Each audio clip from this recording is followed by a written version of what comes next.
For tickets, visit ThunderValleyResort.com. Jason Mraz and the Super Band in concert. Pick up the new album, Mystical, Magical, Rhythmical, Radical Ride. KHTKAM Sacramento, KYMX HD2 Sacramento. Take it on the local level. Live and local, 6 a.m. to 6 p.m., Monday through Friday. From the Power Business Technology Toshiba Studios. Sacktown Sports.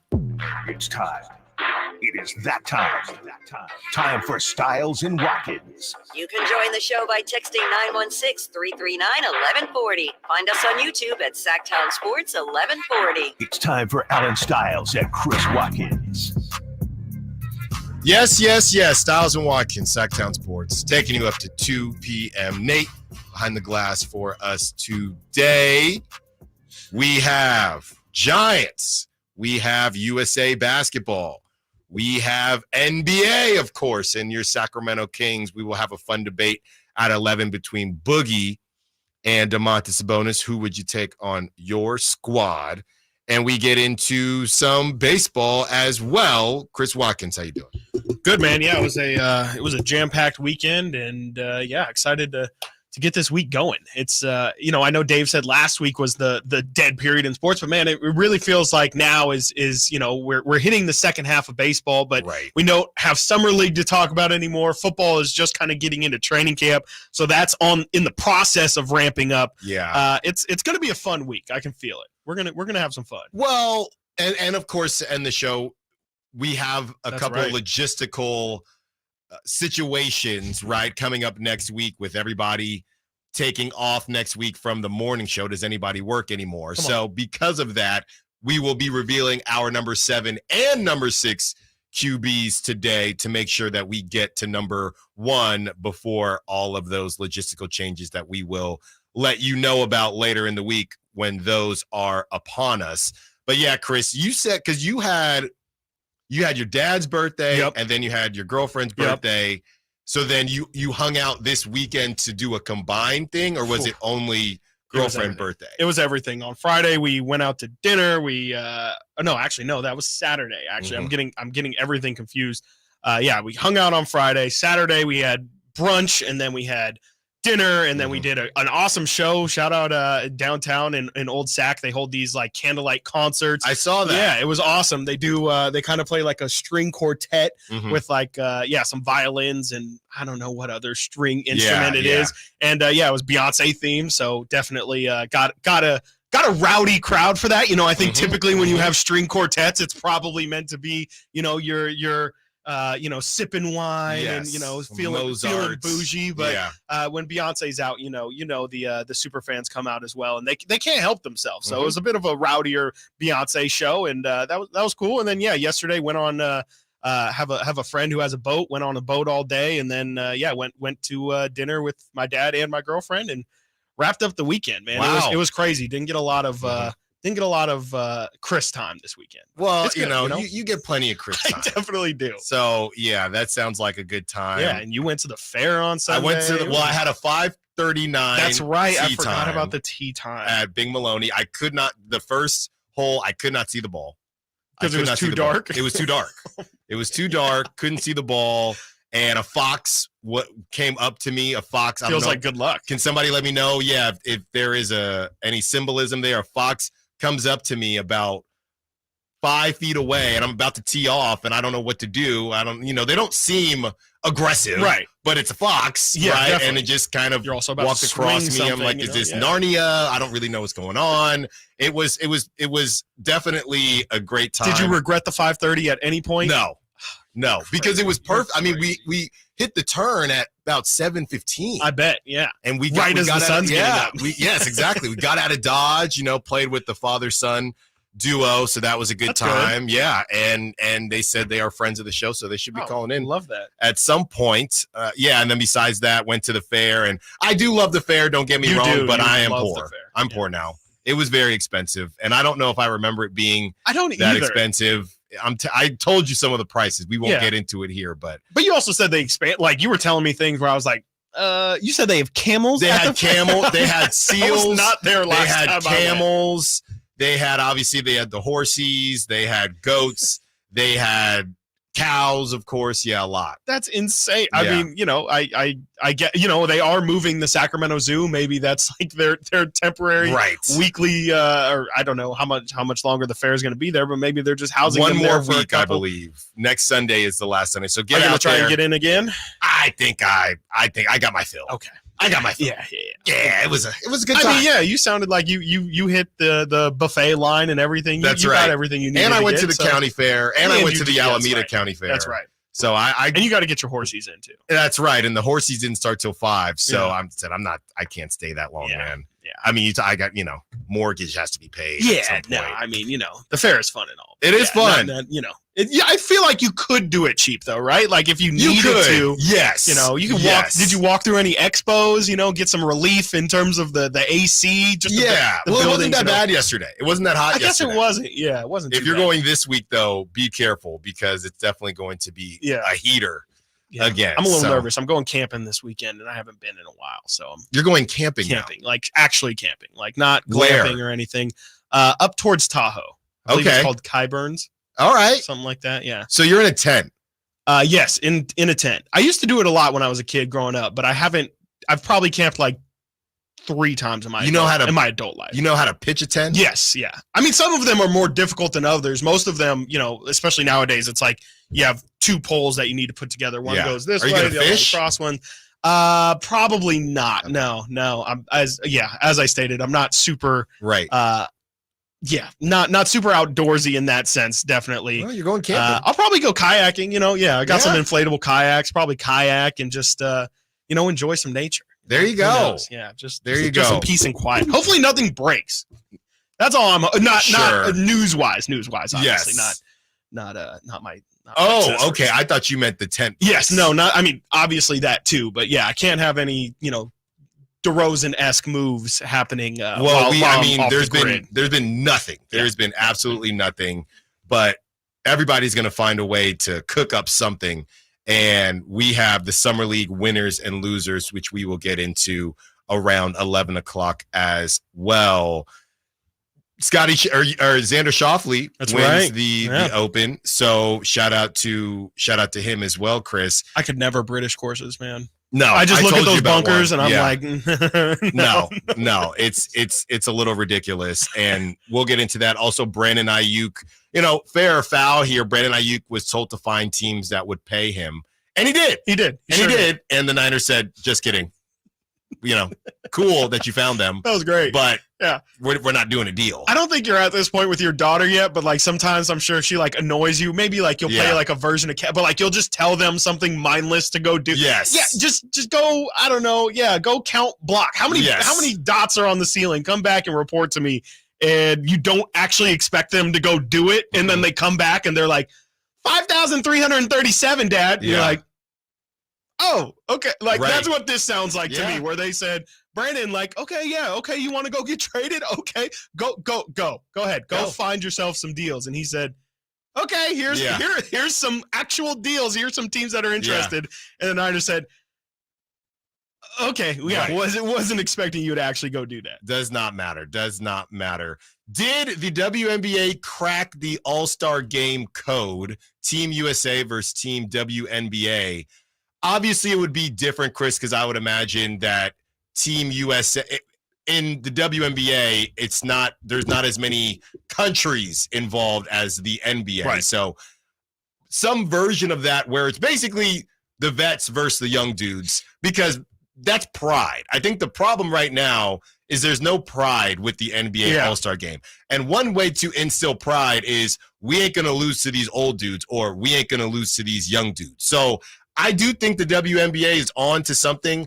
I'm trying to figure out what exactly or how exactly and it doesn't really seem like Adam Silver cares very much, but if he did care and if they did want to do something similar, I think they could pull it off. Yeah, some version of it. And it's not just old versus young either. It's like you have real like backstories that like Arike Okunbowale didn't make Team USA. Caitlin Clark didn't make Team USA. Exactly. So it's not just we want to beat these elder statesmen. It's no, they think that this person is better than me, and I'm going to show you. And they did. I mean, by beating Team USA, like that's showing that there's just as much talent that isn't on Team USA that is on Team USA.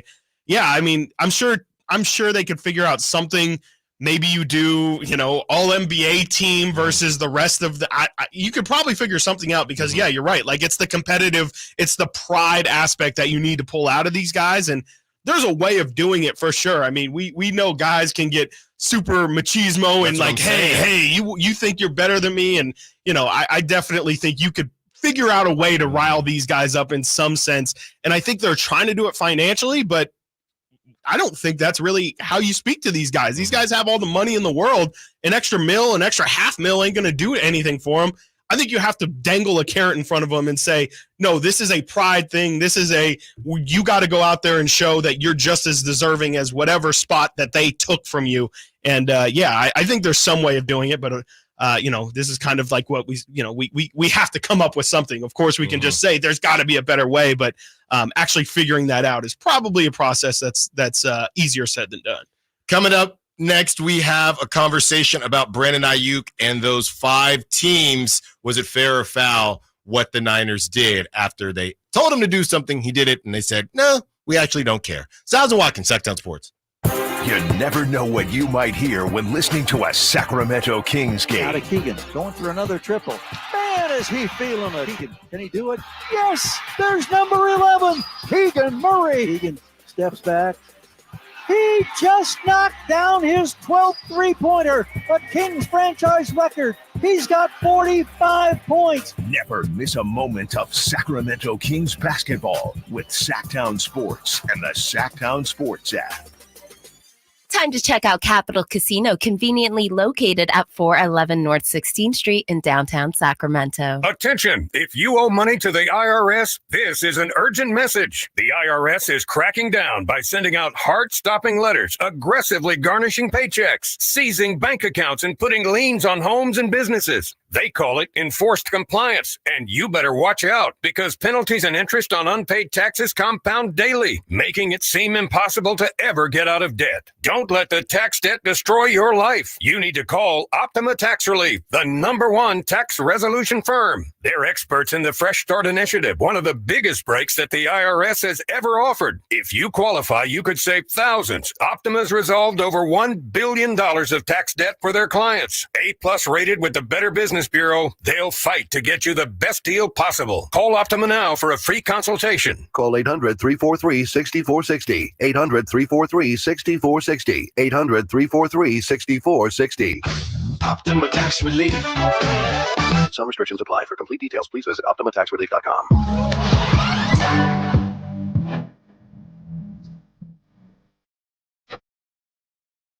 Sacktown Sports. Call or text at 916-329-1140.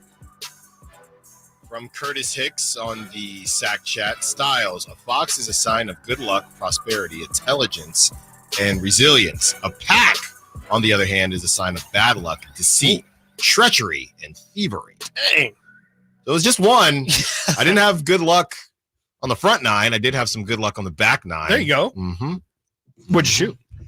So front 9 was rough. Okay. It was a bad round. Okay. Or a bad front 9, but back 9 bully over here. I shot a 44 on the back. Ooh. I was cooking. Okay. But I shot a 53 on the front, and it was terrible. Okay. I mean, still under 100. Yeah. Good. But the back 9, that's where the fox good luck came to play. It takes a second. Speaking of, this guy's looking for some good luck as he is reaching the later stages of his career. Spencer Dinwiddie has agreed on a 1-year deal with the Mavericks per Shams. So the Mavericks, they're basically just collecting anybody that they can find. And, they move off of Tim Hardaway Jr., who was hot and cold with them. They get Klay Thompson, of course. Now they get Spencer Dinwiddie. I feel like Spencer Dinwiddie might be one of the only players that we won't get somebody from the Kings saying, come on, Monty, do something. I don't think anyone is just sitting there. Spencer Dinwiddie was right there for us. I don't know. Spencer Dinwiddie, he just hasn't really been, I think, who a lot of people think he is the last couple years. He tried on the Lakers, and now he's with the Mavs. And he was on the Nets for all those years, or for some amount of time. So now he goes to the Mavericks. And the Mavericks, I mean, they're all in. This is what you said, Chris. When they made those moves for PJ Washington and Daniel Gafford, they really mortgaged a good bit of their future. Yeah. They get to the finals this season, and now they add one of the best shooters of all time in Klay Thompson, Spencer Dinwiddie. They're definitely feeling like their time is now. Yeah. No, absolutely. They're full chips in because, I mean, Luka, I think, is a free agent in 2026. So they definitely are trying to maximize this window and obviously show him like Dallas is a place that's worth staying, and they're going to try and, build around him as much as possible. I swear Spencer Dinwiddie had been on the Mavericks before, and it was before he went back to Brooklyn and then to LA. He played for them in 2021-22 and then in 22-23. And averaged 17 points per game for him. So maybe there is some level of comfort with him playing next to Luka. Right. I think that might have been the season where Jalen Brunson went absolutely insane as well. So maybe they have a different perspective on Dinwiddie than I think a lot of people do because, I mean, I think especially after these past couple of years, he's been known as like an incredibly low efficiency scoring guy. I mean, I'm looking here. This past season, he shot 39% from the field. The season before that, 40% from the field. You just can't have that from a guy who's kind of your backup point guard. And I know sometimes he starts, but I would imagine for Dallas, he's probably going to come off the bench. He's solid, but it's somebody who's definitely if it's a minimum deal, I would say it's low risk, high reward, but he just hasn't been the guy that I think that he was when he was in Dallas last time. And, I think that's fine, but I'm not sure if Dallas necessarily has done everything that they've I know people like the Klay signing, but I'm not sure that I have them as firm in the top 4 as everybody else does. Yeah, and I'm sure you saw this from Shams. I think they're putting a lot into this reunite. You're reuniting, and it worked out for them last time, or they feel like it was a success last time. So we're gonna see what happens there. Are the Mavs at the top? Where are the Mavs for you? I think it makes sense for them to be in the top 4 because of the leap that they took at the second half of last year. But I just think that the Western Conference is so tight. Like, I don't necessarily think that I 100% am going to believe that Luka and Kyrie are going to be healthy, for another 82-game stint. But B, that they can really replicate that. Like, I do kind of think that they caught lightning in a bottle there, and I think they got guys hot at the right times in the playoffs. And, I think they were definitely a better team than Sacramento last season, but let's not forget that they were neck and neck with them really until they played those back-to-backs, and then they just kind of took off. I think they're really good. They're really talented, but there's still some holes there that I have some questions on. And it's such a deep Western Conference, I can't absolutely have them as a top 4 team, but I think I have them in that 4-5. I can see them falling as low as 6 or 7, but if I had to put a bet on it, I would probably say that they're going to finish as a 4 seed. I just don't think that they're better than OKC. I don't think they're better than Minnesota. They definitely might be better than Denver. But I just think that there's going to be some really squirrely teams at the top. And I think there's a lot of teams that are competing kind of for everybody else who's not OKC and Minnesota. So they could, I guess I could have them as high as a 3 seed, but I'm just not 100% sold that they're as good as what people are putting them at right now. Yeah. And we were talking to Brendan about some of the whispers that we heard from the summer league, right? And I'm thinking now, because as things have been a bit quiet and we have some updates on the Lauri Markkanen deal, why I think that he actually could be moved. So we'll get into that a little bit later in the hour. But the Karl Anthony Towns thing, there was a lot of smoke to that, and it got really quiet. And I'm wondering now how can you move a guy when you can basically say, hey, they're one of the best 2 teams? Because I'm assuming you have OKC and Minnesota for 1 and 2, right? So how can you move Karl Anthony Towns when you're a top 2 team in the West right now? I just don't see how you can do it. I think that's probably why they're not, right? Yeah. It's probably because, they're saying, like, what are we doing? Like, why take that risk? Why? Like, we're already here. Yeah. Because if it doesn't work out, you potentially set yourself back and you never come back. I would still think about it just because I don't like Karl Anthony Towns as like I just can't imagine him stepping up he could. I just feel like there's a good chance that in a final series he would be the one that everybody points at and says that's the reason why they lost. And that was kind of it.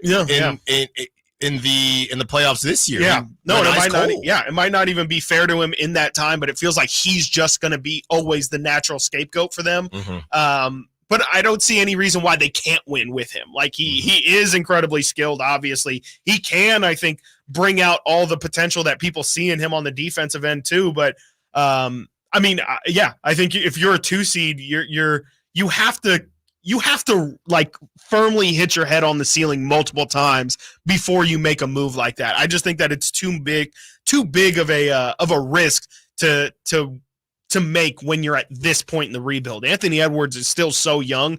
You can have a couple years to play with before it's really like, no, we have to maximize this dude's championship window. He's not even 24 yet. And typically people don't win a championship until they're 26, 27. So I think you have a couple years to play with it before you really do it. But I don't know. I know you're I would say you might be a little bit higher on Cat than me, but I wonder, do you feel like they need to move on from him? No, yeah. I like Cat. Yeah. And I do think he's funny, but I do like Cat. I feel like more than most. Yeah, for sure. And I think that they're in a prime position right now to at least use the time they have to see if it works out. Right. Because off the top of my head, and we can get into it on the other side, I'm just not sure what they would want instead of Cat. Yeah, they need scoring, right? But who are you going to get? I mean, the trade market.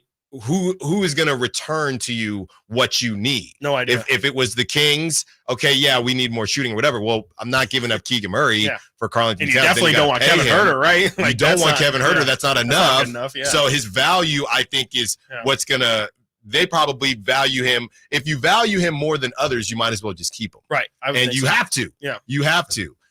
Coming up next, we get into those 5 teams that Brandon Aiyuk found when he was asked to find some teams from the Niners. We also get into Giants, whether or not they should be buyers or sellers. Stiles and Watkins, Sacktown Sports. Did you miss any part of our live local shows? Don't worry, you never have to miss them again. Check out sacktownsports.com and search our podcast page and play our shows when you want. The Carmichael Dave Show with Jason Ross, Stiles and Watkins, and The Drive Guys. Plus, other podcasts like Return of the Empire, Return of the Roar, the Stingers Up podcast, and Golf to Go with Frank LaRosa.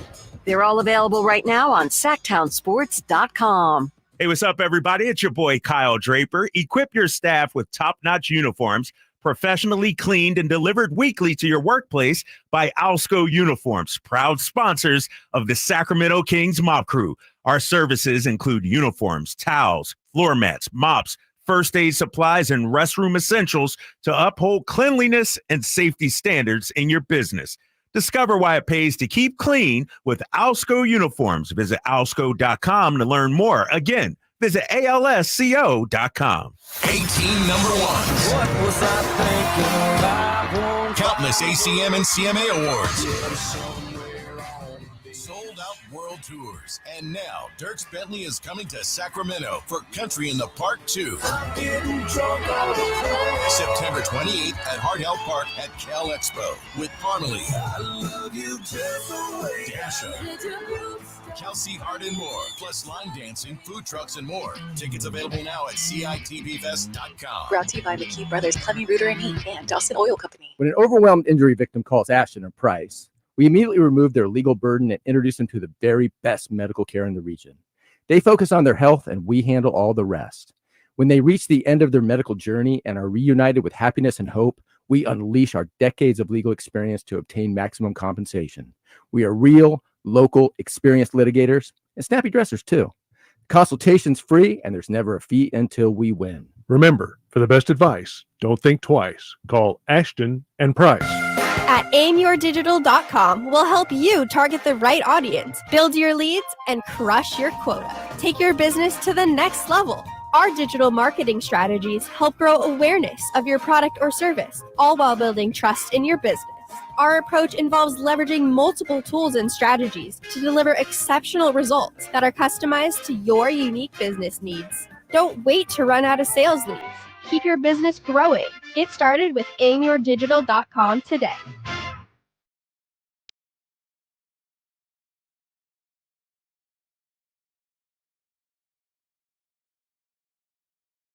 Live and local. This is Sacktown Sports.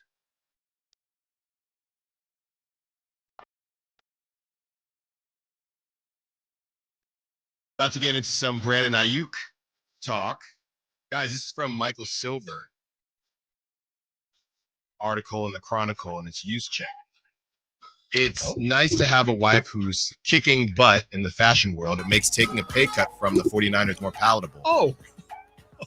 Well, that's what Mike Silver said. And then Juszczyk says it definitely does. Because quite frankly, she's already made up for my cut. So that definitely helps. It stinks when they tell you you're not worth that much and your ego comes into play. And that does hurt a little bit. But when it comes down to purely financials, that softens the blow. Oh, that's so like she's cooking with these jackets. I'm sure she's doing more than the jackets now. That's what you took from that? Yeah, that's what I took from it. Yeah. That's definitely what I took from it. Clearly, this isn't the first time this pay cut with Juszczyk keeps coming up. Yeah. So it's to the point now where it's you did it.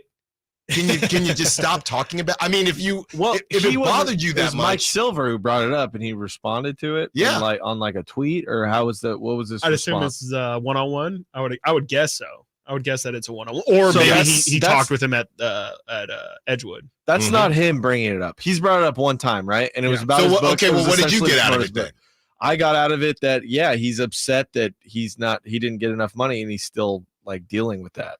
So yeah, but that's what I'm saying. You're just saying he didn't bring it up. I thought you guys were getting out of it just like, wow, his wife's making a lot of money. money. I also got that out of it for sure. She's made $2 million or whatever. She's already made up his cut. Which, yeah, I mean, I'm not shocked by it. She was like, I mean, that was crazy, right? Alan, you remember? I mean, I'm sure those jackets are expensive. Well, and I know they got officially licensed from the NFL. It's just I don't think I was expecting it to be a multi-million-dollar deal here. The thing is, like, they did a really good job, the NFL this season, bringing in that the market, an untapped market for them, right? Which is like, I for me specifically, like my girlfriend was in on Christian Juszczyk and McCaffrey's now wife, and like cared about these people, and I just had no idea. And now she's watching receivers without me. Hey man, and it's like it makes total sense why they made that much money, because now this untapped market are buying these jerseys, are buying these vests and stuff. I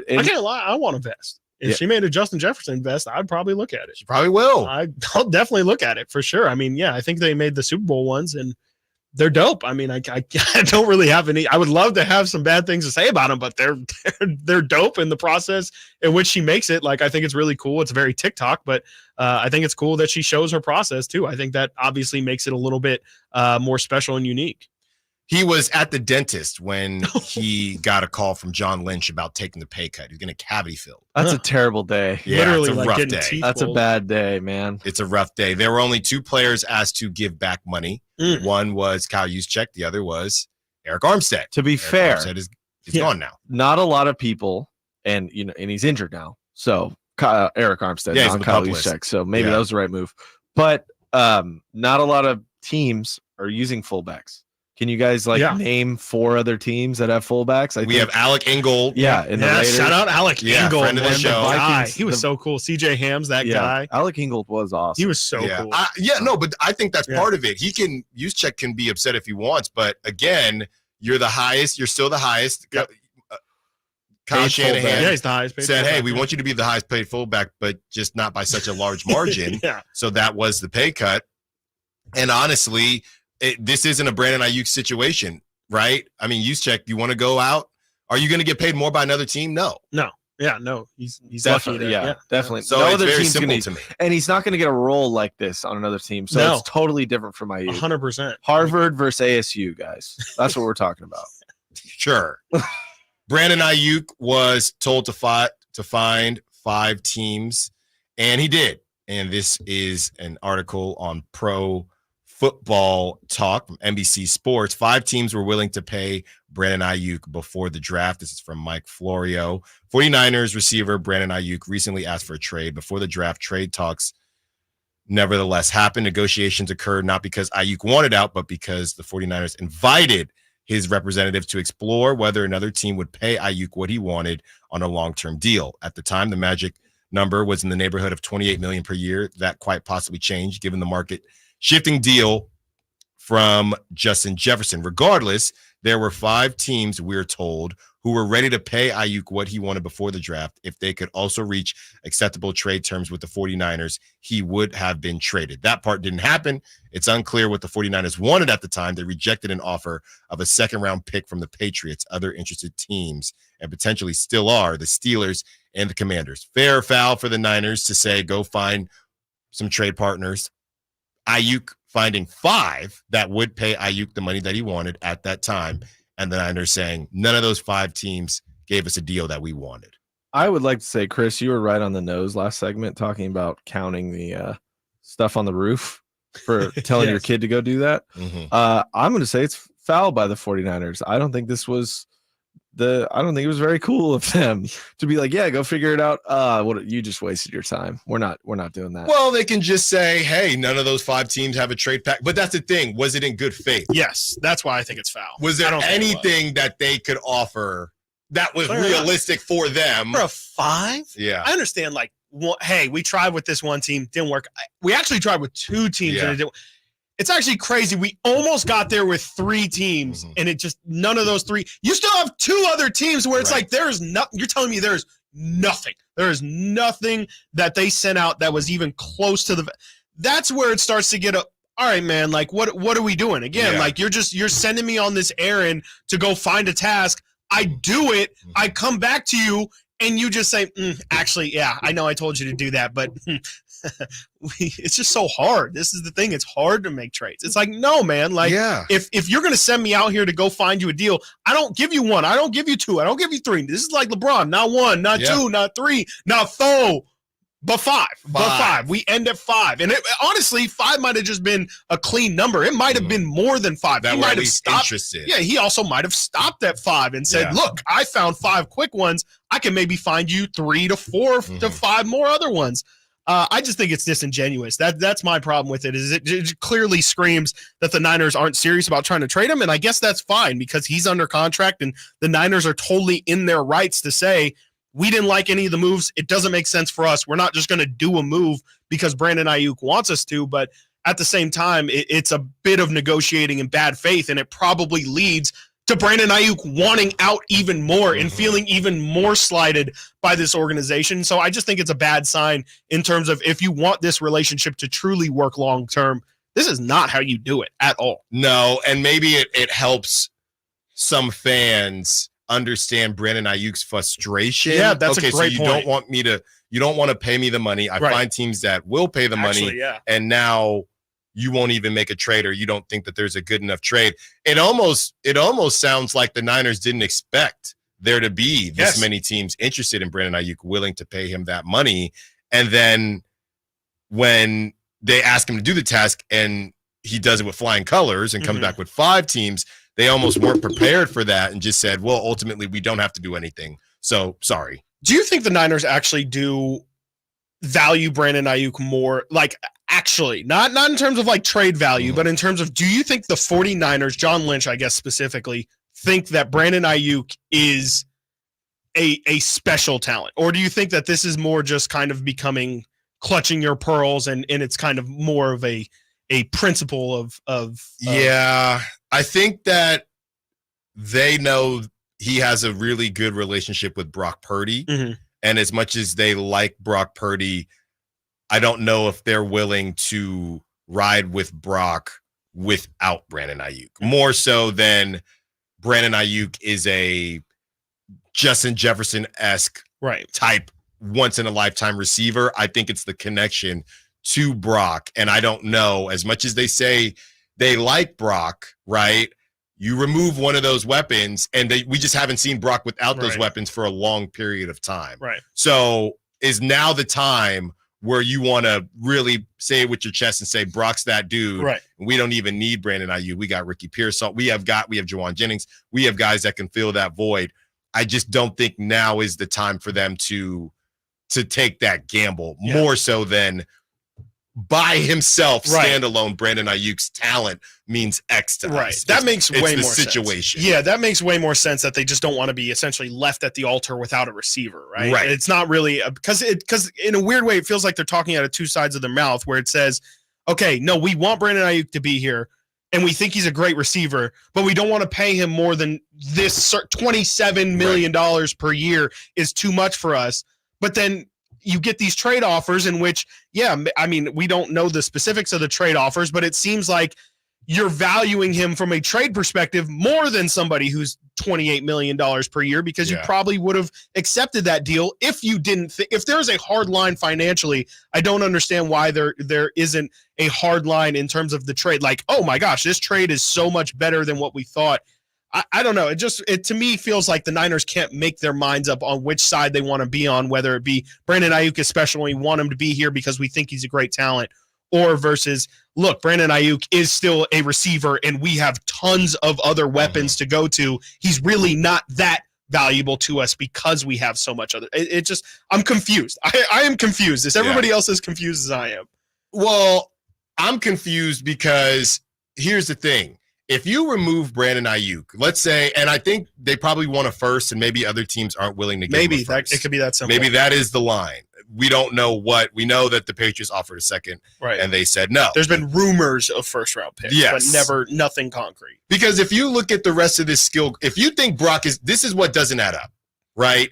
You don't know if you want to pay Brandon Aiyuk or not, okay? Fine, we get all that. Yeah. But then you can't tell us how good Brock is and that it's not about the weapons. Right. And even if you remove Brandon Aiyuk, okay, let's remove Brandon Aiyuk from that skill position room. Yep. You have George Kittle. Yep. Oh, okay, well, if his usage was this, he'd be better than Travis Kelce. Okay, cool. Yep. You have George Kittle. You have the best running back in the game, and Christian McCaffrey, and you have Debo, who is a top 15 receiver? Yeah. If you remove Brandon Aiyuk from this skill position room, that's still a top 10 offense, isn't it? I think so. And then if Brock, who should be on your top 10 list, everybody says he's a top 10 quarterback. Right. So you have a top 10. Yeah, number 9. Right. You have a top 10 skill position room. Yeah. You have a top 10 quarterback. Yeah. And you can get back what we believe to be a lot for Brandon Aiyuk. We're trying to figure out how much it would be.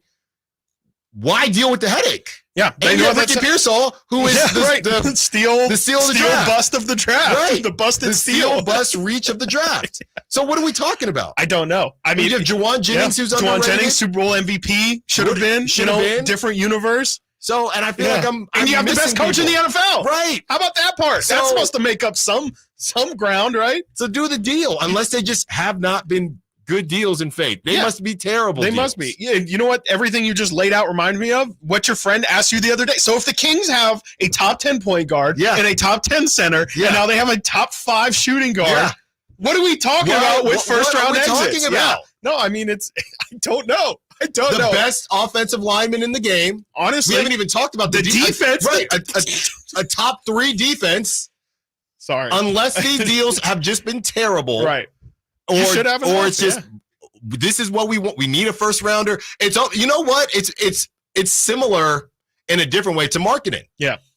Are you acting in good faith or not? Yeah, absolutely. They do not care if they have a disgruntled receiver, apparently. And you know what's funny too is no other team in the NFL deals like every NFL. These are champagne problems here that the Niners have, and it's crazy.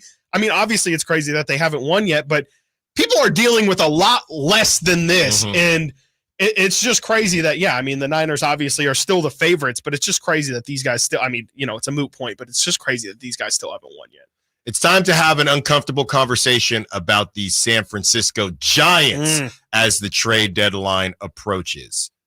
We'll do it when we come back. Stiles and Watkins, Sacktown Sports. What's the missing piece for the 49ers? Which names will they add during free agency? Whether it's in season or off season, the coverage never stops. Get the latest 49ers news on Sacktown Sports at sacktownsports.com. I didn't ask to be thrown in the streets with nowhere to go. I didn't think I'd survive. But I did ask for help, and Covenant House was there for me. 1 in 10 young adults will experience a form of homelessness this year. For these kids who didn't ask to be put in this unthinkable situation, Covenant House is there. Covenant House helped me break the cycle of homelessness in my family. They gave me the love that I needed. Over 2,000 young people will sleep safely in a Covenant House bed tonight. When youth who are experiencing homelessness have a hot meal, a safe place to sleep, medical care, and love, they can overcome heartbreaking challenges and have a brighter future. They just really genuinely just wanted to help me succeed, and I'm succeeding.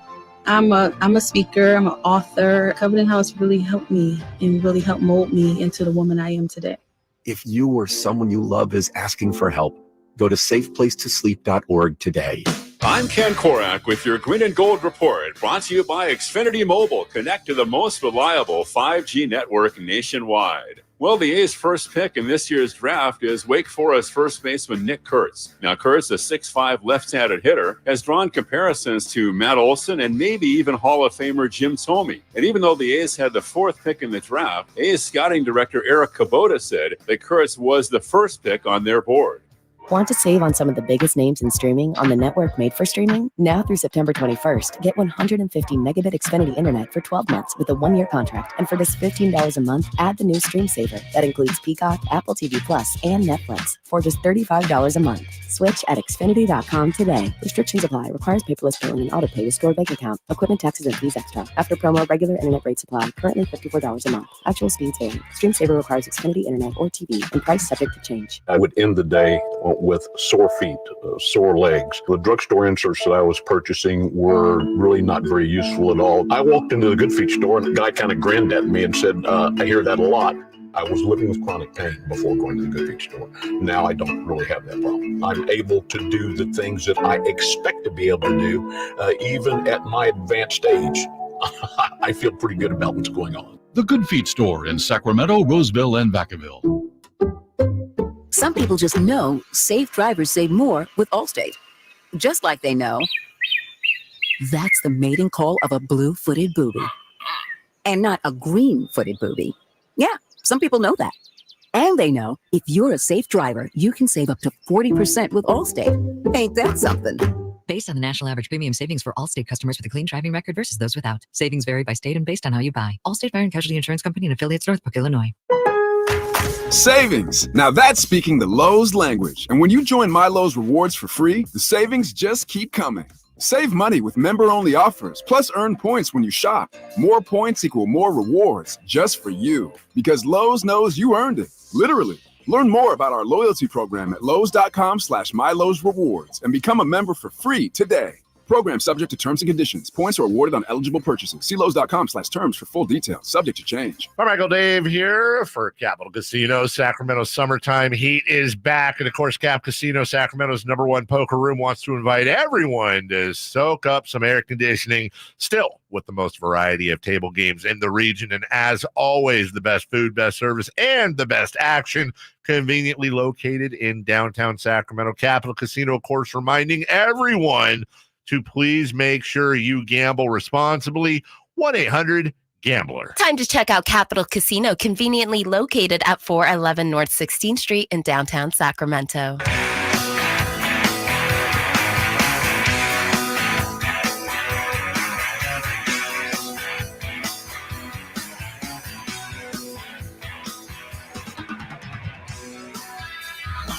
Sacktown Sports. Check us out on YouTube. Search Sacktown Sports and subscribe. Friend of the station, Doug Chrissy, just dropped by. I just introduced myself. He already knew Chris, but I had to introduce myself. Yeah, this is this used to be Doug's seat right here. Yeah. It's we miss him every day here at the station, but he's doing bigger and better things. Always a treat when Doug drops by. Oh yeah. We should have, I should have asked him what Nate and I showed up with Chris here. I know. To be honest with you, I know him and Chris got some beefs. I should have asked him the question that Nate and I got into. We were down in the break room. I didn't have my key card, so I was stuck with Nate the whole time as he was doing Nate type stuff. And in the vending machine, there were pistachios, right? Okay. And they had the different flavors. And I said, I started asking, some of the salespeople down there, Is it pistachio or pistachio? Okay. I don't know if that's a thing, but okay. That's what Nate said. Yeah, I've never heard that before in my life. Which one? Pistachio? Pistachio. Never heard that.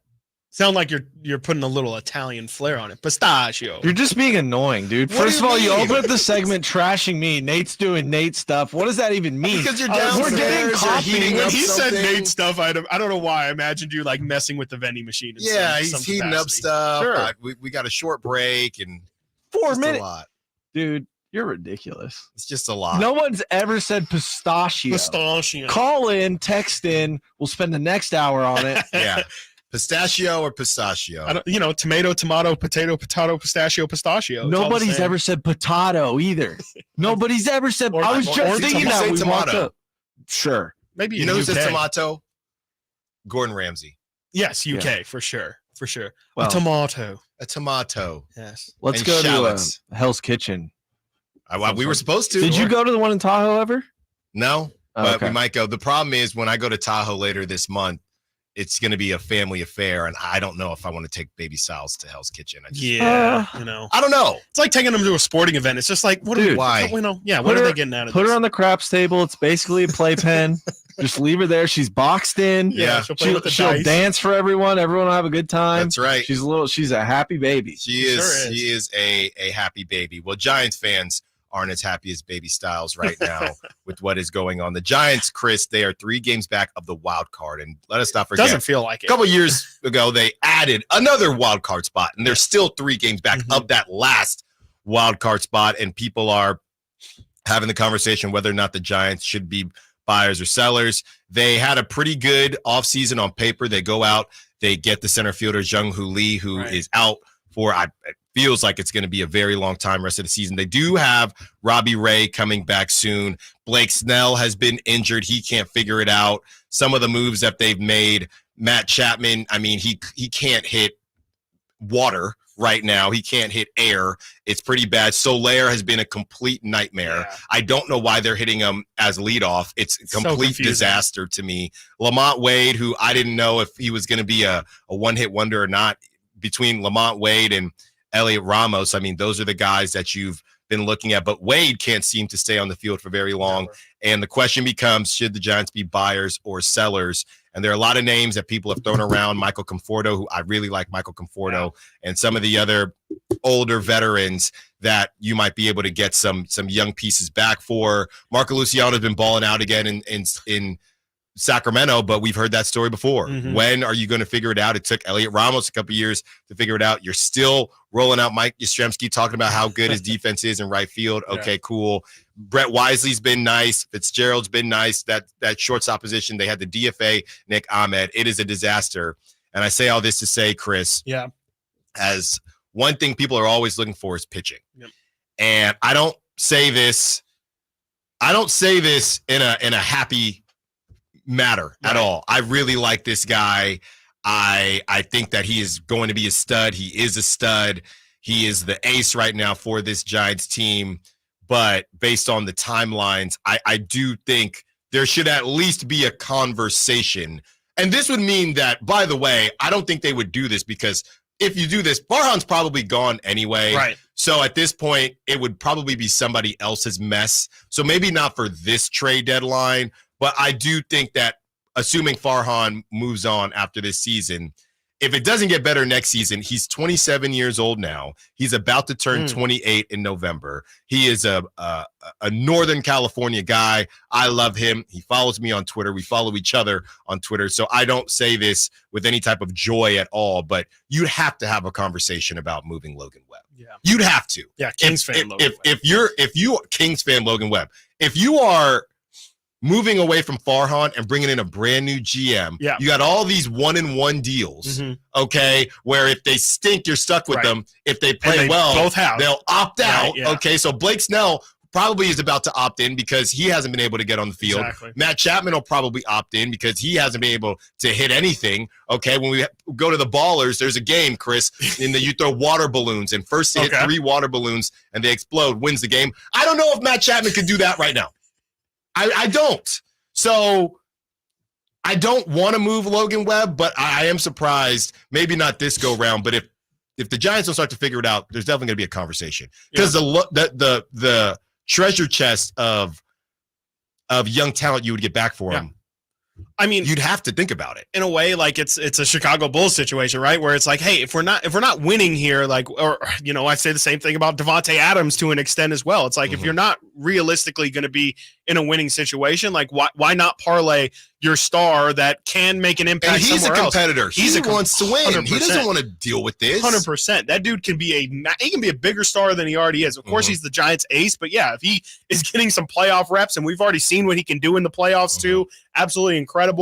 Yeah, I mean, I think you have to consider it. We're not out here saying this is a move you must make right now. Like you said, it might not even be right now. It might be at the next deadline. It might be this offseason. But at some point, if they're going to lean more into this youth movement, I think it just kind of makes sense to at least look at it as an option. I mean, they're not quite in A's Mason Miller territory, but it is a bit of, hey, this is your best player. And if you're not in a situation where you're going to be winning right now, you might as well try and help yourself out in the future where, like you said, Marco Luciano, you still have some holes in this lineup. And it does seem like the Giants do have a good amount of pitching and pitching prospects ready to come up.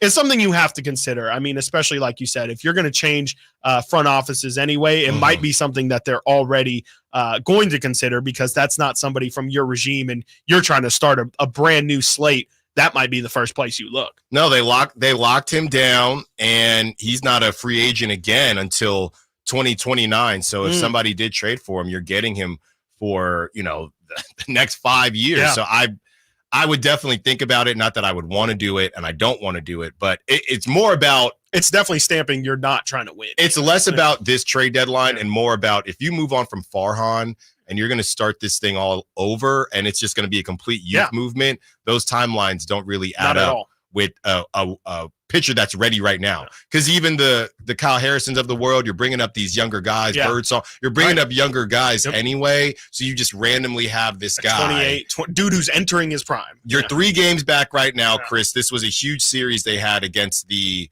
Rockies, and they dropped 2 to the Rockies, and they won the last one. They won yesterday. Now, Chris, they head down to LA to take on the Dodgers. Oof. So they have a 4-game series against the Dodgers in LA. Then, and the reports have been that the Giants have the easiest remaining schedule. So people do feel good about that. Okay, but let's say they get the final wild card. Yep. What are they doing? Look, they've done it before, but that's what they'll tell you. That's what they'll tell you. Definitely what they'll tell you. And after that, Chris, they play the Rockies again, and then they host the A's for a quick 2-game set as the A's will head on over across the bridge to San Francisco. So they're going to have opportunities. I'm just scrolling through. Yeah. You get the A's, you get the Nationals, you got the Tigers, you get the A's again, you get the White Sox. Ooh, okay. The Marlins, obviously the Diamondbacks have been a little bit down. The Padres, they have a shot. Yeah. But if this thing goes south and you move on from Farhan, there's going to be an uncomfortable conversation next season. Yeah, definitely. But I mean, they've also been an inconsistent team all year. Remember, what was that, like a month ago? They beat the Braves and then beat the Phillies, I think it was, back-to-back, and then get killed by the Yankees in that weekend series. And, they've had multiple opportunities to kind of, like you mentioned, climb that wild card standings. And it feels like this entire year they've been on the outside looking in, a couple games out, and they haven't really made any significant headway. I guess, like you said, the argument could be made that this team was always built to kind of make that second half push with that schedule, but also and Robbie Ray coming back 100%. And Snell hasn't really been a consistent part of the rotation at all. In Sacramento. He looked fantastic. And I mean, it's you could easily convince yourself, and Farhan probably is, because here, do you think there's anything, if the Giants do make the playoffs, is there any way that saves Farhan? I think it could. I don't think it should. And that would be the only reason why I would maybe say, obviously, like, they're probably going to lean more buyer than seller, is because homeboy is quite literally fighting for his job. Right, and that's what gets interesting with these situations. If you're Farhan, understanding that you're pretty close to their last leg, what would I sell for? So you guys can – I know I'm not going to make it through another refresh. Right. So I do wonder how that works if the Giants more so feel like sellers, but Farhan, who's trying to save his you-know-what, says, well, I actually want to buy because we're trying to make a push because I know if we don't make the playoffs, I'm definitely cooked. Yeah. No, I wonder if ownership is going to step in or what. But because, ownership wants to win too, though. Yeah. And that's kind of the weird thing is that they're in a position where I think they all want the same thing, but they might not have all the same idea of the path and how to get there. And, I don't know if there's any path. I don't know if either path is really a great one either because, I can't imagine the Giants fans are going to take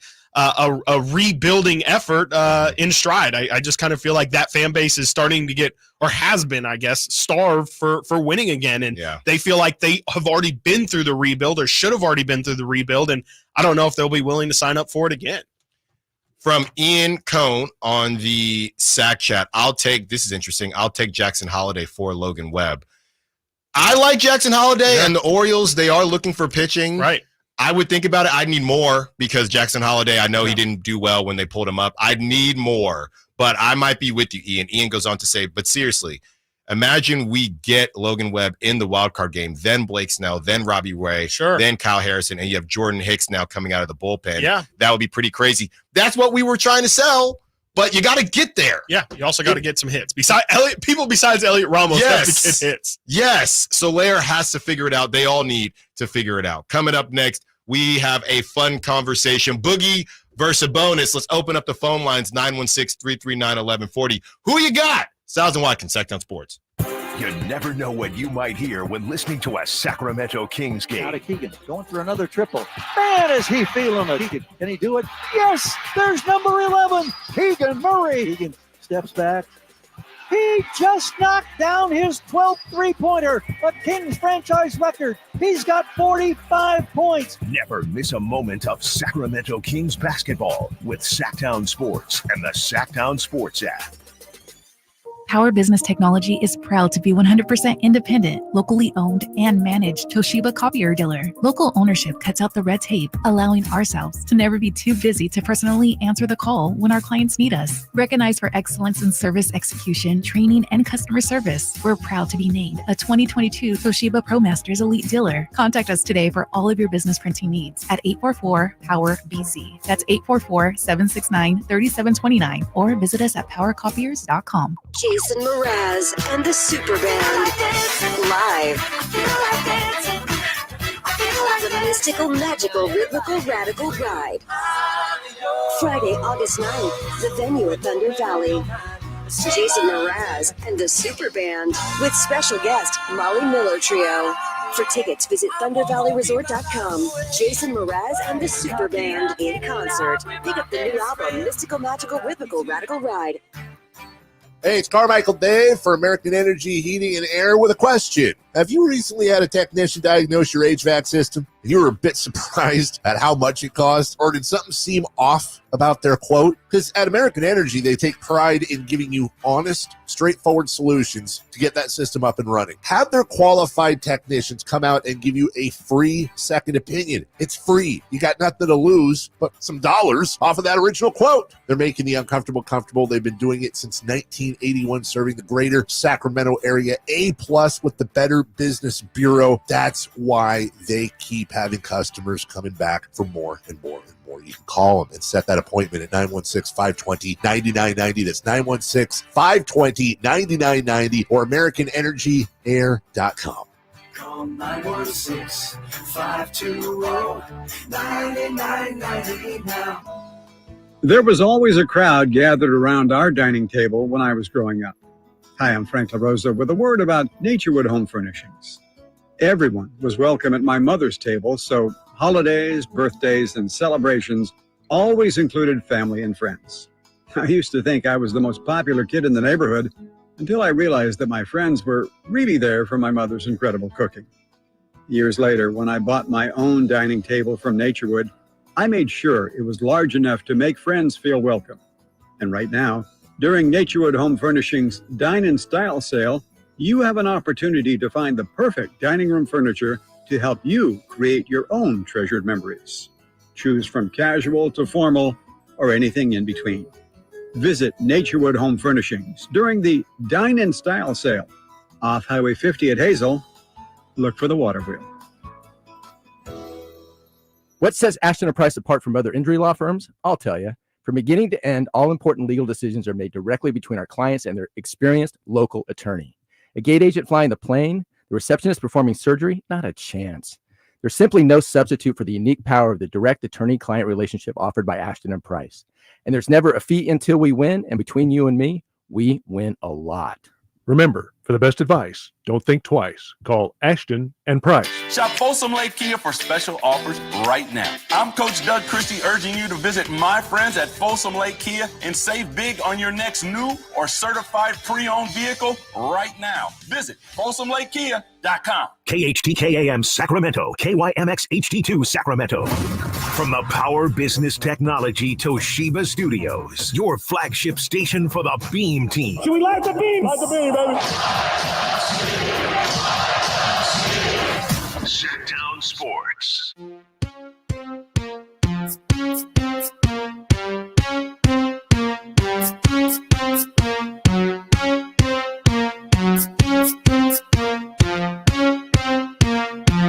Sacktown Sports. Call or text at 916-339-1140.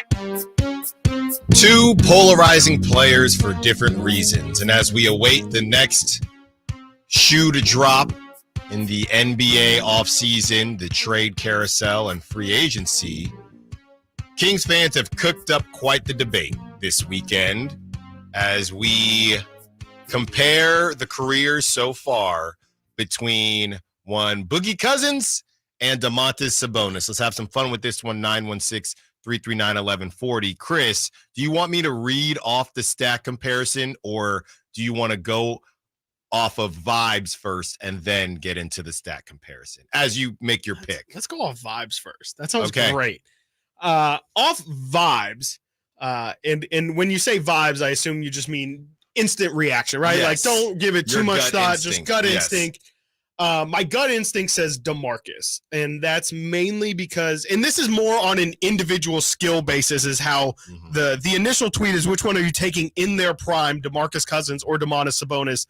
This is purely skill based. So this doesn't really have to do with like how he fits into a team or anything, which obviously does downplay DeMarcus's case quite a bit. Right. It just feels like dude like literally could do anything on the basketball floor. Like he could shoot. I mean, by the end of it, he could shoot threes. He was a great rebounder. He had the base, the fundamental base of him being a post player. So he could just absolutely dominate in the post if he needed to. He could put up 25, 30 points per game just being a post player if he wanted. And then he adds the 3-point game. He could shoot free throws at a decent rate to my memory. And he could pass the ball. He wasn't really asked to pass as much as Sabonis is, but I remember DeMarcus Cousins, especially passing out of the post. He had to learn, obviously, how to pass out of double teams. And he didn't have great teammates. Like Sabonis has fantastic teammates who can do the actual part of the assisting, which is making the shot. DeMarcus a lot of times would kick it out to Ben McLemore, and we know how that story goes. So I off initial rip, my gut instinct says DeMarcus. Yeah, if you the first question, right, and we do this with Brock Purdy all the time, if you put Boogie on this Kings team instead of Sabonis, would they be better if you had prime Boogie on this team? It's kind of a cop-out answer. It's kind of tough because he plays so different. Like, DeMarcus is not fitting in a box the way that Sabonis like cleanly fits into his run, dribble, handoff, run the offense through you, but you're not the primary scoring option. Feels like DeMarcus has to be like a Joel Embiid, where it's like, dude is the offense and everything kind of works off of it.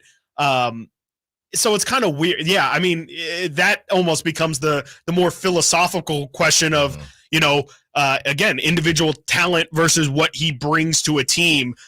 I think they would be really good. I think they would be more scary to go against. I don't know if they would be ultimately a better team because, I mean, honestly, DeMarcus's downfall is he at least when he was at his peak, I mean, when he was in Golden State, Of course, his legs don't work the same. It's a little easier to fit into a mold.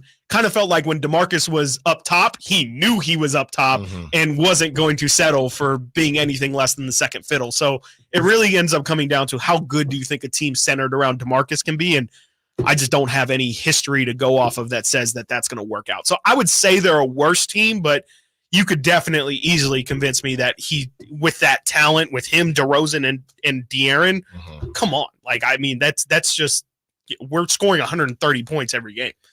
It's a pretty even split. You have Sabonis, who's already played more games than Boogie, 223 to 185. Boogie averaged 26. I wonder if that's Kings specific. Yeah, I don't know how many games he played. No, yeah, that is.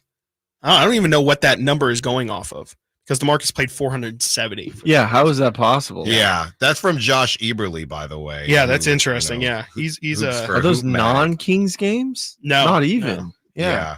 Well, now I don't trust anything from this, and nobody even corrected him. It's very that's bizarre. Interesting. Sabonis hasn't played 200 either.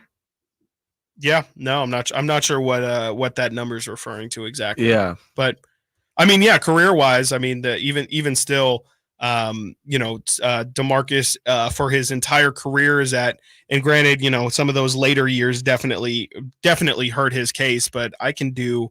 Just in Sacramento, DeMarcus was 21-10, right under 11 points, 3 assists, and he shot 45, just under 46% from the field, 32% from three. And did he get a block in there? He did get a 1.2 blocks and 1.4 steals per game as well. Even though I don't think anyone would call him a rim protector. But what would you call his time in New Orleans? I think he was pretty close to his time in New Orleans. Good. I mean, he got hurt though. That was the thing, is he tore his whatever. I don't think that was his Achilles. I think that might have been his ACL, and then he tore his Achilles after that. But yeah, I mean, that 1 year, that 1.5 years in New Orleans, he only played 65 games for them through 2 seasons. So, he played that half season with them after the Kings traded for him, and then only played 48 games that entire second season. But he averaged 25 points per game. He was an all-star. 25 and 13 in New Orleans, and he upticked his assists, got 5.4 out there in New Orleans. Dude was a monster, man. I mean, he really was Joel Embiid, and I think I saw an offshoot of this argument being DeMarcus versus Joel. Who are you taking prime for prime? And I think that's a fantastic question. I mean, Joel obviously has MVP now, so it's kind of tough to make the Boogie argument, but I think skill for skill, DeMarcus had everything. It's just mentally the dude got in his own way too often. Boogie, 654 games. Domantas Sabonis, 576. Obviously, Boogie was always the starter. So the career, what do you think is fair? Because Boogie also had a bunch of games towards the end of his career and he wasn't really getting the same type of playing time. So career to career, Sabonis 15.7 points per game. He's at 19.4 this past season, which is closer to Boogie's career, 19.6 for his points. Total rebounds, Boogie 10.2, Sabonis 10.3 for his career. So it's pretty darn close. His assists have gone up, obviously being with the Kings, 8.2 last season compared to his career at 4.8. That's Domantas Sabonis. And Boogie just at 3 assists. So passing wise, like you said, Chris, different types of players on the court, off the court. Off the floor.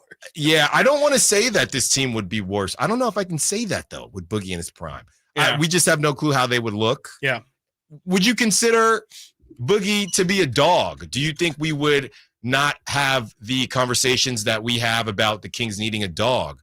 Would we not have those conversations if Boogie was on the team instead of Sabonis? We wouldn't in the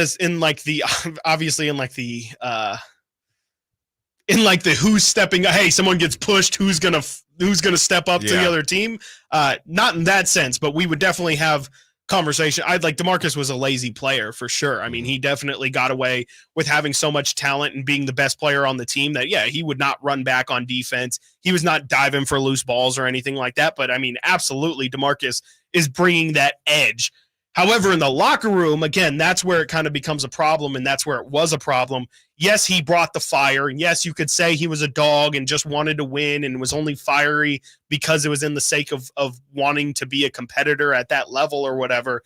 But it leaked into the locker room, and I think that's kind of where things became a problem in terms of, yeah, it's great that you bring that fire, you bring that energy, but you can't – it's the only time where you don't keep that same energy in the locker room because – you do need to, it is 12 people coming together at the end of the day. It doesn't work. Yeah, it sounds fine and dandy to Jimmy Butler it and walk in and say, I'm better than you, I'm better than you, I'm better than you.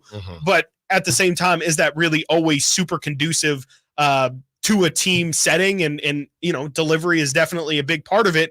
And, I don't think DeMarcus really ever mastered how to perfectly deliver his messages. And I think that probably is where the dogness kind of no longer becomes an asset, and it kind of starts to become a problem more so than ever. Another Kentucky guy. Another Kentucky guy. I believe what Josh Eberle did was isolate the best run of their careers, or the best statistical run of their careers. So, yeah, during that run, I guess it's 185 games of Boogie's prime and 223 games of Sabonis' prime. During that stretch, Boogie, 26.5 points per game to Sabonis' 19.2. Boogie loses to rebounds by 12.8 for Sabonis, 11.7 for Boogie, and obviously Sabonis has him in assists. Boogie does have him in steals and blocks, and Boogie is a bit of a better free throw shooter. But yeah, I think they're just two completely different players. If you're asking who I would take right now, it's hard to say because of what we've seen from Sabonis, and we know who he is to this team, but as far as polarizing, I would love to see it. I would have loved to see it. I would have loved to see him on a winning team. Yeah. I really wanted to see DeMarcus. I mean, obviously he was on the Warriors, but I wanted him to be a star on a good team just to really see if he was true to his word. He always said, like I said, that, the reason why he was always so upset was because they were losing. But I kind of think that was just an easy mask to put on because I think that he always just had some anger problems, honestly. Yeah. I mean, it is what it is. I just think the dude would get too fiery and was a bit of a bully. I mean, I've heard some stuff that have happened off the floor that just aren't things that speak to competitiveness or fiery. It's just kind of being a bully, honestly. And I think that, obviously I think with the Kings having such a nice locker room now, I do kind of wonder if DeMarcus would have been a little bit too far to the other side and if it would have probably disrupted the locker room. I will give Sabonis the edge in rebounds 100%, but I think that's the only thing that I confidently can say he was 100% better than DeMarcus at. Sabonis is a fantastic rebounder. I don't know if DeMarcus ever really prioritized, hey, I'm going to get 15 rebounds tonight. He would, but I don't think it was as institutional to his game. Obviously, he was such a good scorer. Yeah. There is a connection between Bleacher Report's most overrated player and Lauri Markkanen. We'll tell you what that connection is when we return. Stiles and Watkins, Sacktown Sports. Our first year as the radio home of the San Francisco 49ers is one we will never forget. And Logan Ryan picks him up. Looks like they're playing man. Laporta's over there as well. It's 5 out. It's empty on 4th down. Goff back. Not going to get out to his right. Being chased, throws, and it is incomplete. The 49ers take over on 4th down again. Congratulations to the 49ers on a terrific year. And thank you for so many wonderful memories.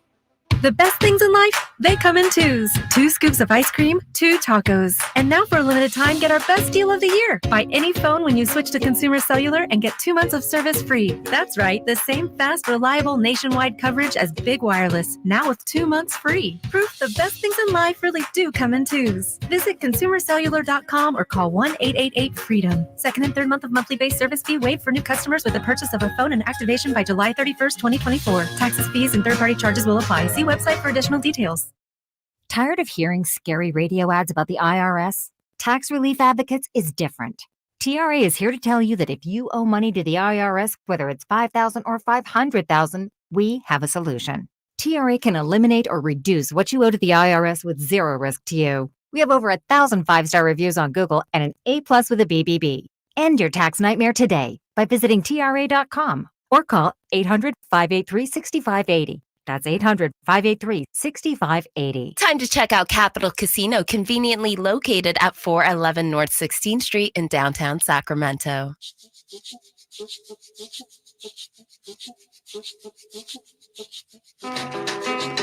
Live and local. This is Sacktown Sports. Netflix has announced the murder of Air McNair, a project on the Titans' 2000 Super Bowl run and questions surrounding Steve McNair's 2009 murder. It premieres August 20th as part of the Untold series. I'll tell you what, and we're going to get Nate's thoughts on Boogie versus Sabonis. He said we were cooking. Thank you, Nate. Didn't want to interrupt us. Netflix is cooking right now.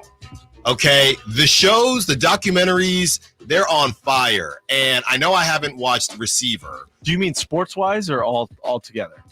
Because sports-wise, I would totally agree. Let's just stick to sports-wise. They have certain teams are not. Yeah, certain teams are not. But they have their equation. They have their formula. They have their recipe for these shows. Mm-hmm. And they're just doing everything, right? Yeah. So I was at the dentist, and with Kyle Juszczyk. Yeah, right. Yes, I don't have any cavities. I've never had one. Alan got called and told we're going to cut you $1 million. You're eating deep fried Snickers. You've never had a cavity. I floss. I brush. That's no a cavities TV smile right there. That's right. Honestly, I'll give it to you. Yeah. You have amazing teeth. Thank you.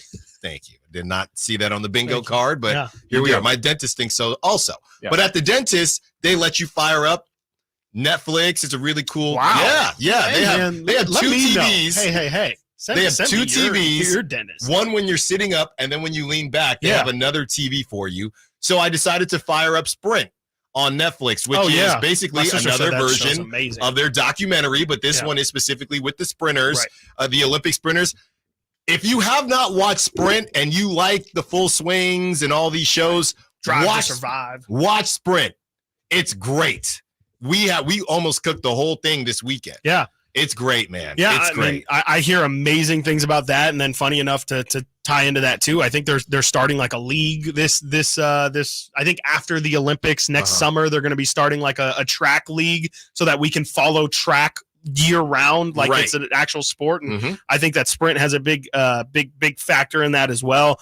But this Untold series is incredible. I mean, this is, I believe, the same series that did the Aaron Hernandez documentary, which was really eye-opening to a lot of people. I'm also seeing that they're doing the Untold on the University of Michigan staffer, Connor Stallions, that was caught at the remember there was a story last year that got Harbaugh kind of caught up a bit where his assistant or a Michigan staffer was seen on the sidelines like wearing some other school's apparel, and they were playing them in a couple weeks.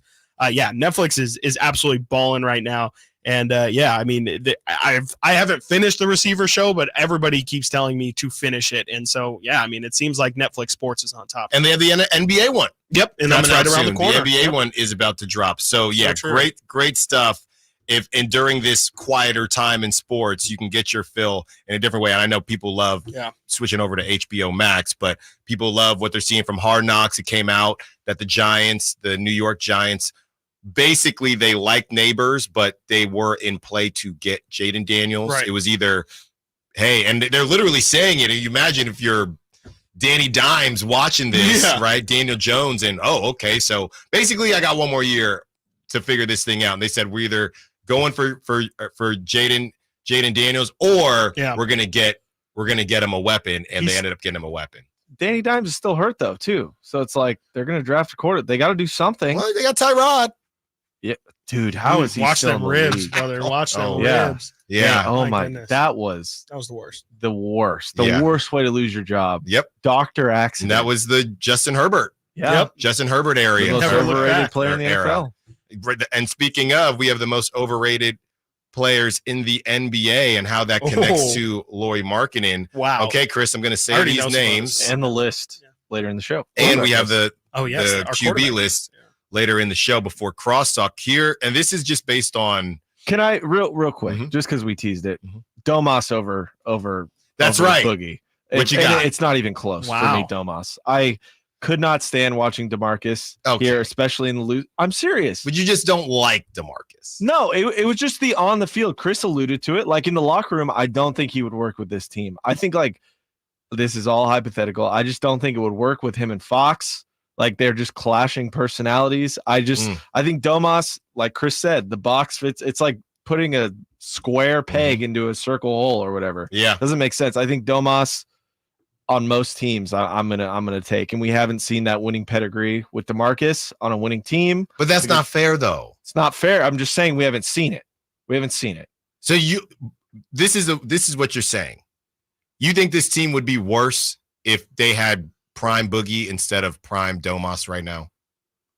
Because that's basically what you're saying. I'll say yes. I'll just say yes. Plain and simple. So. Okay. I'm probably wrong, but I'm just. Well, Chris said something similar, though. But it's because of everything else. I guess you're either looking just at the numbers or you're looking at the whole package, right? Which is Boogie. I just don't think there's any way of finding out. Like, I mean, obviously we can't go into a timeline, but like, I think that there's just like, it really is just a pick your favorite ice cream. Like they just, I think you wrapped it up perfectly they just do such different things in such different ways of doing it that if you're going to straight take one in or take one out and put the other one in, I just don't think there's that, because how would Sabonis have done? We did the DeMarcus in Sabonis' situation, but how would Sabonis have done in DeMarcus' situation? Yeah. I don't think Sabonis would have been as impactful, or if he's.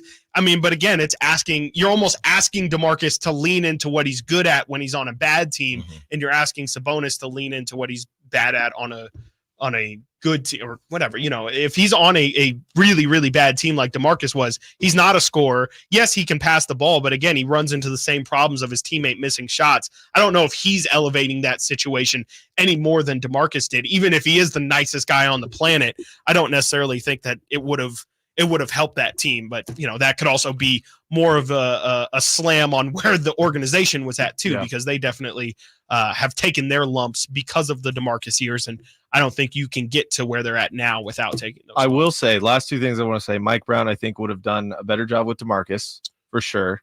I don't know if he would have done better than Mike Malone. Mike Malone had his year, and they were. You're right. Thick as thieves. Yeah, I try to forget that Michael so Malone was fired. Michael. Mr. Malone. Yes, yeah, Mr. Malone. That works. But last thing, I just did not enjoy, and I don't think it would work on this team, DeMarcus bringing the ball up like a point guard. I just never liked that. Sure. He wouldn't have to. Sure. Okay, I'm just saying I didn't like that. Yeah. That's it. Yep.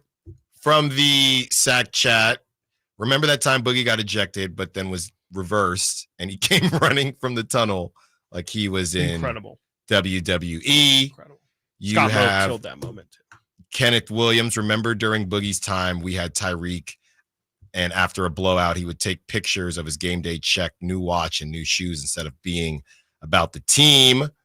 And TR says Cousins was the Jamarcus Russell of the NBA. All right, but that's too much. That's just not. That's too much. Boogie was not even a bust. Yeah, not even close. Okay, DeMarcus or Jamarcus. Jamarcus versus DeMarcus. Yeah, that's kind of crazy. Come on now. Come on. And, all right, we see you, Dwayne. We'll get to you on the other side. Boogie versus Domas, and we get into the most overrated players in the NBA and how that connects to Lloyd Markkinen. Stiles and Watkins, Sacktown Sports. Subscribe to Sacktown Sports on YouTube and watch the Carmichael Dave Show with Jason Ross, Stiles and Watkins, and the Drive Guys. Live Monday through Friday from 6 to 6. Plus view archive shows and exclusive content. Subscribe at youtube.com/Sacktown Sports. Carmichael Dave here for Capital Casino. Sacramento Summertime Heat is back. And of course, Cap Casino, Sacramento's #1 poker room, wants to invite everyone to soak up some air conditioning, still with the most variety of table games in the region. And as always, the best food, best service, and the best action, conveniently located in downtown Sacramento. Capital Casino, of course, reminding everyone to please make sure you gamble responsibly. 1-800 Gambler. Summer is finally here, and so are all the best deals on DeWalt power tools at Fasteners Inc. Tool Outlet in Sacramento. Drills, impacts, circular saws, you name it, we have it for the best price in town, guaranteed. Whether you're a weekend warrior or a seasoned tradesman, we've got all the DeWalt products you need to crush your next project. So come on down to Fasteners Inc. Tool Outlet today on Power and Road for better tools at better prices. For more info, visit FastenersInc.net. Increase leads and get more customers. We create tailored digital marketing strategies that deliver results. On your next campaign, aim higher. Go to aimyourdigital.com and get started today. aimyourdigital.com. If you've been on the American River, it's uphill, it's downhill. There's trails everywhere that you can walk, and it just makes you happy. And I couldn't walk, and it was terrible. I was turning into a real crab. I went to the Good Feet store and I tried on the arch supports. I could not believe that I was not in pain. I can walk, I can run, I can jump, I can do anything. My name's Terry, and that's my Good Feet story. The Good Feet store in Sacramento, Roseville, and Vacaville. 18 number ones. What was I thinking? Countless ACM and CMA awards. Sold out world tours. And now Dierks Bentley is coming to Sacramento for Country in the Park 2. September 28th at Hart Health Park at Cal Expo with Parmalee, Dasha, Kelsey Hart, and more. Plus line dancing, food trucks, and more. Tickets available now at CITVFest.com. Brought to you by McKee Brothers Plumbing, Rooter and Heat, and Dawson Oil Company. Unleash your backyard's potential with Premier Pools and Spas. As the region's top pool builder, no challenge is too difficult for us. Let us create the perfect pool for your home and your budget. Call or search Premier Pools and Spas and get started today. CSLB number 589234. Time to check out Capital Casino, conveniently located at 411 North 16th Street in downtown Sacramento.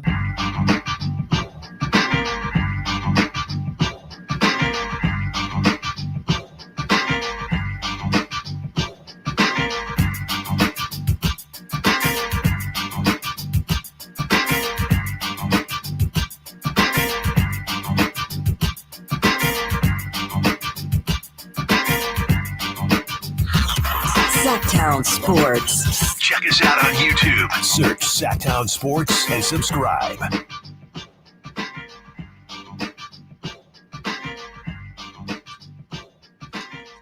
We continue the boogie conversation, then we will get into the most overrated players and how it connects to Lori Marketing. 916-339-1140.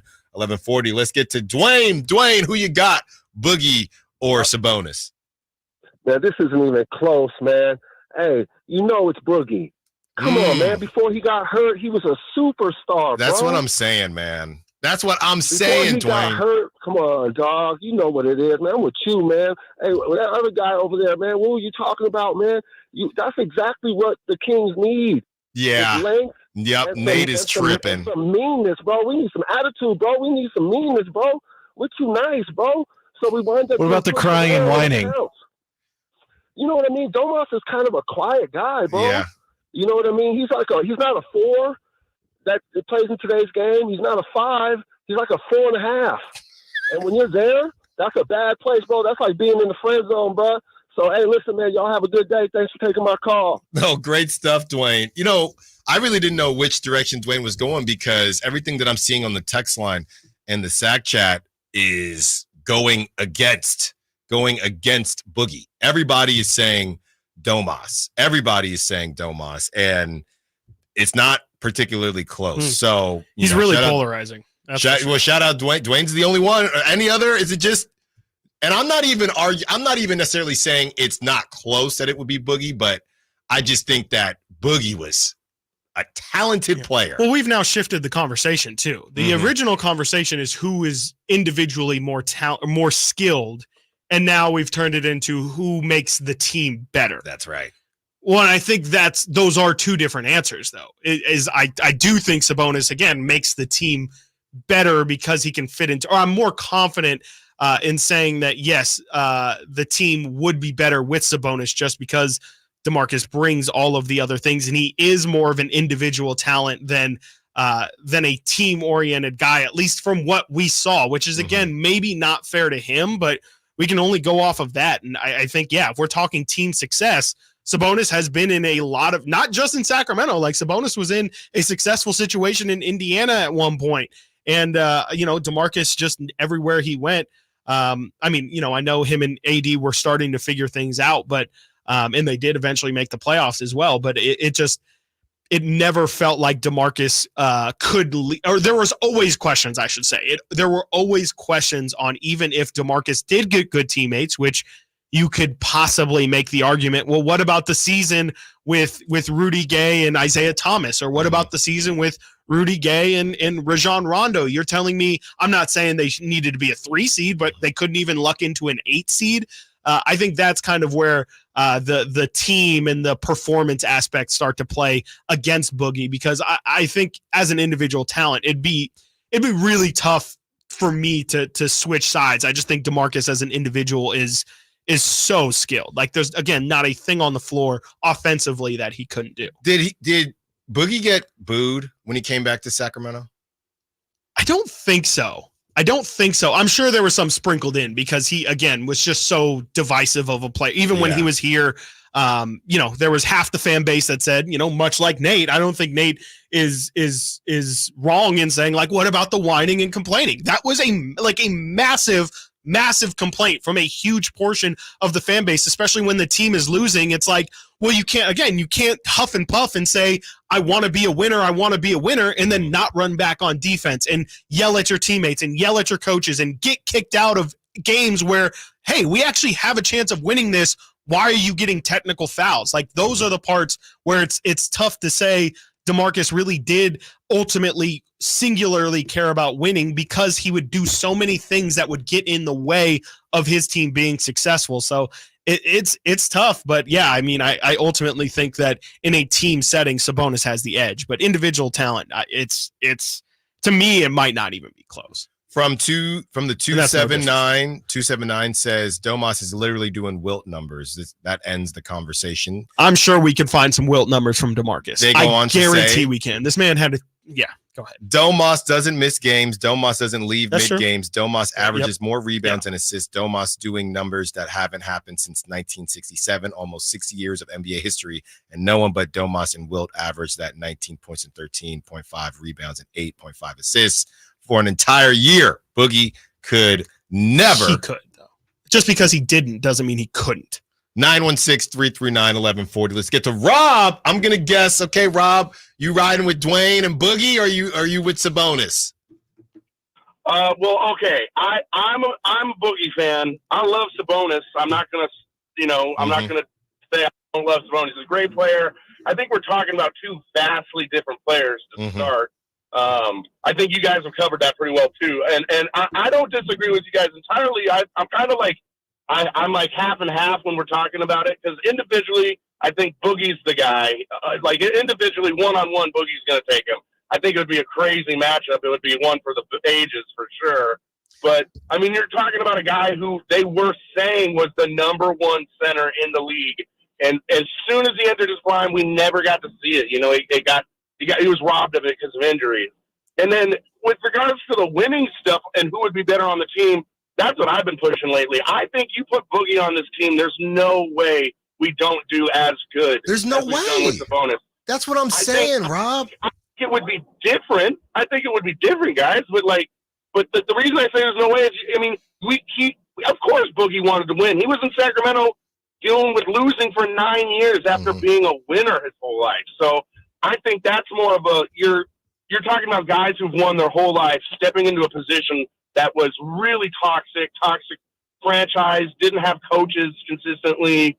I mean, if we kept Mike Malone, that probably would have been a 500 season right there. So, I mean, I think about it like this. Mike Malone, is the coach for that whole season, after Boogie comes back, from meningitis or whatever he had. I don't think we're not a 500 team. I don't think we don't make the playoffs that year. And I think that changes the whole narrative of this conversation. You give Boogie that kind of credit, and he's the leader, undoubtedly the leader of that team. The bonus, maybe the leader. Is it Fox? I mean, we're talking about two huge different players. Yeah. Thanks for letting me take the mic, guys. Of Absolutely. course, of Good call, course. Rob. Thanks for the call, Rob. Yeah, ultimately we'll never know, but I do think it's interesting that, we don't want people to be on the fence, but ultimately that's the answer, right? It it's is, Boogie yeah. as a talent, Yep. Sabonis on this team. Yeah. But you're also not going to tell me that this team would be worse with Boogie. I can't fathom that. It would just be, I don't think talent-wise it'd be worse. It would just be, like his attitude and then how much different the team would look stylistically. Because I don't think they're running the dribble handoff games with DeMarcus out there. I think that when DeMarcus was here, it was very old-fashioned. Post that fool up and have him go to work, and everything else will fall into place. And so I just don't even. I honestly, it's just tough to even imagine how he would look in a team setting, because when he was here, you could definitely argue by no fault of his own, he was it. He was the offense. There would be games where if DeMarcus isn't scoring 35 tonight, no joke, 35, we don't have a chance. And so I think it's kind of also unfair to him, because we don't know what he would look like. And I think Rob makes a great point. I didn't even think about it. We really didn't even see prime DeMarcus Cousins.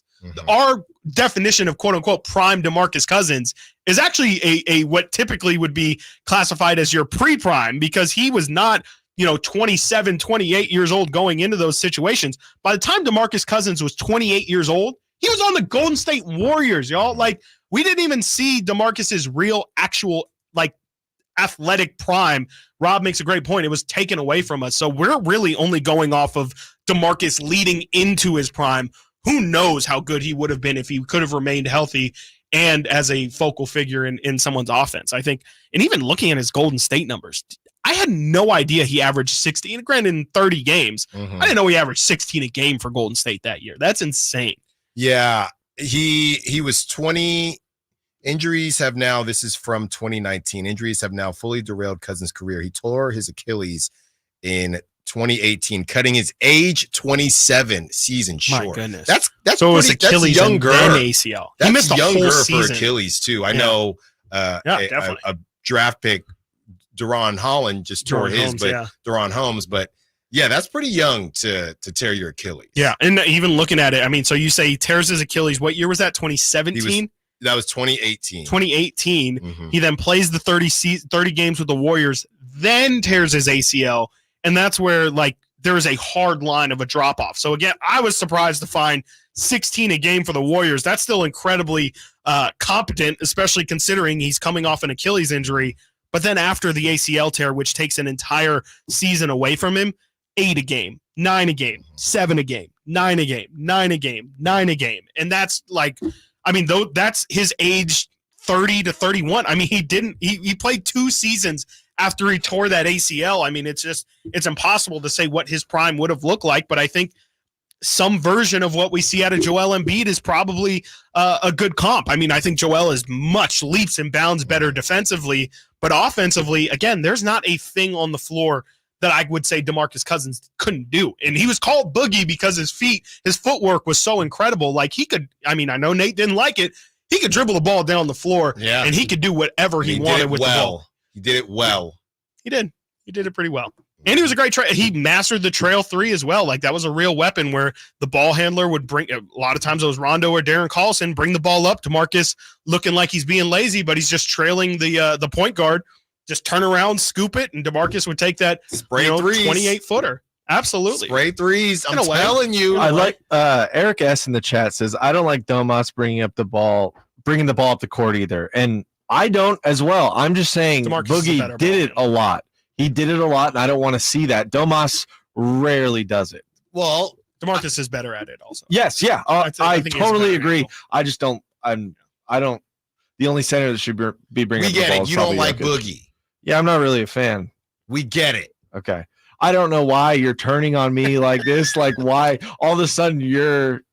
I'm the boogie guy? Yeah. You're the boogeyman. I guess it's I'm the good boogeyman. Yeah. I'm telling you. That team you have so many nicknames. That's also true. I said you have nice teeth today. That's also true. Thank you. Coming up next, we get into that overrated list and how it connects to one Lauri Markkanen. Stiles and Watkins, Sacktown Sports. On the move? Got somewhere to be? Take Sacramento Kings basketball with you. The Sacktown Sports app will let you stay connected to your passion. Never miss a moment of Sacramento Kings basketball with the Sacktown Sports app. Hot summer savings now at Maida Chevy with $12,000 off MSRP on every new Silverado half-ton Turbo Max in stock after rebates. $12,000 off every Silverado LT Turbo Max at Maida Chevy with at least 5 at this price. Hot summer savings up to $12,000 off MSRP exclusively at Maida Chevy at MaidaChevy.com. Sacramento Silverado headquarters. Together, let's drive. Not available with special financing, lease, and some other offers. Must trade in 2010 model year or newer in 7/31/24. Made a great deal at Maida. Imagine the most beautiful panoramic setting, endless waves crashing on a beach, kids playing in the park. Now, right smack in the middle of your perfect picture, imagine just one piece of litter. It doesn't fit, does it? And it simply doesn't belong anywhere, certainly not in California, not even one piece. Good news, if we work together, we will change it all. Clean California, zero litter is the goal. CleanCA.com.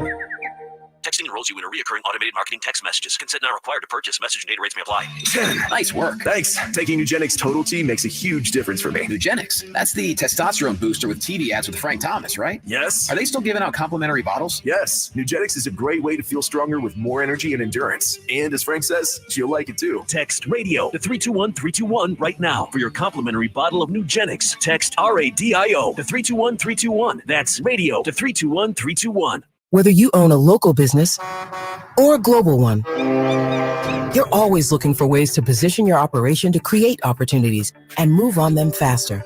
With Bank of America, you get access to experts, award-winning insights, and business solutions so powerful, you'll make every move matter, locally and globally.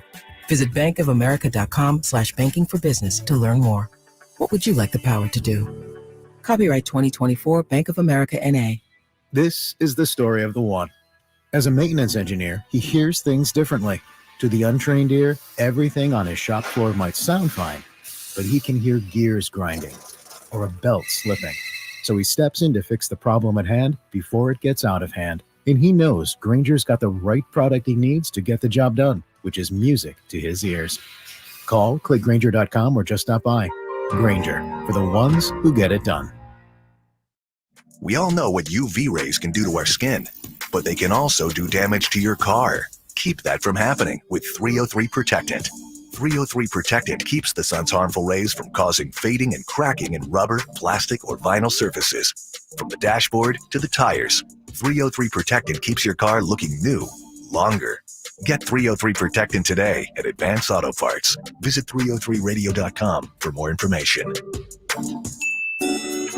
Hey everybody, it's your boy Kyle Draper from Mercedes-Benz of Stockton. I can't tell you how much I love my new SUV. It is truly amazing, and I got special news just for you. Right now at Mercedes-Benz of Stockton, you can receive your first month's payment up to $1,500 on them on select new 2024 GLE vehicles. Or how about the all-new E-Class right now at Mercedes-Benz of Stockton?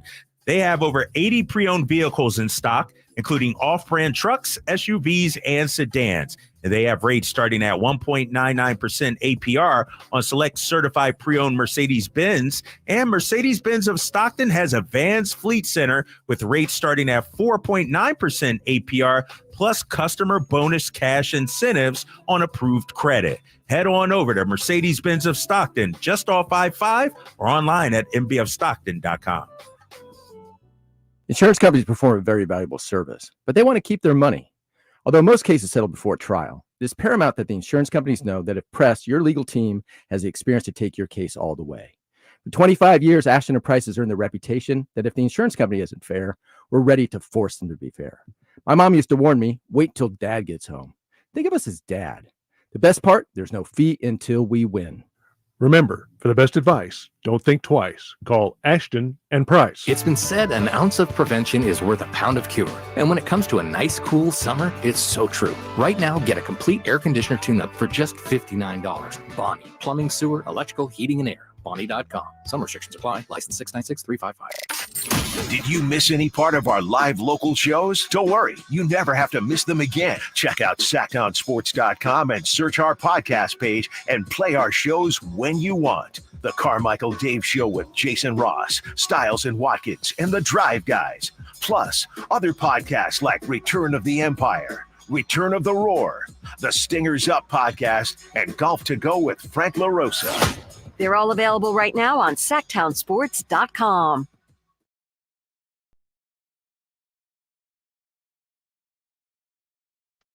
Sacktown Sports. Call or text at 916-339-1140.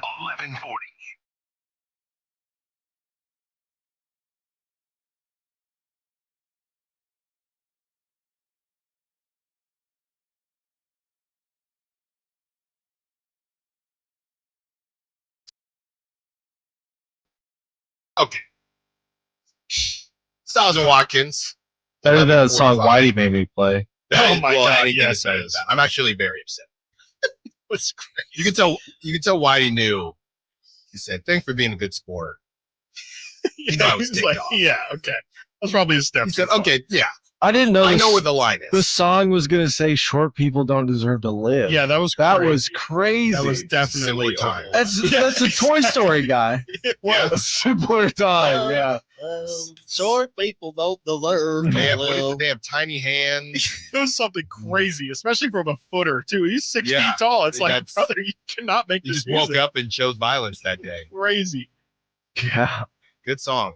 Good song. Good show.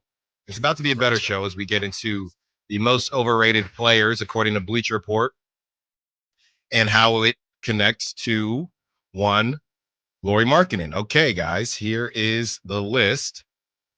At number 5, Jonathan Isaac.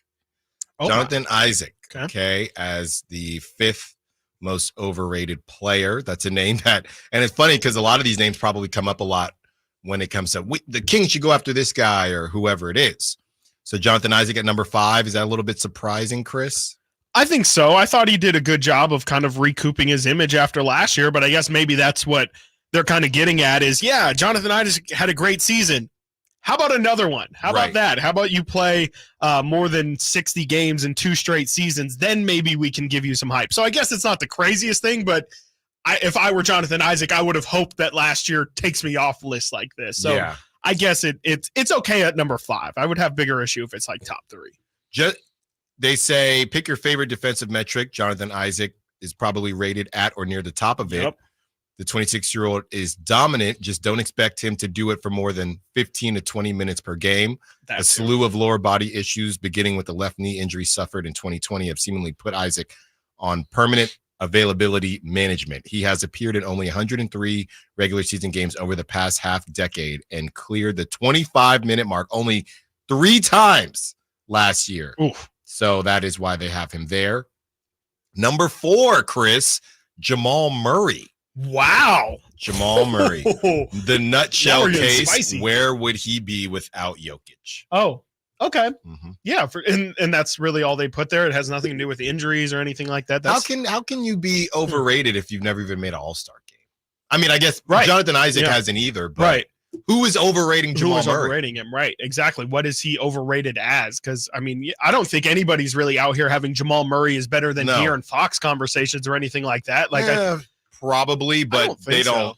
So. That person doesn't know ball. Yeah. I feel like that's an interesting one that probably has more to do with, I guess, him getting credit as the number 2 option, where maybe they're saying he's a high level 3rd option and not a true 2nd option. That one's a bit of an interesting one, and maybe one that's a little more nuanced than the other ones, because I don't really hear, when I think of Jamal Murray, my first thoughts aren't overrated. It's more, and both of these guys have injury problems as well, so I don't know how big of a factor that should play in being over or underrated either. This guy, I don't even really want to say the name, but number 3, Miles Bridges, and their nutshell case, how much value does he provide to a winning team?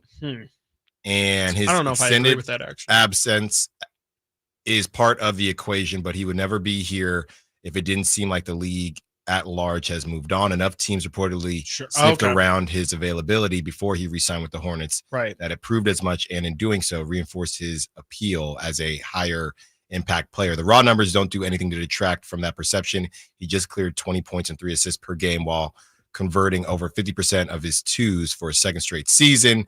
And yet I'm not sold on his numbers or role translating to a positive impact. Yeah, that one's interesting because that's almost. It sounds, and please, you have it in front of you, so correct me if I'm wrong. It kind of sounds like they're saying they don't think Miles Bridges was good enough to get a second chance, and they're surprised that Miles Bridges is getting a second chance. Well, it seems like, because I would say he's underrated because people don't want them on their team because of all the off the floor stuff, which is totally justified. But I think that he is. If you were to just have him be whatever, just no baggage or anything like that, I feel like people would probably talk about him more.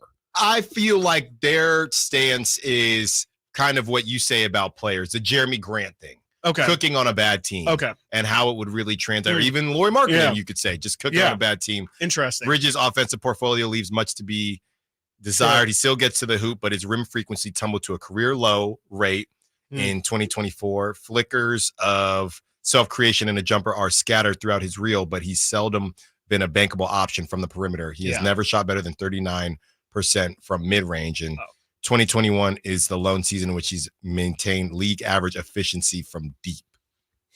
Yeah, I mean, he's definitely not a shooter. Even in college, I was a little confused. He was kind of a tweener. I mean, he was a little bit of like, when Draymond was the flavor of the month, he was kind of like, is he going to be a Draymond Green? Because he physically looks like a guy and looks like a Draymond because he's more 6'7", but doesn't really bring a ton of guard skills, but he can jump, or he used to be able to jump out the gym. I don't know if he still has those hops, but I was never massive on Miles Bridges' potential, but I always thought he could be a really solid NBA player. And to me, that's kind of what he is right now. I guess in that sense, I don't think he would be a 20-point per game scorer on a good team. And I guess that's where this overrating is coming from. But I mean, I still think that he's a serviceable NBA player. I don't know if I would say Miles Bridges is overrated. So that's an interesting one to me. This one comes in at number 2 from the Houston Rockets, Jalen Green.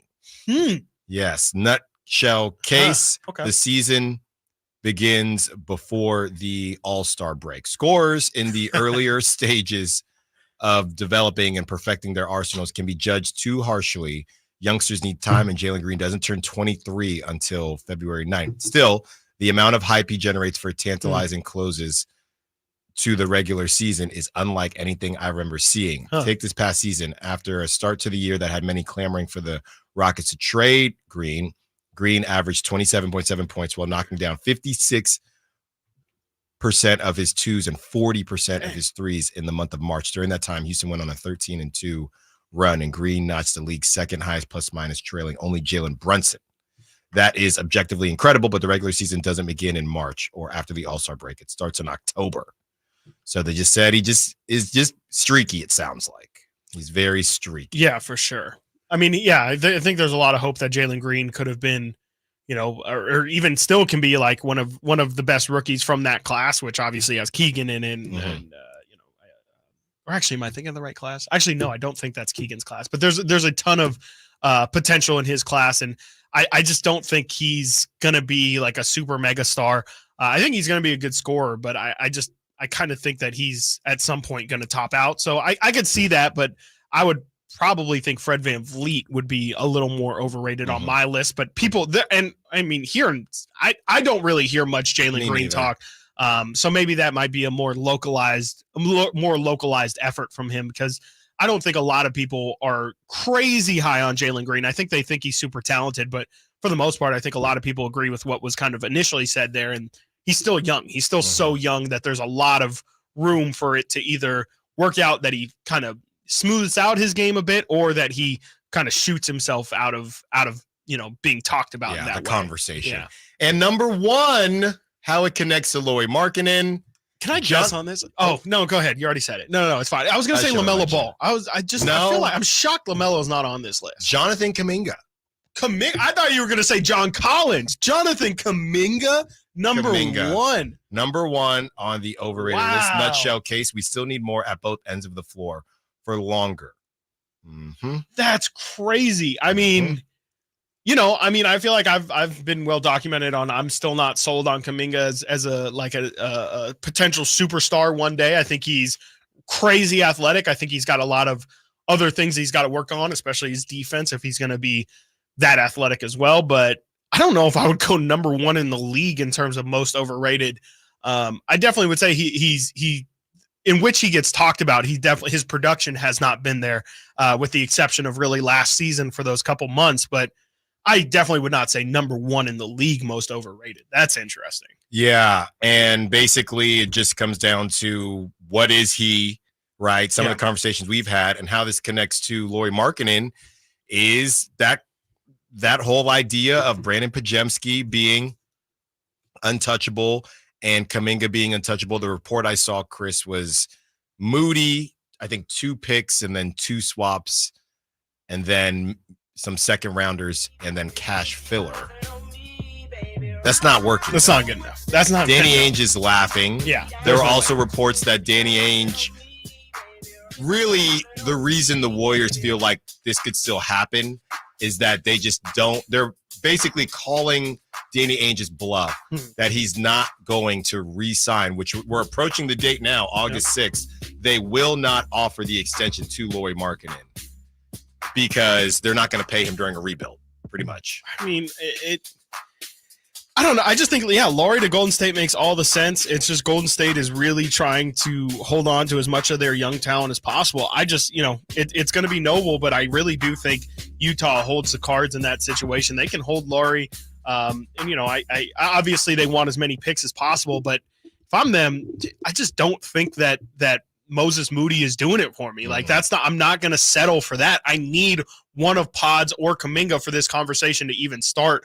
There's no way. I mean, they already have tons of picks too. That's the other thing. It's not like we're talking about Golden State trading with Sacramento, who really only has their assets. Utah already has a ton. 2 more. Yeah, it's nice. It's great. It adds to the stockpile, but it doesn't really do much for them. They need something that's actually going to make them feel something. And right now, draft picks, they already have them, so they don't really covet them as much as I think everybody else does. Yeah, the Warriors' current offer for Lauri Markkanen, as it is currently known, Moses Moody 2 firsts, 2 swaps, multiple seconds, and that's not enough. You have to sell. Danny Ainge can't sell that. Right? No. There has to be somebody along with those picks, and that somebody is not Moses Moody. We continue to break down this Lauri Markkanen saga when we return. Stiles and Watkins, Sacktown Sports.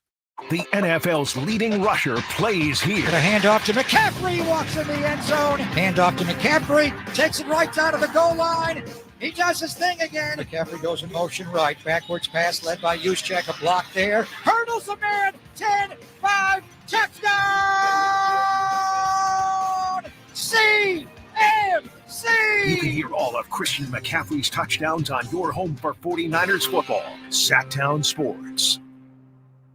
I didn't ask to be thrown in the streets with nowhere to go. I didn't think I'd survive.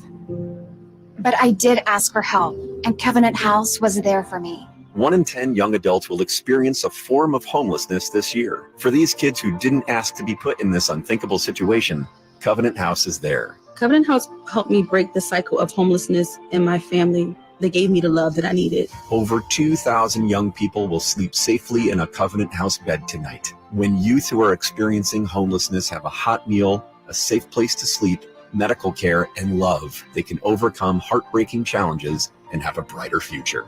They just really genuinely just wanted to help me succeed, and I'm succeeding.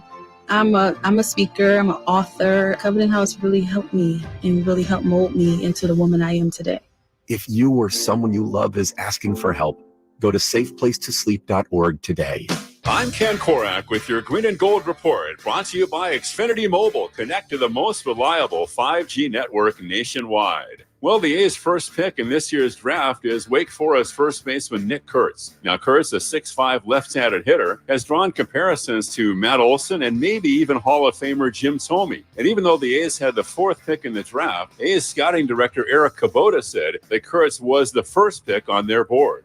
Want to save on some of the biggest names in streaming on the network made for streaming? Now through September 21st, get 150 megabit Xfinity internet for 12 months with a 1-year contract. And for just $15 a month, add the new Stream Saver that includes Peacock, Apple TV Plus, and Netflix for just $35 a month. Switch at Xfinity.com today. Restrictions apply. Requires paperless billing and auto pay with stored bank account. Equipment taxes and fees extra. After promo, regular internet rate supply. Currently $54 a month. Actual speeds vary. Stream Saver requires Xfinity internet or TV and price subject to change. Summer is finally finally here, and so are all the best deals on DeWalt power tools at Fasteners Inc. Tool Outlet in Sacramento. Drills, impacts, circular saws, you name it, we have it for the best price in town, guaranteed. Whether you're a weekend warrior or a seasoned tradesman, we've got all the DeWalt products you need to crush your next project. So come on down to Fasteners Inc. Tool Outlet today on Power and Road for better tools and better prices. For more info, visit fastenersinc.net. Domantas Sabonis plays here. He finds Sabonis, put the frosting on the cake, put the cherry on the sundae. Sabonis with a two-hand flush makes it 114-106.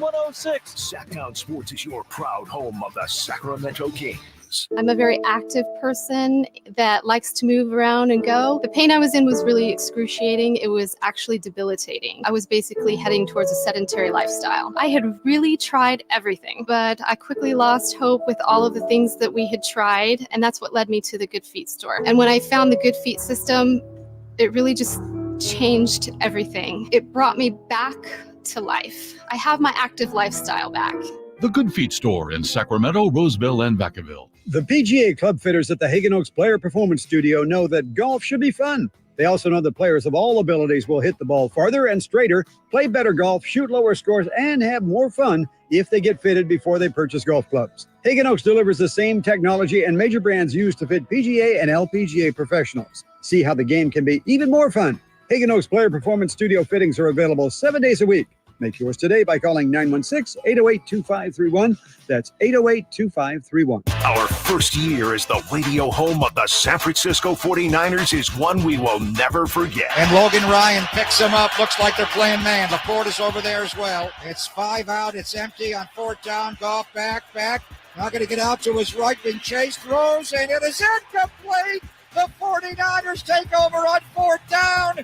Again! Congratulations to the 49ers on a terrific year. And thank you for so many wonderful memories. From the Power Business Technology Toshiba Studios. KHTK-AM Sacramento, KYMX HD2 Sacramento. Sacramento's official home for the San Francisco 49ers. Touchdown! San Francisco! Sacktown Sports.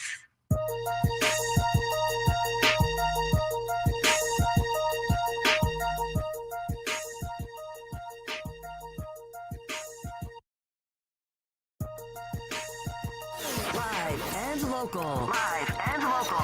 This is Sacktown Sports. So I did some play-by-play over the weekend, and Nate is insisting that I was playing some clips for the guys. They asked for it, so I said, fine, I'll play some clips. Give the people what they want. I walked into the room this morning and you're like, Nate, you gotta check this out. Check this out, man. And then you spent 10 minutes going, there's another one too. Just give me, you guys, it's gonna be so funny. It's gonna be so funny. And it was just 10 minutes of you in the corner being like, oh, you guys, this is gonna be crazy. I'm still looking for it, and I can't send Nate the video because, you know, his messages are green. yeah, exactly. I have blue. a Samsung. Literally, I didn't know. Sorry, I don't conform. It said it sent though. It did send, but it's in 144p and it's all compressed. Oh, I hate that, dude. Yeah. Oh my god. Yeah. That's Nate, what are we doing, man? I just don't. I'm off the iPhone game since like early high school. That tracks. Such a non-conforming. Yeah, that tracks. Yeah, not sheeple. Not at all. Yeah, Not at all. Yeah, I'm just following one of the most popular brands You're of just all an time, independent Samsung. thinker. Yeah, I'm just so much smarter than everyone else. Ward says, that "Can is we get comedy. Stiles announcing MMA?" Sure. Oh, he punched him. Oh, he's grabbing him. Oh! Scream! Drop I top. don't know. Yeah, yeah. Wonder what your perfect sport would be. You could probably do a good baseball call, I feel like. Because baseball, you know, there's time to breathe and really set it up. That's the one. That's one play-by-play. I'm trying to do some. I feel like baseball you could play-by-play. definitely do some baseball play because it needs like a guy like you too, where like the energy of it to like kind of. You could probably do banana ball. That should be your route. Banana ball would be fun, but Yeah. you heard me. I was playing the videos, and we're gonna get them next segment here. I was cooking. Yes, no, you were. Like it's not like you know Nate you've was got cracking something. up. No, you said some silly stuff, and it like I don't blame you. It's not you can't just walk in and take over. You know, like you're not just going to be a pro instantly. Just so Mark Jones walking it's funny, in. you know, and I liked when we played your River Cat stuff. That was your first time emceeing a game. Scream. That's how we got Scream. That's how we got Scream. And I think eventually we're going to get a new intro for the show, and that's going to be in the intro. And I think 100% because there's some changes coming to this show, and I think that's going to be one of them. There we go. Wow. All right. Well, this Lauri Markkanen thing, Chris, and this is from Mark Stein. There is also a growing belief league-wide that the Warriors are more willing to move Jonathan Kuminga than Podziemski. And he goes on to write, it must be noted that Golden State offers for Markkanen have centered around a package featuring Moses Moody and draft compensation without including Podziemski and Kuminga. So that is why Danny Ainge has said no so far. And here's the bottom line. It's whether or not the Warriors want to pay Kuminga, who can get his extension, and, you know, the likes of Franz Wagner and guys like that who are getting their rookie extensions. Do they want to pay Kuminga? Do they want to pay Moses Moody? What would that price tag look like? So the reason they're more willing to pay Kuminga, to move Kuminga than Podziemski isn't solely their skill levels. It's also basically, if you think that Kuminga and Podziemski are even close, then you want to hold on to the guy where you have more control. Yeah, exactly. Now, whether or not you should think that Podziemski and Kuminga are close, that's a different conversation. But if you're Danny Ainge now, when we saw those reports and we were thinking that was crazy as far as the Jazz being more centered around Podziemski than Kuminga, it does make more sense if you're the Jazz. And if you think in this world, if you think Podziemski is even close to Kuminga, you're going to take Podziemski because you have a longer period of time before you have to pay him. And it also keeps the Warriors in a tough spot. Yeah. If you take on Kuminga and that looming extension, the Warriors have more flexibility again. Right. Yeah, absolutely. And it's a tough decision to try and make if you're Utah. I mean, I understand why they would want Podziemski, and it might really just, you know, it definitely might speak to it definitely what you said, but it also might just be as cut and dry as they think Podziemski could be the better player. I mean, as we just went through the most overrated list, there's a chance that maybe they just think Kuminga's not that good. Maybe they think he's benefiting a lot from having a guy like Steph, and you know, it could just be as simple as almost like the DeMarcus Cousins conversation we just had. Maybe they just feel like, hey, Podziemski is more like Sabonis in the sense of we know we can fit Podziemski into any starting five or any lineup that we want to because he is a good passer. He can shoot. He can be a point guard. He leads the NBA or led the NBA in charges drawn last year. That's something that's a great word that you brought is scalable, right? Like it's something that you could say, okay, it doesn't matter what situation he's going into. There's no reason why he can't bring this to every situation. You might tell yourself, Jonathan Kuminga, you really got to feed that dude in order to kind of get what you want out of him. And if he's not a scoring option, I don't really know what he's going to be. You know, and yeah, I think that it could just be as simple as that. But regardless, I think this is all leading to, there's just too much smoke behind Lauri Markkanen to the Warriors. It just makes all the sense in the world, but it does feel like that the Warriors, for whatever reason, just don't want to feel desperate. They don't want to give off desperate vibes, but I think the problem is they are, and I think Utah sees right through it, and they're going to hold out. Like, there's no reason why Utah should be in any rush to trade Lauri. They can hold on to him until the trade deadline. The Warriors can't afford to do that. If they don't make a move here before the start of the season, they very, very much run the risk of the entire Western Conference just lapping them and not putting them in a situation where they can even make the play-in. Yeah, and if you are the Warriors, you understand that Steph only has so much more time before this whole thing is going to end. And it comes down to, you might like Brandon Podziemski, but do you like him more than what's left in Steph's career? Yeah. That's really the question. And I don't know how you could say yes. That's insane to me. Yeah, there's no way. There's no way you could say that. I mean, you can't look Steph in the eyes realistically and say, no, Steph, we are trying to maximize the rest of your career here. We just really don't want to give up on Brandon Podziemski. Like, what are we talking? If you're Steph Curry, you're saying, dude, like, I've had to sacrifice so much in my time here, and, you know, you guys have been great to me this whole time, but I've been the lowest maintenance superstar I possibly could have been.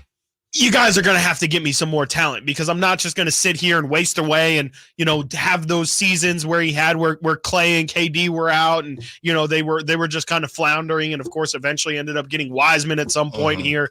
I don't think Steph wants that from the couple years left of his career, especially not coming off this Team USA run where he's playing with LeBron and seeing, all these guys who have super teamed it in the past. And he's out here saying, well, now I got to get excited to go play with Jack Harlow over here instead of going to play with all of these stars that I've just played with all summer. I'm definitely higher on Kuminga than Brandon Pajemski, but let me ask you a question. If you're the Warriors, I'll say this. You could see why Brandon Pajemski is untouchable. I'm not sure the Warriors know why Jonathan Kuminga is untouchable. Yeah. And essentially what I'm saying is I don't know what their plan is for Jonathan Kuminga. Right. Is he untouchable because he's going to be your number 2 option? Right. Is he untouchable because he's your next superstar? Why is he untouchable? If you ask me why Brandon Pajemski is untouchable, well, Clay moved on. You need another ball handler. You need another shooter. And this is a guy who, as much as he annoys us, we know he's about that life, right? He's doing some things. And he has started out hot. The one rookie that Steve Kerr couldn't keep off the court in all of his years has been Brandon Pajemski. So that's not to say I like him more than Jonathan Kuminga, but I know why they would maybe see him as untouchable. I don't know why they think Jonathan Kuminga is untouchable. That's a great point. What is your plan for Jonathan Kuminga? I have no clue. I think it's just like almost in a post-losing Wiseman thing. They're like, no, we can't admit defeat on that entire run of picks in which we sacrificed Bob's gone. Who cares? That's what common sense would tell you. But I think it is just as simple as they don't want to have it look like they've given up on that run, or maybe they do secretly have a real high hopes for Jonathan Kuminga's future. I don't think so. I mean, I think that he should have always been viewed as the trade chip, and I think at some point it is just they've waited so long to get any production out of him that now that he's finally playing well, maybe they're a little bit hesitant because they don't want to, for an organization that this whole time has said light years ahead, maybe they were a bit afraid that they would have looked dumb if they traded Kuminga and then he popped somewhere else instead of in their organization. But I really, short answer, long answer short, I think it's just pride. I think that it's completely letting pride get in the way and not just saying, look, we are desperate. We do need to maximize Steph's window. Here, go ahead. Have our young players that we really don't know what to do with anyways, not name Brandon Pajemski, and give us Lauri Markkanen so we can actually at least convince ourselves that we have a chance in this Western Conference. Because I truly do think right now the Warriors don't stand a shot right now with how talented the West is. There is a power ranking out that has the Niners pretty darn high, but Colin Cowherd says that the Niners won't even win the NFC West. Stiles and Watkins, Sacktown Sports. Keegan Murray plays here. Keegan scores another three-pointer. Keegan Murray knocking it down for 23 points. Match De'Aaron Fox for game scoring honors. Sacktown Sports is your proud home of the Sacramento Kings.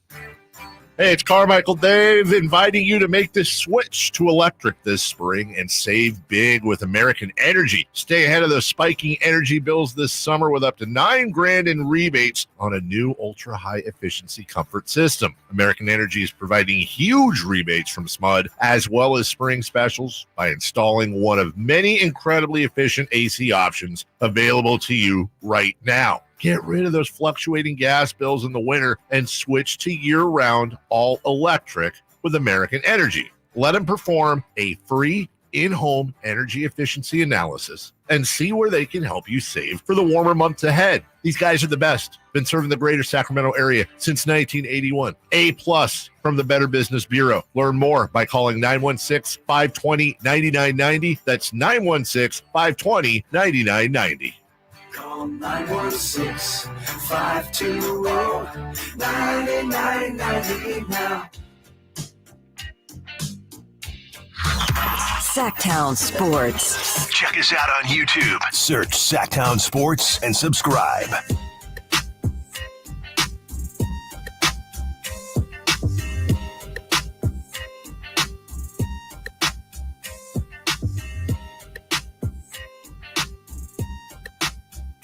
Bleacher Report has the Niners at number 2 in their power rankings, and the Raiders at 25. That's pretty bad. That's crazy. That's pretty bad. Man, 25. I mean, I could see it. I might have to look at the rest of this list. 25. They have the Giants at 30. Oh, okay. The Broncos at 29. The Cardinals at 28.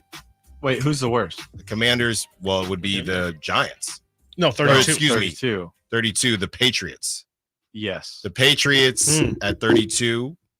The Panthers at 31. I don't know how the Patriots are worse than the Panthers. Tell me right now who's quarterbacking for the Patriots. I think I know Drake who it May. is.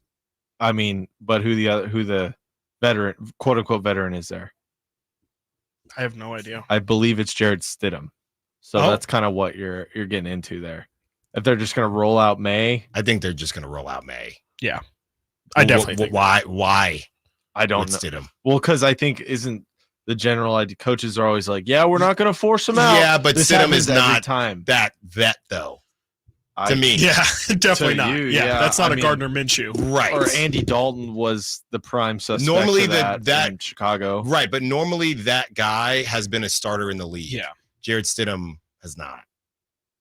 Yeah. I guess you're right, huh? The Panthers at 31. I don't know how they're not last. The Giants at 30. The Broncos at 29. Cardinals at 28. Commanders at 27. Titans at 26. And the Raiders at 25. So if you think that's too low for the Raiders, your Vikings are at 24, which is kind of crazy. That's crazy. The Saints are at 23. The Bears are at 22. The Seahawks are at 21. That feels low if you're a Seahawks fan. Chargers are at 20. Jacksonville Jaguars are at 19. I mean, are the Raiders better than the Chargers? Are they better than the Seahawks? Are they better than the Bears? Maybe the Bears. Maybe, yeah. I don't know if they're better than the Saints. Looking at it, Way I too actually high kind of for think them. that that's okay. Yeah, I think Yeah. the Raiders should feel good about 25. I mean, we're actually, crazy arguing a enough. couple spots here.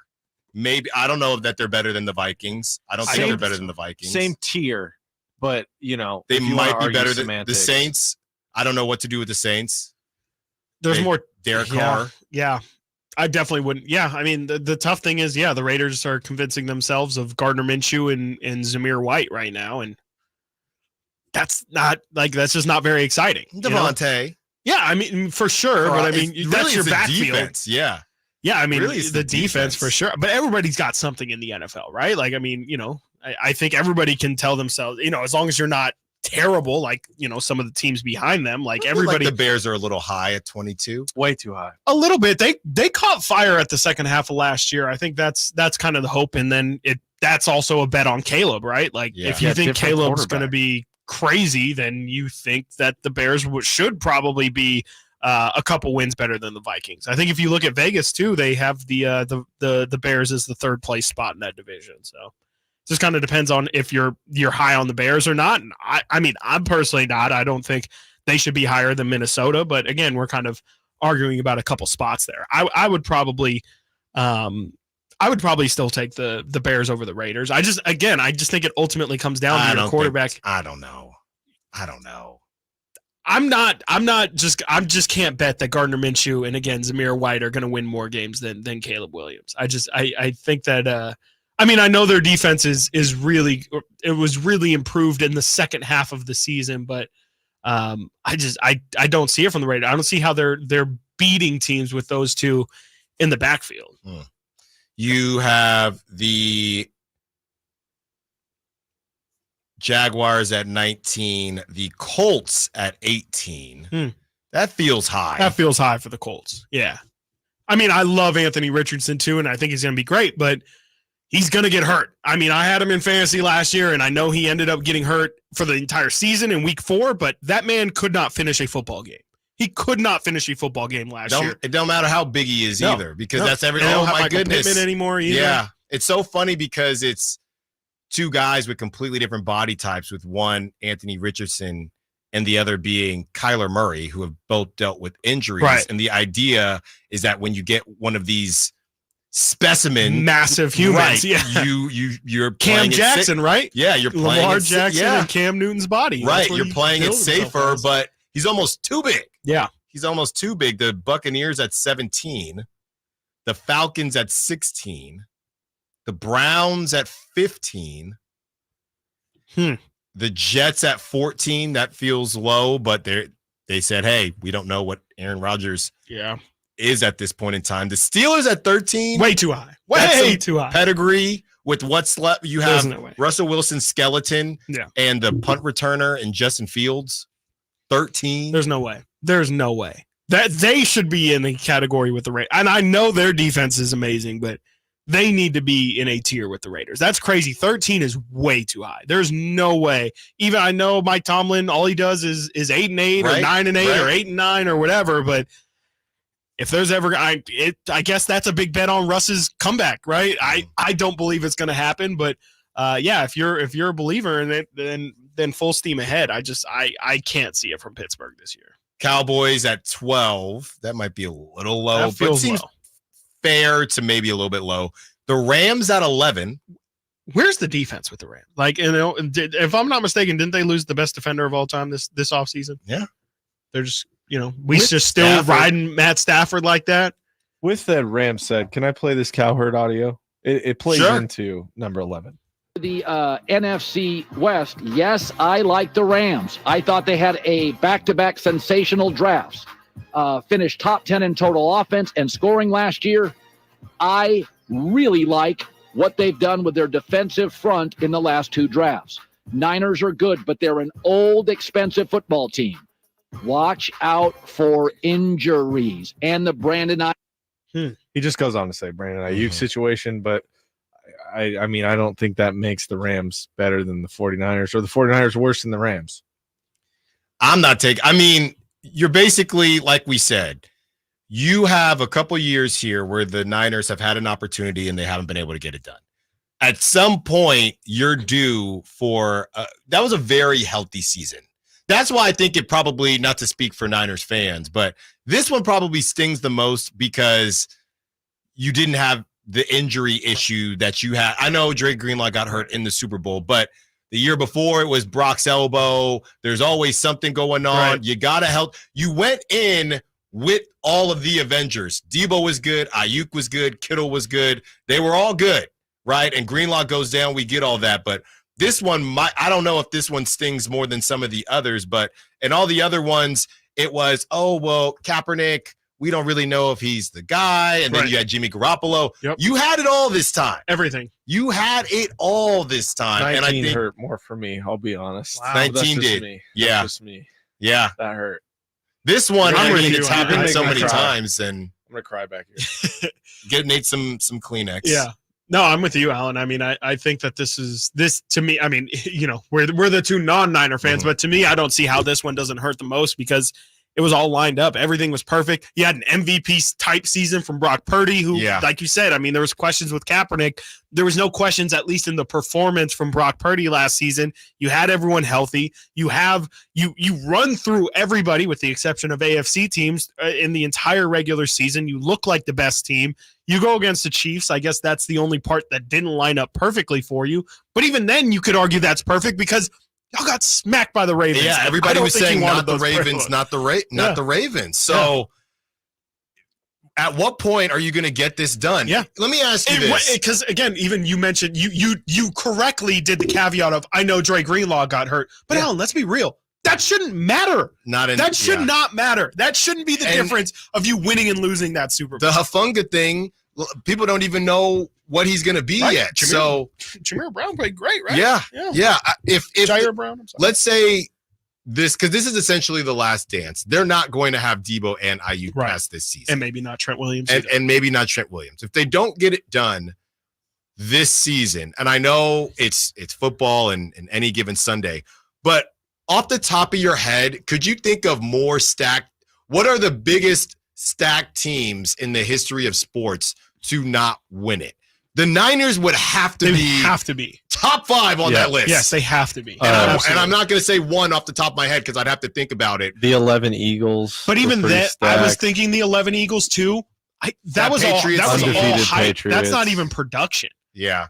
that Eagles team was all high. It was all off-season acquisitions that didn't end up panning out. Like the Niners had the Patriots is probably the one. Mariners. They had the rollout. We're talking best teams not to do it. To not do it. I'd say the Mariners Warriors, when they of had. course. Oh, are we doing outside of NFL? All of it. Okay, yeah. But I don't even. No, I'm saying they never got one. I'm not counting the Warriors. Okay, you're not just that saying they specific missed season. the window. I'm saying you had an era, and you just never got it done.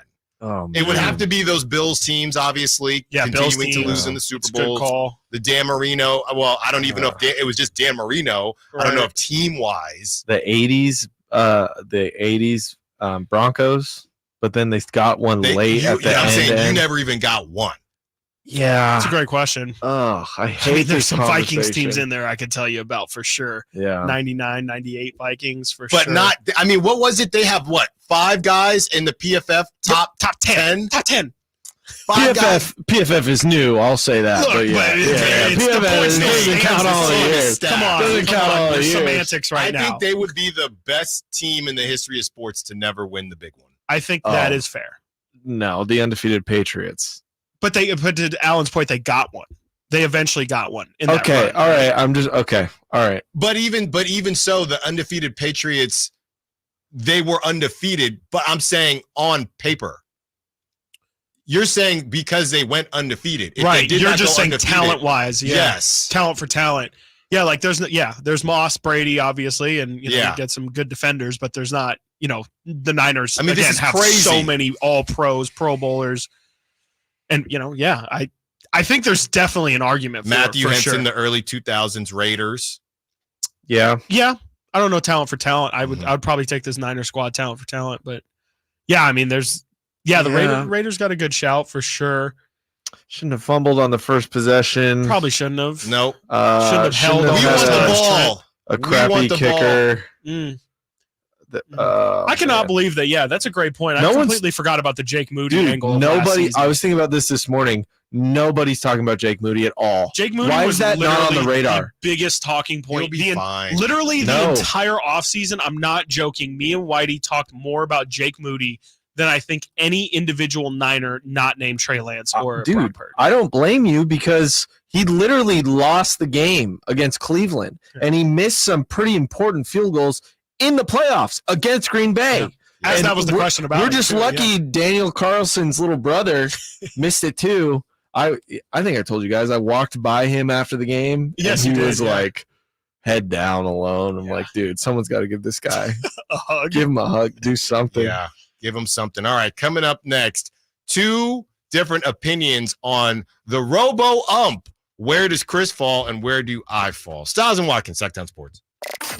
Did you miss any part of our live local shows? Don't worry, you never have to miss them again. Check out sacktownsports.com and search our podcast page and play our shows when you want. The Carmichael Dave Show with Jason Ross, Stiles and Watkins, and the Drive Guys. Plus, other podcasts like Return of the Empire, Return of the Roar, the Stingers Up podcast, and Golf to Go with Frank LaRosa. They're all available right now on sacktownsports.com. Hey, what's up, everybody? It's your boy Drapes, Kyle Draper. As the proud sponsor of the Sacramento Kings Mop Crew, Alsco Uniforms offers certified hygienically clean lab coats, scrubs, bed linens, towels, floor mats, and an array of mops tailored for your healthcare facility. Our services include convenient delivery to your doorstep. Leading the way in healthcare laundry services in Northern California, discover why it pays to keep clean with Alsco Uniforms. Go to alsco.com to learn more. Again, that's ALSCO.com. Big O Tires proudly sells our own brand of innovative, newly designed tires, like the Bigfoot AT2 with improved all-terrain traction, and the Legacy All-Season Plus that keeps you on the road in any weather, with every set backed by our ProTech Plus warranty. And right now, get $80 to $100 instant savings on 4 select in-stock Big O brand tires with installation purchase. Now through July 28th. Big O Tires, the team you trust.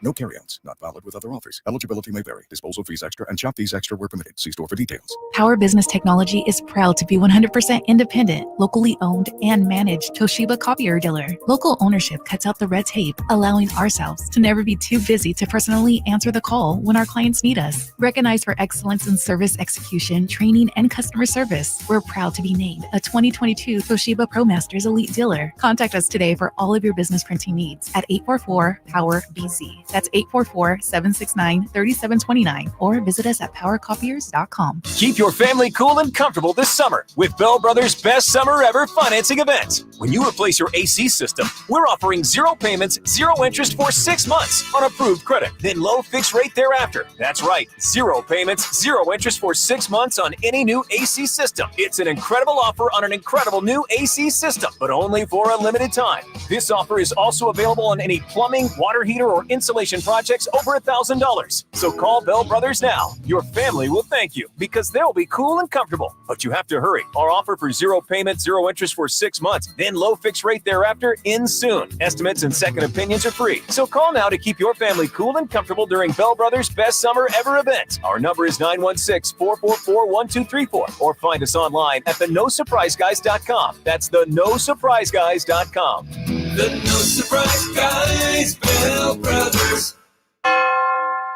Michael Dave here for Capital Casino. Sacramento Summertime Heat is back. And, of course, Cap Casino, Sacramento's #1 poker room, wants to invite everyone to soak up some air conditioning, still with the most variety of table games in the region. And, as always, the best food, best service, and the best action, conveniently located in downtown Sacramento. Capital Casino, of course, reminding everyone to please make sure you gamble responsibly. 1-800-GAMBLER. 18 number ones. What was I thinking? Countless ACM and CMA awards. Sold out world tours. And now Dierks Bentley is coming to Sacramento for Country in the Park 2. September 28th at Hart Health Park at Cal Expo with Parmalee, I love you just the way Dasha, Kelsey Hart, and more. Plus line dancing, food trucks, and more. Tickets available now at CITVFest.com. Brought to you by McKee Brothers, Clemmy Reuter and Heat, and Dawson Oil Company.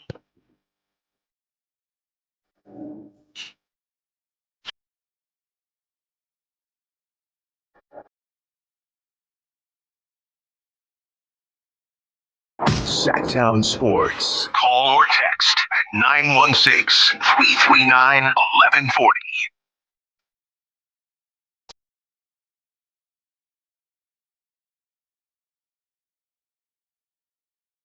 Guys, we have a a ridiculous story coming out where LeBron with Team USA, he challenges his teammates to an offhand free throw contest. Okay. Everyone shoots kind of with their, cheating, but okay. No, yeah. Well, that's where we're getting. Oh, okay. Everyone shoots with their true offhand, but LeBron claims his offhand is his right hand. He wins and then crowns himself at the end as the king. And you see Halliburton and other players shooting with their offhands, with their left hand. Anthony Davis. Tyrese LeBron sits up there. LeBron sits up there, shoots with his right hand, and says, I won. I'm actually left-handed. He is. Yeah, but he doesn't shoot left-handed. But it's still his dominant hand. Chris, that is foul. I mean, is it foul that he's a great player? It's not your dominant hand in basketball. Yeah. I mean, he still can shoot. He should have just shot left-handed, honestly. He probably still would have won. But, I mean, it's hustling. I mean, that's the definition of hustling. LeBron's just hustling these young ridiculous. Kids. They got to do their research, clearly. I mean, it's crazy. It's very fitting that LeBron crowned himself also, but I could literally see, he probably literally did the put crown on head celebration. He did. Too. Yeah. No, he did. Yeah, that's corny. That's you can't then celebrate. You got to walk off and then be cool and then force them to ask it from you. You don't then celebrate and walk off like, you just did something. Ridiculous. Also, the idea of robot umps, ridiculous as well to some people. Barely. What's up, Nate? I just have your video ready whenever you want to tease the audience. I have it ready on StreamYard so our YouTube audience can see it. No way. Yeah, What? Yeah. So if you want to take a look at YouTube right now, you'll live be able to see Alan Stiles. We'll do it at the end of the segment. I just want do it at the end. What really gets me in this is the way you look at the camera at the end of the video. So just I wasn't supposed. I have not seen I hadn't pressed. I forgot to press stop. Sure. I had to look at it to press stop, but you would think you're a pro at this by now. I'm definitely not. All right. Well, it's there. We'll get to it. The Chronicle's John Shea spoke with Giants starting pitcher Logan Webb during All-Star Week about the ABS system, with the young ace offering an honest view of the inevitable change. To be honest with you, Webb told Shea, I think I get the most called strikes out of the zone in baseball. So probably not. I would like to keep it how it is. As Shea pointed out, Webb led all Major League Baseball pitchers in called strikes before Friday's series against the Colorado Rockies, according to StatCast. Giants outfielder Elliot Ramos, who's familiar with the system from its implementation at the AAA level this season, offered a slightly different view than Webb. I don't like a machine calling it, Ramos told Shea. I like the ump calling it, but I like to be able to challenge his calls too. I had it in the minors and I like it. The umpire can make a mistake and we can make a mistake with the challenge. Either way, we can take care of it right then and there. I love the challenge system. Yeah. We were speaking with someone connected with Major League Baseball at the River Cats game. Off the top of my head, I know she said that they can do it on certain days. Yeah, I think you said that. So yeah, it's like Monday, only, Wednesday, Fridays or something. Tuesday, Thursday, something like that. Certain days where they can do it, certain days where they cannot. When I do Oakland Ballers, that's obviously indie ball, but they have some connections to Major League Baseball. They have 6 challenges, pretty much. So you have 6 challenges each team. Each team gets 6 challenges. Wow. Yes, Okay. and I believe you only get, I don't think you just get to keep them the whole time if you get them right, but I know you start with 6. Wow. And it's very simple. You'll be watching. Are those universal challenge, like ball strikes and only stepping ball on first? strikes. Oh, okay. Only gotcha. ball strikes. So they'll take a pitch, they'll tap on their helmet, and it's Step pretty out the quick. box, It's right? pretty Yeah. quick. It's Yeah. pretty quick. The ball is the call of a strike is being challenged. After review, the call of a strike has been overturned to a ball, or after review, the call of a strike has been confirmed. Yep. It's pretty quick. Yeah, it's really quick. So- that was my surprise from it. Yeah, Elliot Ramos. I like that middle ground better than only robot umps, because that's what Logan Webb is saying. Yeah. But then you could challenge, hey, ump, if you're calling it down by the knees or below the knees, you could challenge that call, and maybe Logan Webb was throwing balls. So I like that. I don't know if there's a way of answering it, but you would definitely have the most insight. Do you think there's a side that prefers one strongly more than the other? Like, do you think hitters are more with Elliot Ramos universally, or because I'm more trying to? I guess the better question is, who does it benefit more to have a defined strike zone? It definitely benefits the hitters more. Right. I mean, no pitchers would want. I don't know why a pitcher would. I mean, I guess for consistency. Yeah, exactly. If you feel like maybe your strike zone's getting squeezed a bit. Logan Webb is a ground ball pitcher. Yeah. Right. So his zone is always going to be pretty low. Right. Yep. And if it's just literally not a strike according to the system, he's not going to get those. He's not going to calls. benefit from it. Right. Right. So he's going to have to naturally bring it up, which could change exactly what you're saying, kind of. Exactly. Or fly balls and all that. Right. How successful he is. Okay, Nate. Because people are asking about it now. I have to switch over to YouTube. Yeah, people take a look at YouTube. So it's just gonna play for all of us. You know, we're trying to get our technology. Oh, it's down like here. already up. You're Yeah, I ready to left go. it up. So I want everyone to see what you Okay. look like. I'm just gonna roll it. It's 15 seconds. I'm gonna leave it up. Maybe we'll listen to it again. Who knows? Where does she want to go? What does she want to do? Love Sango. Pass it down to Michellis.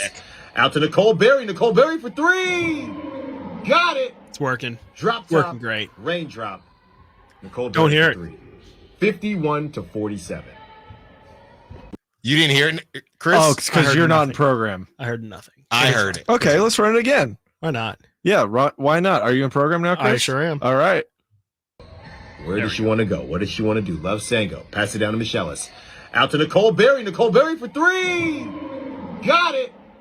Drop top. Raindrop. Nicole Berry for 3. 51-47. The look at the camera. I love Drop top raindrop. Is that what he's saying? That's right. I love the 3, but it's kind of Scream. You know, it's like a nice like nod to those. It's like a nice little hat tip. It is. It's a like, reference to Scream. Yeah. With the 3. And, For 3. Wow. I think you need to like mark. You need to like hit the. I know you fumbled it a little bit, but like I need you hitting that raindrop, drop top, something. I don't know. It just you did it scared. too. Yeah, you did it too nonchalant. No. You did it way. No, you didn't want to commit. Drop You top. had the vocab. Yes. No. Raindrop. Drop top. Raindrop. Drop top. Well, you said drop top, raindrop. Drop top. Yeah. Raindrop. It still works. It still works. It definitely still works.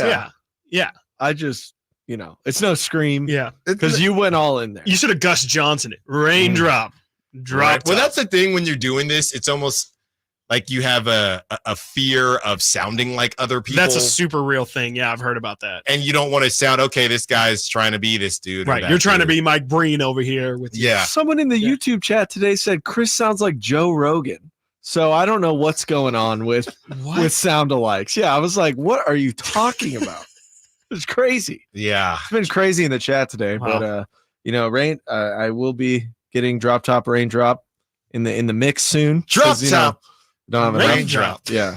I think it works if you don't know the original reference. I didn't want to. I did it on purpose. Yeah, exactly. You didn't want to copy somebody. Right. That's probably copyrighted. Yeah. You were just looking out for the strike. That's get it. That's exactly right. Coming up next, we continue the conversation, and we have some question marks about Jordan Love. When will he practice? Also, the two young quarterbacks, Caleb Williams and Jaden Daniels. Who would you rather have? Stiles and Watkins, Sacktown Sports. The only place you'll find Malik Monk is Sacktown Sports. Oh my, what an athletic move that time by Malik Monk. Hey Sacramento, it's Malik Monk and you're listening to the home of the Sacramento Kings, Sacktown Sports. Your local sports leader.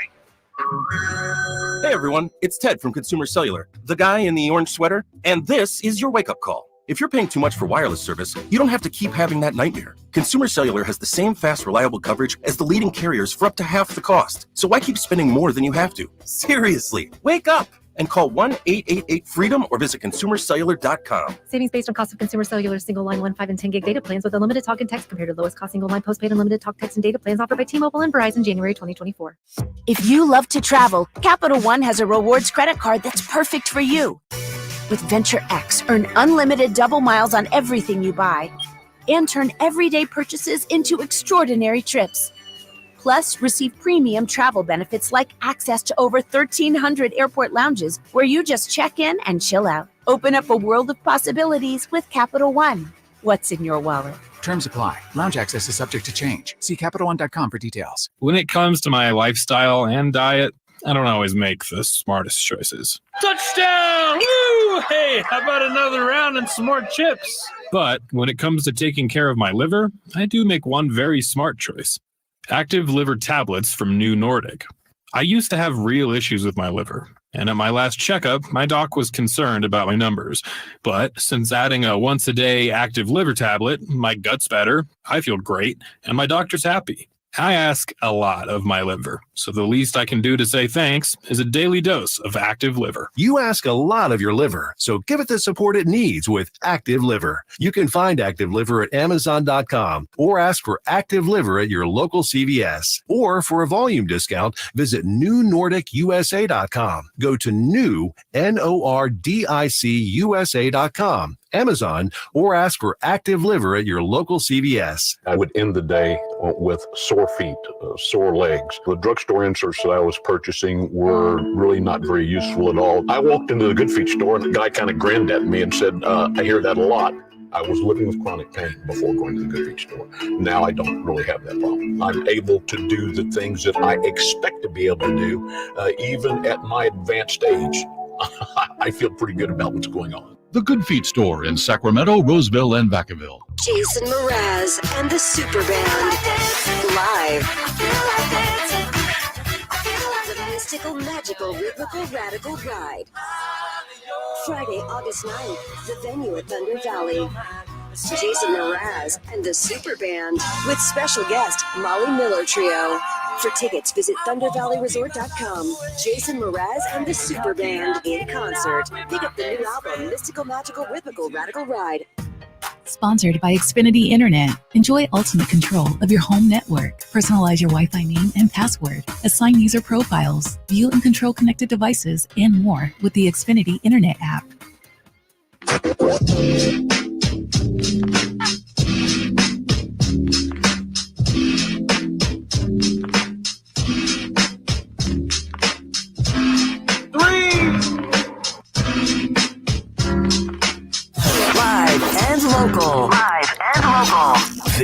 is Sacktown Sports. Drop top, raindrop. Drop top, raindrop. Drop top, raindrop. Drop top, raindrop. 3. Now it really sounds like it. Yeah. Did you augment it? Nothing. I thought about throwing some reverb on it, giving a little echo to it. Yeah. But I thought, at its purest form, let's do a little comparison, huh? We're here. Let's do Why it. not? 3. Just needs to be stretched out a little bit. 3. It almost doesn't sound like you at all. It doesn't sound like me. 3. No. Sounds like a child. Not a child. But Whoa. A child? Yeah, a child. Not a child. Not a Whoa. child. A child. It sounds. Raindrop. What? Like, she made a 3 and you said drop top raindrop? Yeah. Okay. I just like it's wet like water. Yeah. Uh-huh. No. I had another one. I played for Chris. That's jelly. Don't call it jam or something. Jeez, brother. That's trying way too hard. Just kicking it like a soccer ball. He's trying to get in his bag. So See, but that's good. what I'm saying, though. Yeah, It's tough, man. Yeah, it's inspired. It's inspired by it's. I don't think you're consciously doing it, but it is like a little. I wouldn't even call Mark. It's not Mark Jones-esque, but it is just like you're trying to add some color. I'm And I trying. think that's all it is. Yeah. You're just trying to Maybe Mike Breen, bang, but 3. 3. It's tough. You're doing him so dirty by isolating that. It doesn't sound good like this. 3. It sounds like NBA Jam. Yeah, I was almost. gonna say Yeah. it sounds like a video game that they just like isolated somebody recording. Yeah. Yeah, not It's a tough. yeah. It is what it is. As I was thinking about this. If somebody were to say, hey, this quarterback isn't in my top 10, but I would take him instead of a quarterback I do have in my top 10, would that be crazy? Because let's take Brock Purdy, for example, right? I had Brock we actually haven't revealed it yet, but Right. let's say you had Brock 9 or 10. Okay, Or between, I had Brock at 9. Okay. You have not said Jordan Love yet, right? I have not said Jordan Love yet. I don't want to do spoiler alert, but is Jordan Love in it? He is not. Okay. Can you talk about what we're referencing? Our top 10. Our top 10 quarterback list. Yeah, every day which of the week we're listing off. that's coming up in We got close to an 6 hour. and 7 today. Ooh. Close to an hour. Would you get what I'm saying, Chris? Because I think so. Is it possible that you would take Jordan Love if somebody said you're starting a franchise tomorrow? Yeah.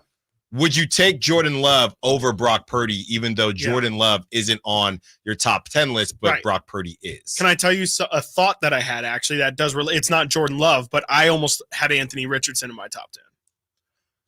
That is I would have left. the most insane I thing. didn't because it's the most insane thing. But if our list is at the end of the year, who would be the top 10 quarterbacks? I absolutely, without a doubt, You're high could on see Anthony Richardson. If he's healthy at the end of the year, we could undoubtedly say Anthony Richardson is a top 10 quarterback. I think that there is a world in which that happens. I just wasn't willing to make that. Okay. I wasn't willing to put that stamp on it. Well, it's because, not like a I hot said, take. Homeboy You cannot can't play claim again. it. You can't claim it if it happens because you didn't say it with that's your fine. chest. And I'm okay with that. I can live with that. You but should have. I just think, I think, but yes, I say that to say yes. Is there like you're just wondering if that's a? And I I think don't want- it's more and I- just and I- viewing future, Right, potential but I instead don't of want to do production that right now. But I don't want to do that with Caleb. I don't want to do that. I want to do it with the guy who's also played. I don't want to say, would you take Brock or Caleb Right, Williams? right. Okay. This Someone list- where you have no clue. How This about list Kirk is Cousins? who you want going into next season. What, And who would I don't take, think that's Brock Purdy or Richardson. Kirk I'm Cousins? just saying if you didn't want to use Same a idea. single, Same if idea. you didn't Who wanna would use you it want, one Kirk year. Cousins or Brock Purdy? Yeah. Even though Kirk Cousins is not on my top 10. He is not on and mine. Brock is. I was thinking as we were making our top 10s, by the way, that Kirk Cousins should be on top 10 lists, but his injury is scaring people off. And I think that because as I was trying to think again, like I continue to say, I feel like we should have better top 10 quarterbacks than this. I feel like we were in an era where it felt like there was all these young talent. and where did they go?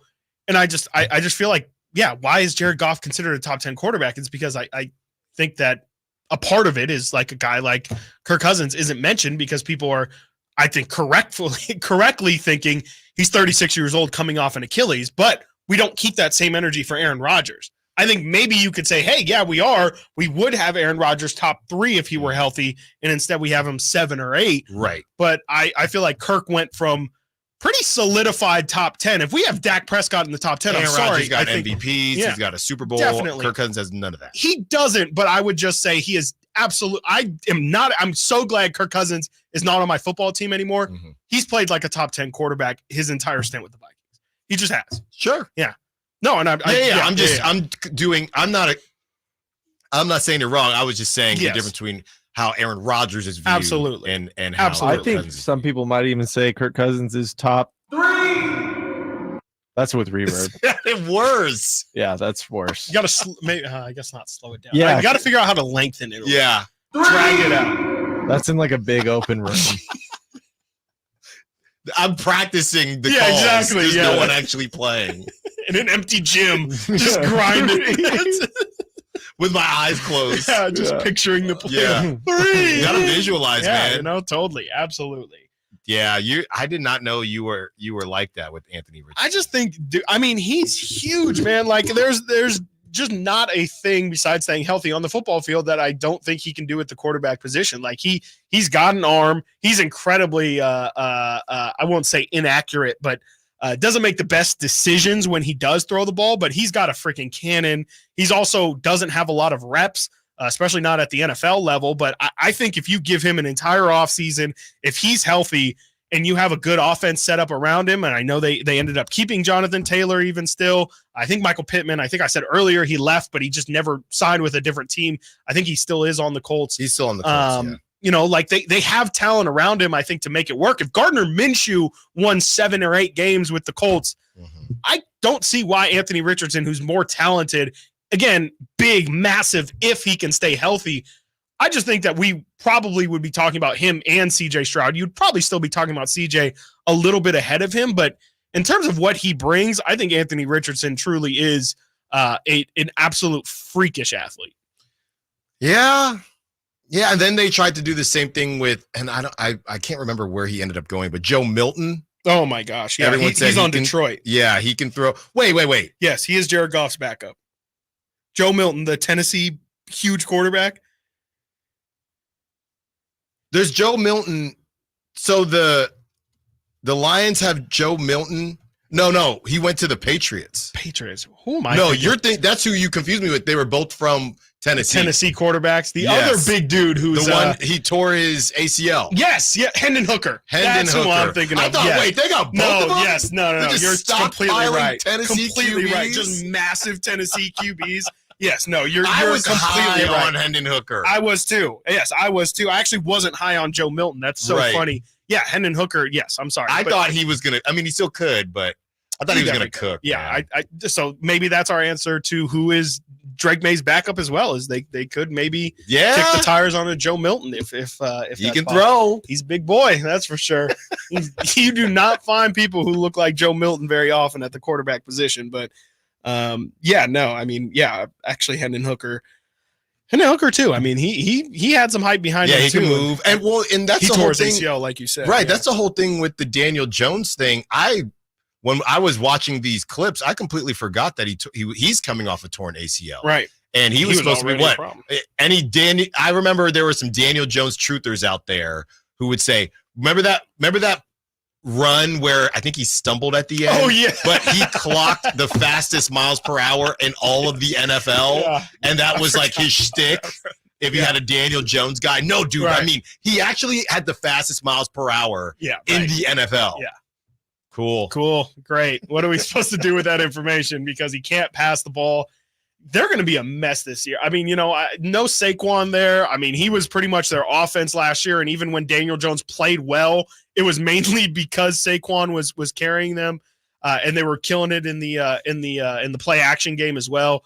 Maybe Malik Neighbors is truly that guy. I mean, I think he definitely can be a versatile weapon, but there's a lot of Malik Neighbors is going to be Tyreek Hill 2.0, and I just can't see that with Daniel Jones. You're going to have to get real creative with your playbook, and I know, especially after this offseason, tons of people are high on Dayball, but I just can't see it happening for our boy Danny Dimes, who you remember the picture you sent me this weekend of Danny Dimes? Yes. He looks focused. He definitely looks like he saw ghosts.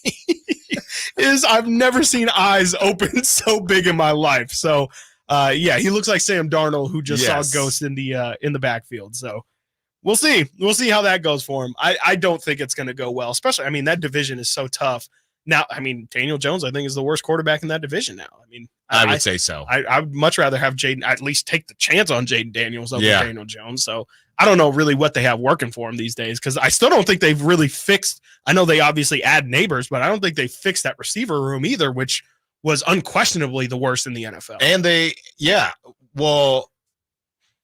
had that whole situation, and you're dealing with Daniel Jones, and I forgot our boy retired. That's what I'm saying.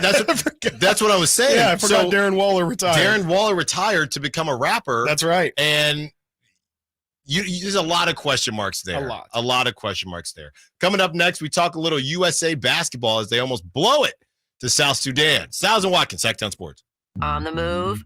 Got somewhere to be? Take Sacramento Kings basketball with you. The Sacktown Sports app will let you stay connected to your passion. Never miss a moment of Sacramento Kings basketball with the Sacktown Sports app.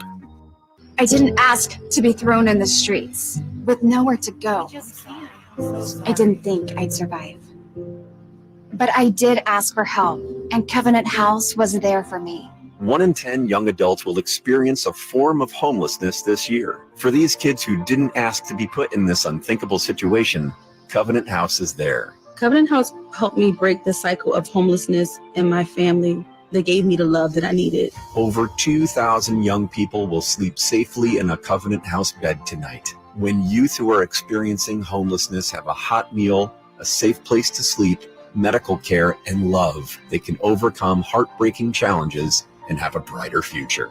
They just really genuinely just wanted to help me succeed, and I'm succeeding. I'm a speaker, I'm an author. Covenant House really helped me and really helped mold me into the woman I am today. If you or someone you love is asking for help, go to safeplacetosleep.org today. Hey, it's Carmichael Dave for American Energy Heating and Air with a question. Have you recently had a technician diagnose your HVAC system and you were a bit surprised at how much it cost? Or did something seem off about their quote? Because at American Energy, they take pride in giving you honest, straightforward solutions to get that system up and running. Have their qualified technicians come out and give you a free second opinion. It's free. You got nothing to lose but some dollars off of that original quote. They're making the uncomfortable comfortable. They've been doing it since 1981, serving the greater Sacramento area. A+ with the Better Business Bureau. That's why they keep having customers coming back for more and more and more. You can call them and set that appointment at 916-520-9990. That's 916-520-9990 or AmericanEnergyAir.com. Call 916-520-9990 now. It's better over here. If you're 55 and up, T-Mobile has an exclusive rate plan just for you. Right now, get 2 lines of talk, text, and data for just $30 a line. That's a 45% savings versus Verizon and AT&T. Plus, you can get one of the latest 5G phones free when you add a line. That's right, a free 5G phone. Experience all this and more on America's largest 5G network. So why wait? At T-Mobile, customers 55 and up can get 2 lines of talk, text, and data for only $30 a line. Just go to T-Mobile.com/choice55 or visit your local store to make the switch. With AutoPay using debit or bank account plus taxes and fees, 45% off 2 lines versus AT&T Starter and Verizon Welcome. Plan benefits vary. Free phones up to $300 off with 24 monthly bill credits and qualifying new line for well-qualified customers plus tax and $35 device connection charge. Contact us before canceling entire account to continue remaining bill credits end if you pay off device early. See details at T-Mobile.com. From the Power Business Technology Toshiba Studios, KHTKAM Sacramento, KYMX HD2 Sacramento, the only station station in Sacramento, giving you local sports coverage from 6 a.m. to 6 p.m. Monday through Friday. Sacktown Sports.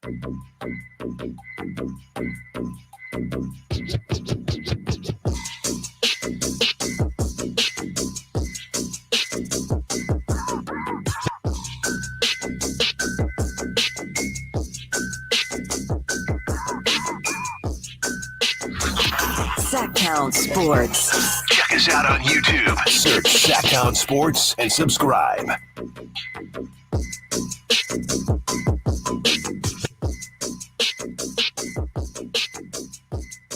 The U.S. men's basketball team barely escaped South Sudan.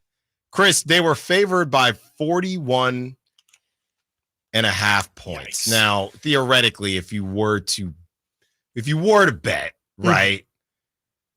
I mean, maybe that should have been more obvious. Now, obviously, nobody saw this coming, but 41 and a half is actually insane. It's nuts. That's the most disrespectful line. And I get it. It's South Sudan versus the U.S., but that's just downright disrespectful. Yeah. That's as if South Sudan was playing a man down. Yeah. On a 5-on-4. 41 and a half points. So I would imagine that the pregame speech was pretty simple. 41. I would just put on the whiteboard. Yeah. 41. This is what they think of y'all. Yeah. And just walk out. Yeah, absolutely. Especially after last year, the Team Nigeria, or the not last year, but the last run when Team Nigeria, I can't remember if they ended up beating Team USA or if they just gave them, I'm pretty sure they beat Team USA. Their antenna should have been up. And I mean, I'm sure Steve Kerr's loving it because it's motivation. You can say, hey, look, guys, South Sudan almost, not just Sudan, not North, just South Sudan almost took y'all out. So if they can almost take you guys out, then why can't Spain? Why can't Greece? Why can't Serbia? You guys need to make sure that you treat every single game like it's going for the NBA title, because there's not many second chances in Olympic play. And, I know you get the group stage and then you kind of get the single elimination, but you can't be having these kind of scares. Team USA should be beating everybody by at least double digits at the very least. It's crazy. It's absolutely crazy. I'm not going to say they're not going to win gold because of this, but there's usually a game like this where it kind of wakes up the guys, and they're playing right now. They're only up 7 on Germany at halftime, but this is definitely the kind of thing where you wonder, like, oh, as Team USA, what do we got the best players? What are we concerned about? This is proof that any given game, you can lose this thing, and it doesn't matter how many stars you have. This is why guys like Derek White and Drew Holiday are so important, because you could have all the stars in the world, and you still might end up needing some role players and some guys to do some dirty work in order to get a win, even against South Sudan. So I'm not going to freak out about it, but it's definitely a good wake-up call for them, and rather now than in the actual tournament itself, I guess. Yeah, and I will say this, like we said, this is all hypothetical, of course, but those, because they're probably going to change again. I read that the odds for USA to win gold, they dropped significantly right after that game. If you do partake, I definitely, because it's probably going to change. If they let's assume you could, at this point, you wait. Let's say they barely beat Germany. Right. Might go down again. And then, my friends. Cheddar. Yeah. You know what you have to do if that is something that you partake in. Yeah, it was crazy, man. And have you seen all the memes of people saying Steph Curry just moved up in my list now that I've watched Steve Kerr coach? No. Yes. Steve Kerr is getting slandered all over the place for just his handling of rotations and things like that. He probably shouldn't be coach USA. I don't think he should either. I don't think so. Like, I understand maybe like a front office role, like something like that. He clearly is a basketball lifer and understands the game. But I don't know. Like, I mean, Coach K obviously has the legacy of like being a great leader of men and all that stuff. And I think Steve Kerr's resume was essentially he coached the Warriors. Like, he coached a really good team, and that's why we have him for Team USA. Obviously his mental as well, but I probably would have preferred a coach who's more X's and O's. Like, get Eric Spoelstra in there. Like, we are supposed to be the best country. We have the best players. Why don't we actually just put the best X and O's guy out there? It feels like, they have Steve in there because he knows how to handle personalities and he's good for vibes. But, we're still trying to win a gold medal here. And I just don't know if Steve Kerr necessarily is I don't know if he's to standard with the players, honestly. Like, obviously Steve Kerr is a top 8 NBA coach right now, I would say, undeniably. But if you're factoring in everything, X's and O's, rotations, development, everything, I don't think that he is the best coach that we could have thrown out there. And I probably would have leaned, for an Eric Spoelstra. Get all the younger coaches out there. Why? I know Mike Brown is obviously working or has worked with Team Nigeria, but Mike Brown's young enough to be on the staff. I'm not saying he needs to be head coach, but I kind of think Steve Kerr is rightfully so going to take a lot of lumps this summer. Yeah, it was a rough one, and like we said, we'll keep you up to date on what's going on against Germany.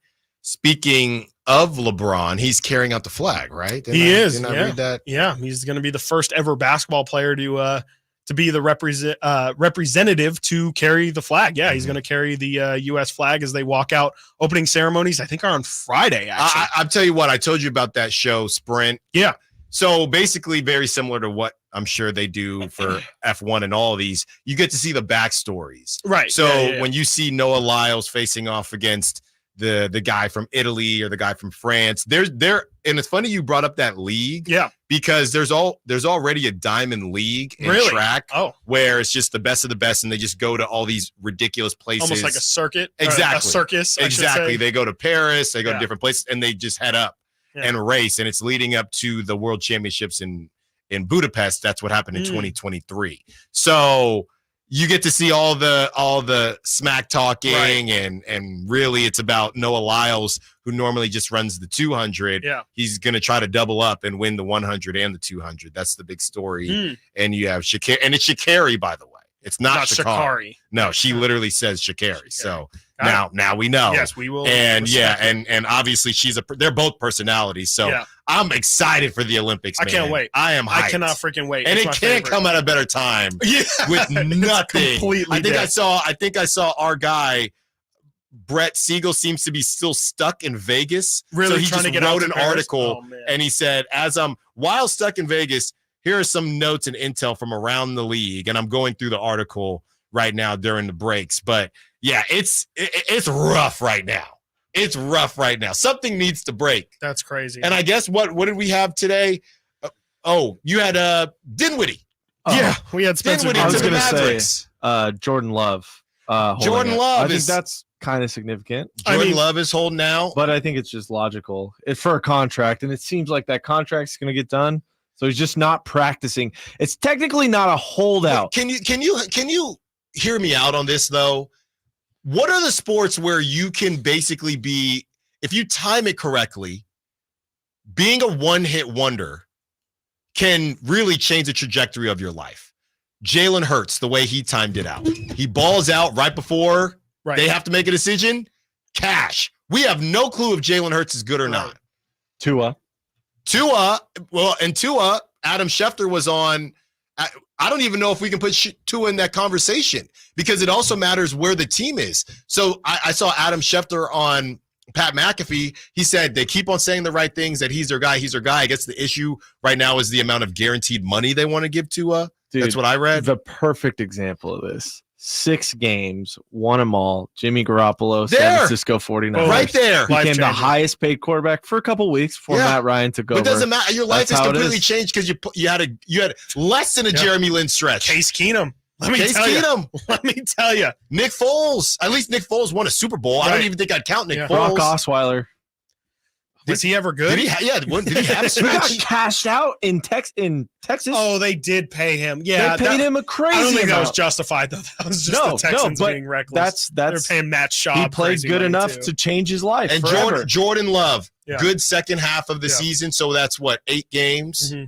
Plus his playoffs. And now you have to pay me. Yeah. You doesn't happen in the NBA. Like Jeremy Lin is the screaming example, but like in the NBA. Tell me anyone besides Jeremy, Cam Thomas. We've been waiting for Cam Thomas to erupt, and I don't really think there is another sport. I mean, maybe baseball, but even baseball, I don't think you're going to get cashed out. No, really. We're also only talking about quarterbacks. The NFL too is such a concentrated amount of games. So, like with baseball, you get a wider stretch. Yeah. Basketball, you get a smaller, but a wider stretch. Right. So you get to see that sample size. Right. Football, you're like, all right, he played 70 snaps this game. He looked amazing. I think he's worth it. That's right. Because you have Yeah. I mean, even Brock to Danny an Dimes. extent, he didn't get paid from it, but Right. like they were like, we're ready to give this kid the franchise off of 6 games. Danny Dimes, same thing. Had to pay him. I Had don't to pay think him. they had to. Well, they were in quite a bundle. The Vikings helped them by losing that playoff game. But yeah, I mean, they were definitely in a situation where it was like, if we need to make a decision on it now, and it would have been risky, to your point, to not re-sign him. you have to pay a guy, and you don't even know who else around the league would take him. Yep. Geno Smith got cashed out. Geno, off of that half good didn't write season. back. They wrote me off, Gardner didn't write Minshew's kind of back. been banging out checks for years now, Yeah. based off of like, hey, sometimes I can either win you 7 games or I'll just be a regular backup quarterback that's no Right. different than Nick Mullins. Okay, so you said this doesn't happen in the NBA. It kind of Not really. happens with the coaches in the NBA. I mean, JJ Redick, right? Like they That's just hire these guys. Random though. Okay, I mean Steve Nash. They pay these guys, but I just think that's a different situation. I think the equivalent would be an interim coach, maybe Right. that, and it's on a hot stretch, and then they decide to sign him. Okay, 'Cause so that- like what that's just happened random. with Luke Walton with the Lakers, where he took over the Warriors? The difference is that you're saying these guys didn't prove anything. That's why it's even more random. Right. These guys, they did just enough Right. to where, all right, we're going to see. Basically, if Jonathan Kuminga. You can maybe argue Luke Walton with the Kings, with the Kings Yes. job, not with the Yes. initial hiring. But Yes. it's Luke Walton did good for his half season with the Warriors. We think that that's something that can carry over to us full time. Do you think Keegan Murray will get the rookie max extension? Probably. I think so Probably. too. Yeah. If this was football, there would be no question. No question. Not even. No question. Yeah. Jonathan Kuminga, he might not get the max. The Warriors are still trying to figure out how much they want to give him. But But he if Jonathan probably Kuminga was a quarterback, he would get off of that half season. he would guaranteed. get cashed out. I mean, even Baker. Look at Baker Mayfield. Look at Baker. Right? Baker was a bust. I don't know. Whatever you want to call. Baker did not live up to expectations. Right. I think. Well, actually, he was pretty much out of the league, right? And then he has that game with the Rams where they beat the Raiders, and then all of a sudden, That was insane. It was nuts. That game needs to be The studied. Raiders by have way. some of the worst Absolutely losses. insane. The Jeff Saturday loss. The I forgot about the Jeff the last Saturday game in loss. Oakland where The they last blew it game again. in Oakland Dude, loss. that is There's some devastating. terrible, The Tuck terrible rule. Tuck rules. Tuck rules. Obviously Sucks. horrible. just a bad stretch Really of bad stretch. games. But they ended up on the right side that one time against the Chargers. You know, that's really the one thing you can. They had. Don't let us not forget the Chiefs. the index card game Yes. against the Was Cowboys. that was that the Index Raiders? card That was the game. Raiders. The index card. The index card Oh, game. I man. don't think I realized that was Did against the Jimmy Raiders. Garoppolo as their quarterback? Yeah, Could That you was imagine? terrible. that was not great either. Especially Devontae coming off of Adams. Derek Carr. Watching receivers and seeing how mad Devontae Adams gets is pretty That's relatable. incredible.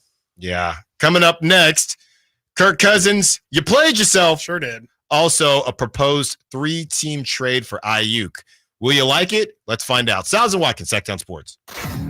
What's the missing piece for the 49ers? Which names will they add during free agency? Whether it's in season or off season, the coverage never stops. Get the latest 49ers news on Sacktown Sports and SacktownSports.com. Our daughter Jessie loves playing detective. But since we discovered she has sensitive skin, we've been playing detective too. We thought the problem was our puppy. But it was actually our old detergent. So we switched to Tide Free and Gentle. Tide Free and Gentle has no dyes or perfumes, so it's gentle on her skin. If it's got to be clean, it's got to be Tide Free and Gentle. This back-to-school season, Tide and Downy are giving back with $1.5 million in scholarships. Enter to win. No purchase necessary. US/DC 17+. End September 30th. Rules. Tide.com/scholarship/official rules. You go into your shower feeling, but as soon as you reach for the Irish Spring, your day immediately gets better.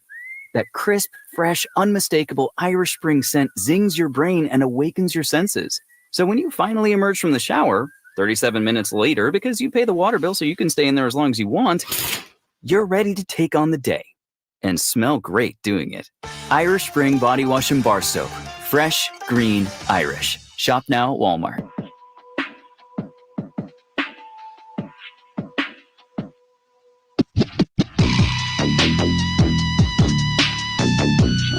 Sacktown Sports. Call or text at 916-339-1140. You're going to want to hang on. As long as I can get the technical situation figured out here with Nate, there's another clip. I'm not even really proud of this one, but... Can we play it over the air? Oh, yeah. Okay, oh, yeah. so we'll just play it on the YouTube again. Yeah, All right. yeah. I'm not even really proud of this one, but, I'm such a good guy. I know Nate will get a kick out of it. So I'll allow it to be played over the air. And I'm not proud of it, but sometimes you just go with what you go with. You said I was going to have an accident. Yes. It's so funny. That. Yes. And I don't know if there's a way for you to hook it up without seeing it, without hearing it first. I can't. Okay. Yeah, I won't. I would love to do a live reaction. We will work on that for you coming up. And also coming up, we will have our number 7 and 6 QBs as we talk about QBs. And real quick, Chris, you had an update on the Warner Brothers saga with TNT. Yes, this is saga is definitely the right word.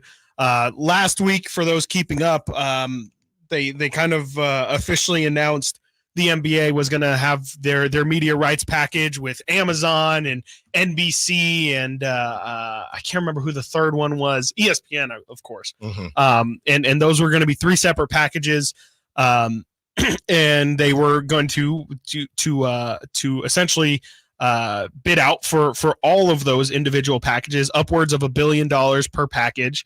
And there's been all season long, for anyone who's a big Inside the NBA fan, there's been a lot of conversation about, is next season or this coming season going to be the final one for that show that everybody loves so much?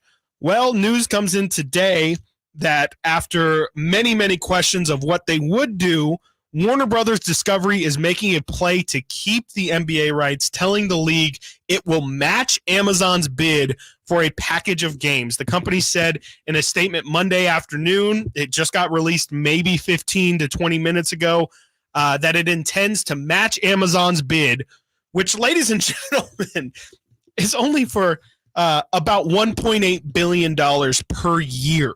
Warner Brothers Discovery did not mention Amazon by name, but a source says that it's targeting the package from the tech giant. And of course, we know Amazon has started to dip their toes into the football scene. They clearly were trying to make a really big play for basketball. This is in a statement released at 12:45 today from Turner Sports. They said, "We are proud of how we have delivered for basketball fans by providing best-in-class coverage throughout our 4-decade-long partnership with the NBA.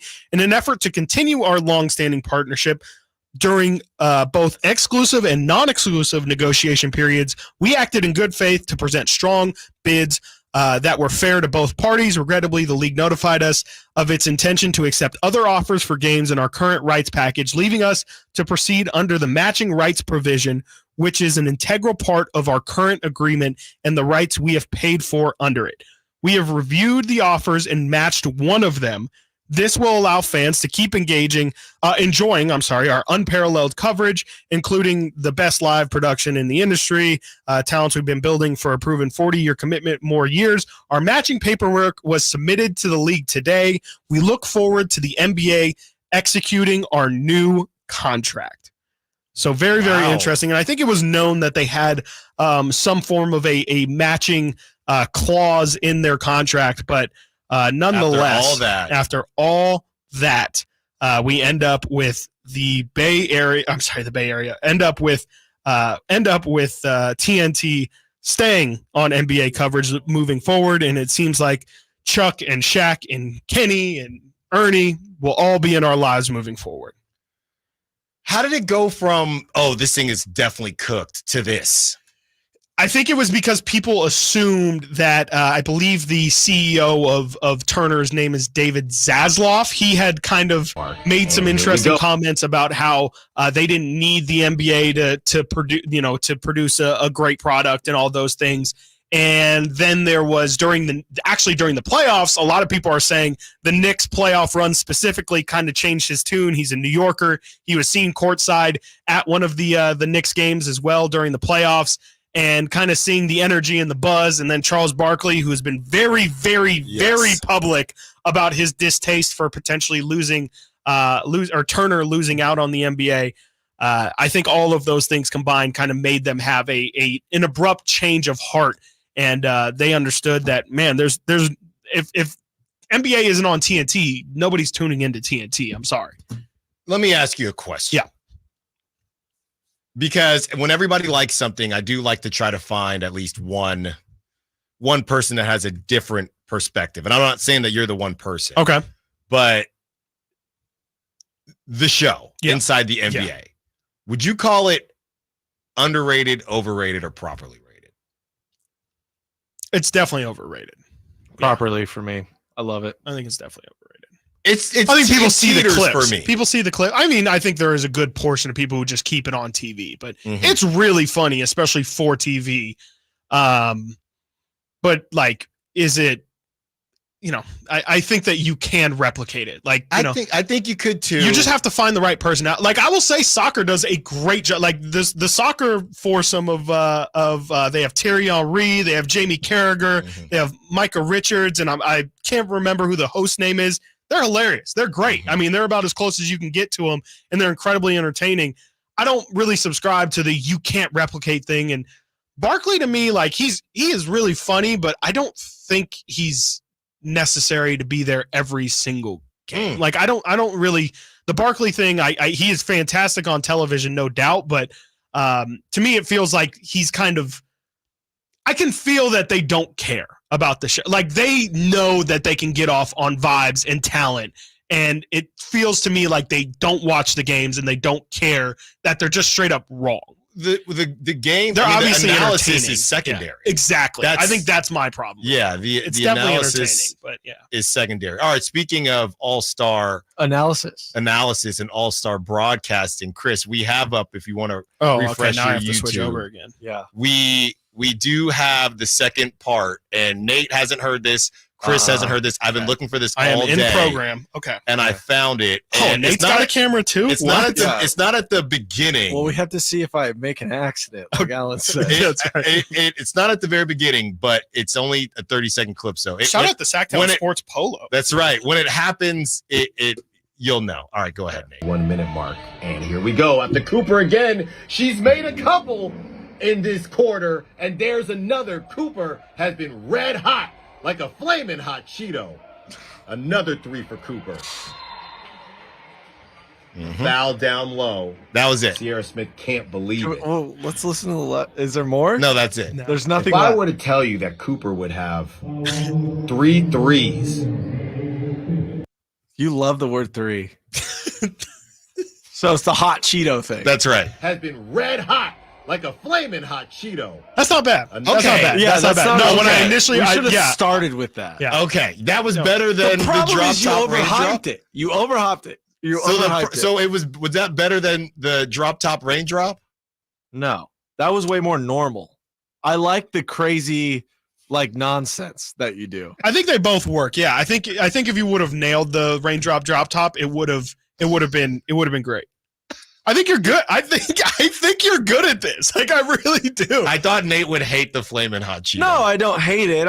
It's not like it's what you have to do. It's too normal. Yeah, is the thing. I've never heard anyone say flaming hot Cheeto. No, but it's just like, I'm not saying that it's been done before. I'm just saying it's like nothing crazy. It's not spicy like a flaming hot Cheeto. It's pretty by the book. I like when you go and you start using weird analogies. Like when I'm bad. You would have been like, like a poblano pepper or something. Yeah, that would have gotten the Scoville scale. Yes, there you go. Broken. There you go. Something like that. Even that's too normal. I feel like when you just your brain starts firing crazy. I love that. I love when you get crazy. I feel like that was light for you. Okay. I think that's maybe Nate. Nate's saying he thinks you can do more. He thinks you can do better. Yes. And or worse. Maybe I'm saying I think you can do worse. And that's kind of what I want to see. I want to see you do worse. Yeah, I want to see you stink. Because it's funny to me. And that's all that matters. Am I a joke to you? Clearly. Sometimes on air, dude, you are a different person than off air. Off air, you are genuinely one of the funniest people I've ever met. Because you say and do the silliest things, and it's like your world, we're living in it, and sometimes you don't even acknowledge that I exist, and it's so frustrating for me. But then I have to take a step back and just be like, okay, I just have to remember where I belong in this guy's life. Way out of the way, I just have to sit back and enjoy him go nuts. That's what I do. Top 7 and top 6 quarterbacks coming up next. I got nothing else. Stiles and Watkins and Nate, Sacktown Sports. Subscribe to Sacktown Sports on YouTube and watch the Carmichael Dave Show with Jason Ross, Stiles and Watkins, and the Drive Guys. Live Monday through Friday from 6 to 6. Plus view archive shows and exclusive content. Subscribe at youtube.com/Sacktown Sports. It's better over here. If you're 55 and up, T-Mobile has an exclusive rate plan just for you. Right now, get 2 lines of talk, text, and data for just $30 a line. That's a 45% savings versus Verizon and AT&T. Plus, you can get one of the latest 5G phones free when you add a line. That's right, a free 5G phone. Experience all this and more on America's largest 5G network. So why wait? At T-Mobile, customers 55 and up can get 2 lines of talk, text, and data for only $30 a line. Just go to T-Mobile.com/choice55 or visit your local store to make the switch. With AutoPay using debit or bank account plus taxes and fees, 45% off 2 lines versus AT&T Starter and Verizon Welcome. Plan benefits vary. Free phones up to $300 off with 24 monthly bill credits and qualifying new line for well-qualified customers plus tax and $35 device connection charge. Contact us before canceling entire account to continue remaining bill credits, and if you pay off device early. See details at T-Mobile.com. At Fisher Investments, we may seem like other money managers, but we're different. What makes you so different than the rest of us? We ensure clients receive unparalleled service at every step of the relationship. Tell me more. Our investment counselors focus on service over sales, prioritizing clients' needs. How do you make money? We don't sell any commission-based products. We have a simple management fee based on the value of our client's portfolio. So we do better when our clients do better. What about client portfolios? We get to know each client, their finances, family, health, lifestyle, and more, and then we tailor a portfolio based on their specific goals and needs. Your clients really come first then, huh? Yes, we make them a top priority. Our goal is helping them achieve a comfortable retirement. Wow, maybe we are different. At Fisher Investments, we're clearly different. Learn more at FisherInvestments.com. Investing in securities involves the risk of loss. Bonneville International Radio Station contests are open to participants at least 18 years of age and older that are residents of California and who reside in one of the 6 counties that make up the Sacramento metro area, unless otherwise specified. Employees or agents of the station, Bonneville International Corporation, other area radio stations, or any entity associated with the contest are not eligible to win, unless the station otherwise specifies in its own discretion. Persons who have won in the last 30 days from a station contest or event may not be eligible. For a copy of the general contest rules, visit KHTK.com. It's a myth to think you don't play golf well enough to get fitted for golf clubs. The professionals at the Hagen Oaks Player Performance Studio would argue that playing the game with golf clubs properly fitted to your body and swing characteristics is the best way to improve your game and have more fun on the golf course. With a professional staff of fitters, all the major brands of equipment, and cutting-edge technology featuring TrackMan, the indoor-outdoor Hagen Oaks Player Performance Studio is worth a look. See for yourself, Fulton Avenue at the Cap City Freeway. Schedule your fitting at 916-808-2531, 808-2531. Hey, what's up, everybody? It's Kyle Draper from Mercedes-Benz of Stockton, and they have a special deal going right now just for you. Receive your first month's payment up to $1,500 on them on select new 2024 GLE vehicles or the all-new E-Class now at Mercedes-Benz of Stockton. Rates begin at 1.99% APR on select certified pre-owned Mercedes-Benz. Plus, you can always check out their other deals at mbofstockton.com or head on down I-5 to Mercedes-Benz of Stockton. 18 number ones. What was I thinking? Countless ACM and CMA awards. Sold out world tours. Sports. And now, Dierks Bentley is coming to Sacramento for Country in the Park 2. September 28th at Hart Health Park at Cal Expo with Parmalee, Dasha, Kelsey Hart, and more. Plus line dancing, food trucks, and more. Tickets available now at CITVFest.com. Brought to you by McKee Brothers, Clemmy Reuter and Heat, and Dawson Oil Company. When an overwhelmed injury victim calls Ashton or Price, we immediately remove their legal burden and introduce them to the very best medical care in the region. They focus on their health, and we handle all the rest. When they reach the end of their medical journey and are reunited with happiness and hope, we unleash our decades of legal experience to obtain maximum compensation. We are real, local, experienced litigators and snappy dressers too. Consultation's free, and there's never a fee until we win. Remember, for the best advice, don't think twice. Call Ashton and Price.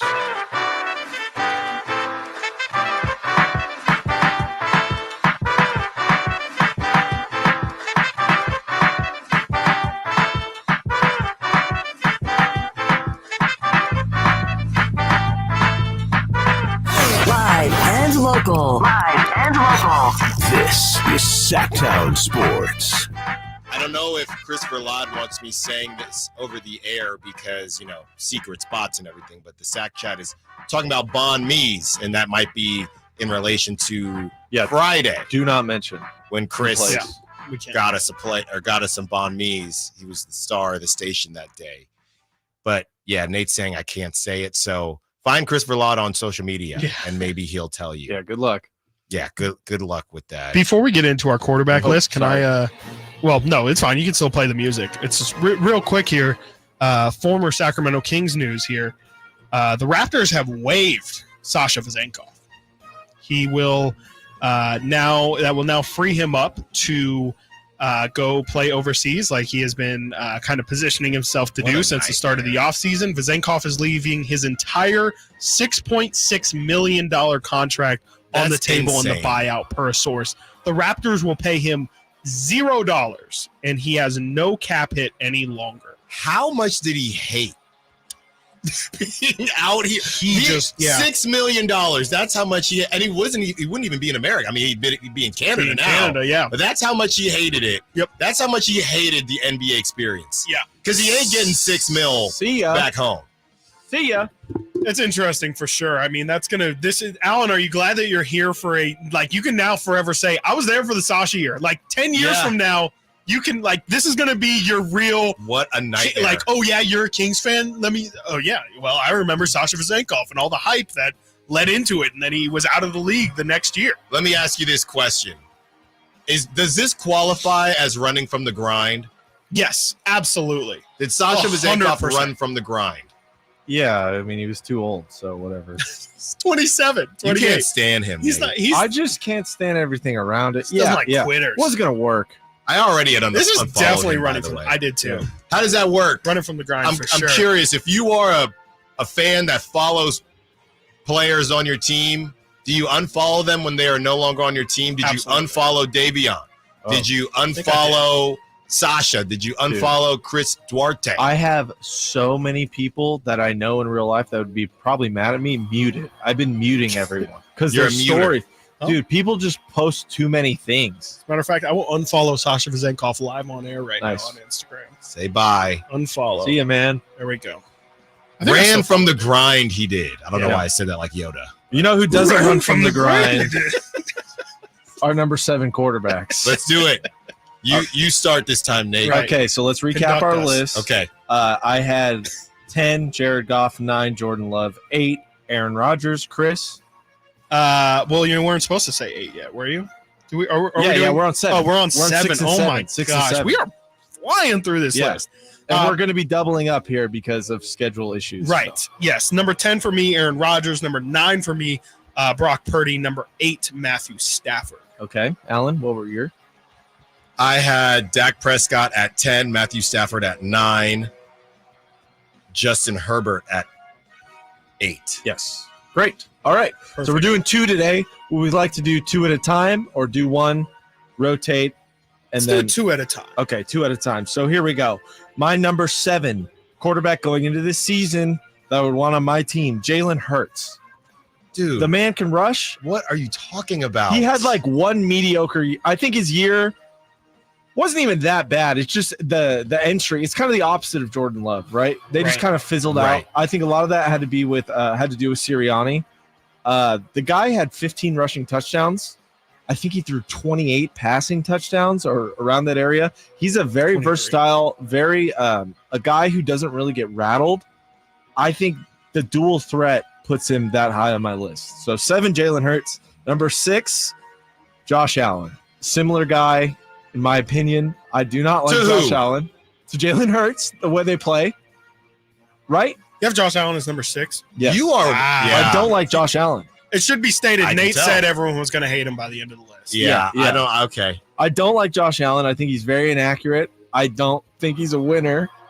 Buzzword. Yeah.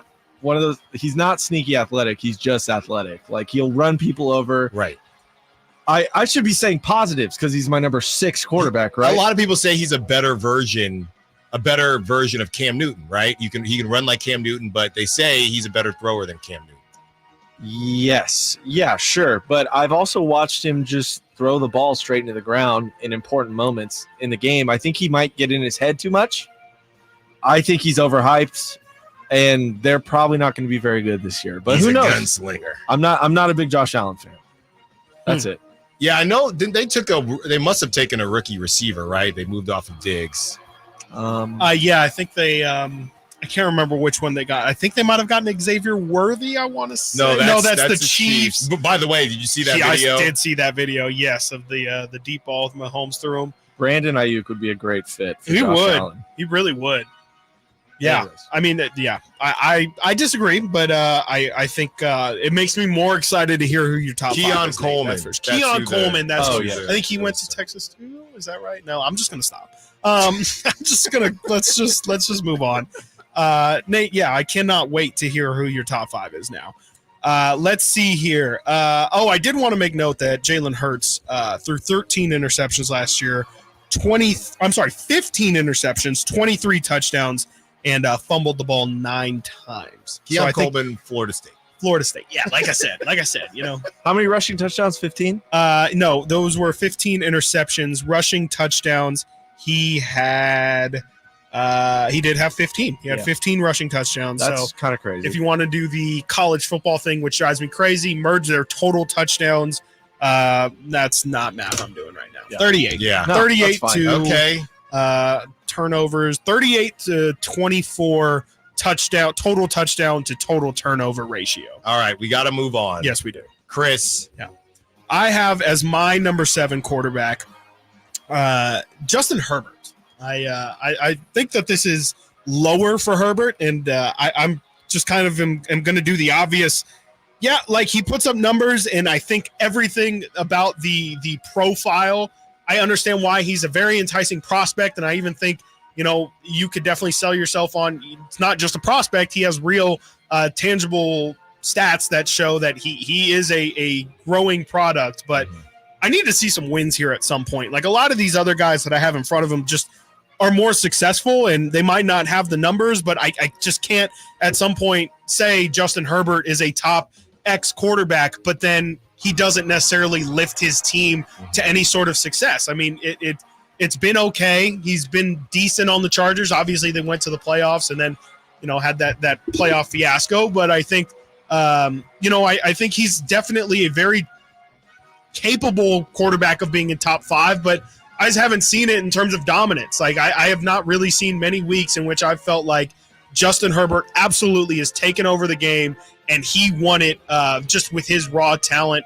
And, I think he's also had some really good receivers over there when healthy. Mike Williams and Keenan Allen.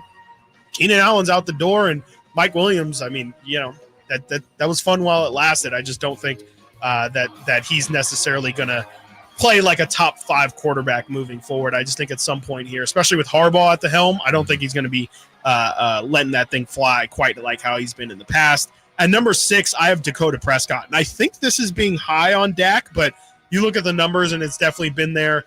Like I said, I think Kirk Cousins should be in this list in a different world if he doesn't tear his Achilles. So I think I have to have Dak top 10. A lot of people have pointed out he technically was second in MVP last year, which is fine. It's just I think Dak has always been the guy who puts up numbers, and he's really good in some games, but in the games where you think we really need a good Dak Prescott performance, more times than not, he's not elevating your team. It doesn't feel like he's going toe-to-toe with the best quarterbacks out there. More times than not, he leaves you wanting more, and I think he's still incredibly talented. I just think, part of being on the Cowboys is there's tons of pressure on you to perform every single week, and he just doesn't do it every single week. Right. Close to top 5, though. Okay. I mean, your list, I don't have a problem with, Chris. Thank you. I hate Dak at 6, but I mean, there's bias there. Yeah. Yeah. Let me tell you, Nate, you're running out of slots. That's what I'm saying. I cannot wait for Nate's top 5. All right, quickly, I will go number 7, Brock Purdy. Wow. I have Brock Purdy at number 7. Whew. I have CJ Stroud at 6. I like both of those. I like CJ at 6. I like both of those. Neither of you have said CJ yet. Nate still hasn't said Brock Purdy, which scares me. Very much scares me. Birdman hand. Neither of you have said CJ. You guys are going to have CJ Stroud in your top 3, aren't you? He's in my top 5, I'll tell you that. Me too. Obviously. Yeah. Wow. You're not going to like my 5. We'll see. Right now. This is interesting. What do you have to say about CJ? He checks all the boxes. That's it? Yeah. All right. I mean, it's too small of a sample size to put him higher. Yeah. I think 6 is respectable. And obviously Brock Purdy at 7. I think, look, who's behind him for Brock? Sorry, if you could remind me one more time. So I have Dak, Matthew Stafford, Justin Herbert, and Brock Purdy.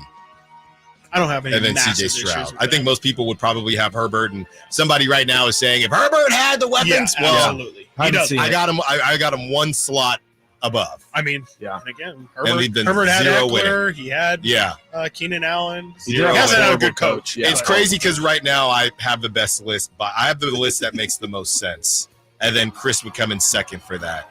And Nate, according to Allen, according to Allen, his list makes the most sense. Per Allen, per myself, Nate's top 10 list is a disaster, and Chris's is at least respectable. Yeah.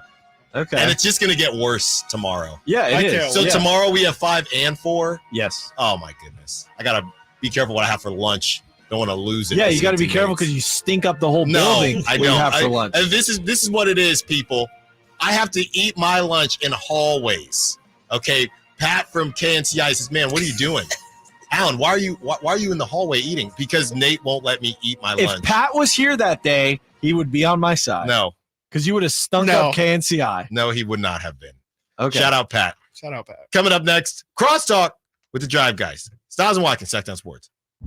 Can Mike Brown build on last season's Coach of the Year award? Can the Kings exceed 48 wins? We will be better prepared to make the run that we expect to run come next playoff. Tune into every Kings game this season on Sacktown Sports and SacktownSports.com. Hey, it's Carmichael Dave inviting you to make the switch to electric this spring and save big with American Energy. Stay ahead of those spiking energy bills this summer with up to $9,000 in rebates on a new ultra-high efficiency comfort system. American Energy is providing huge rebates from SMUD as well as spring specials by installing one of many incredibly efficient AC options available to you right now. Get rid of those fluctuating gas bills in the winter and switch to year-round all-electric with American Energy. Let them perform a free in-home energy efficiency analysis and see where they can help you save for the warmer months ahead. These guys are the best. Been serving the greater Sacramento area since 1981. A+ from the Better Business Bureau. Learn more by calling 916-520-9990. That's 916-520-9990. Call 916-520-9990 now. If you've been on the American River, it's uphill, it's downhill. There's trails everywhere that you can walk, and it just makes you happy. And I couldn't walk, and it was terrible. I was turning into a real crowd. I went to the Good Feet store, and I tried on the arch supports. I could not believe that I was not in pain. I can walk, I can run, I can jump, I can do anything. My name's Terry, and that's my Good Feet story. The Good Feet store in Sacramento, Roseville, and Vacaville.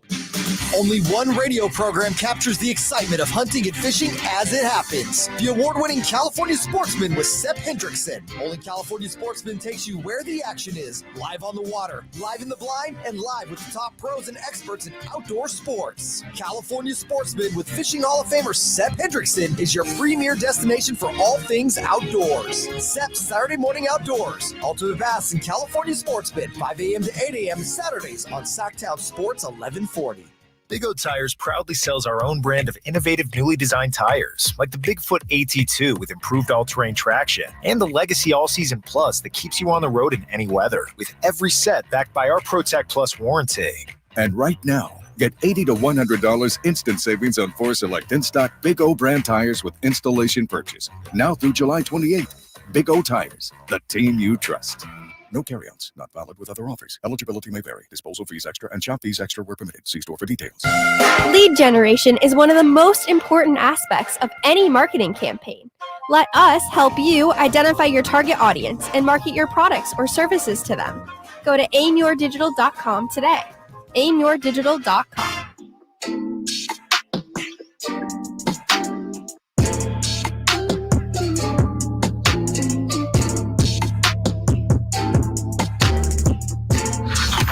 Sacktown Sports.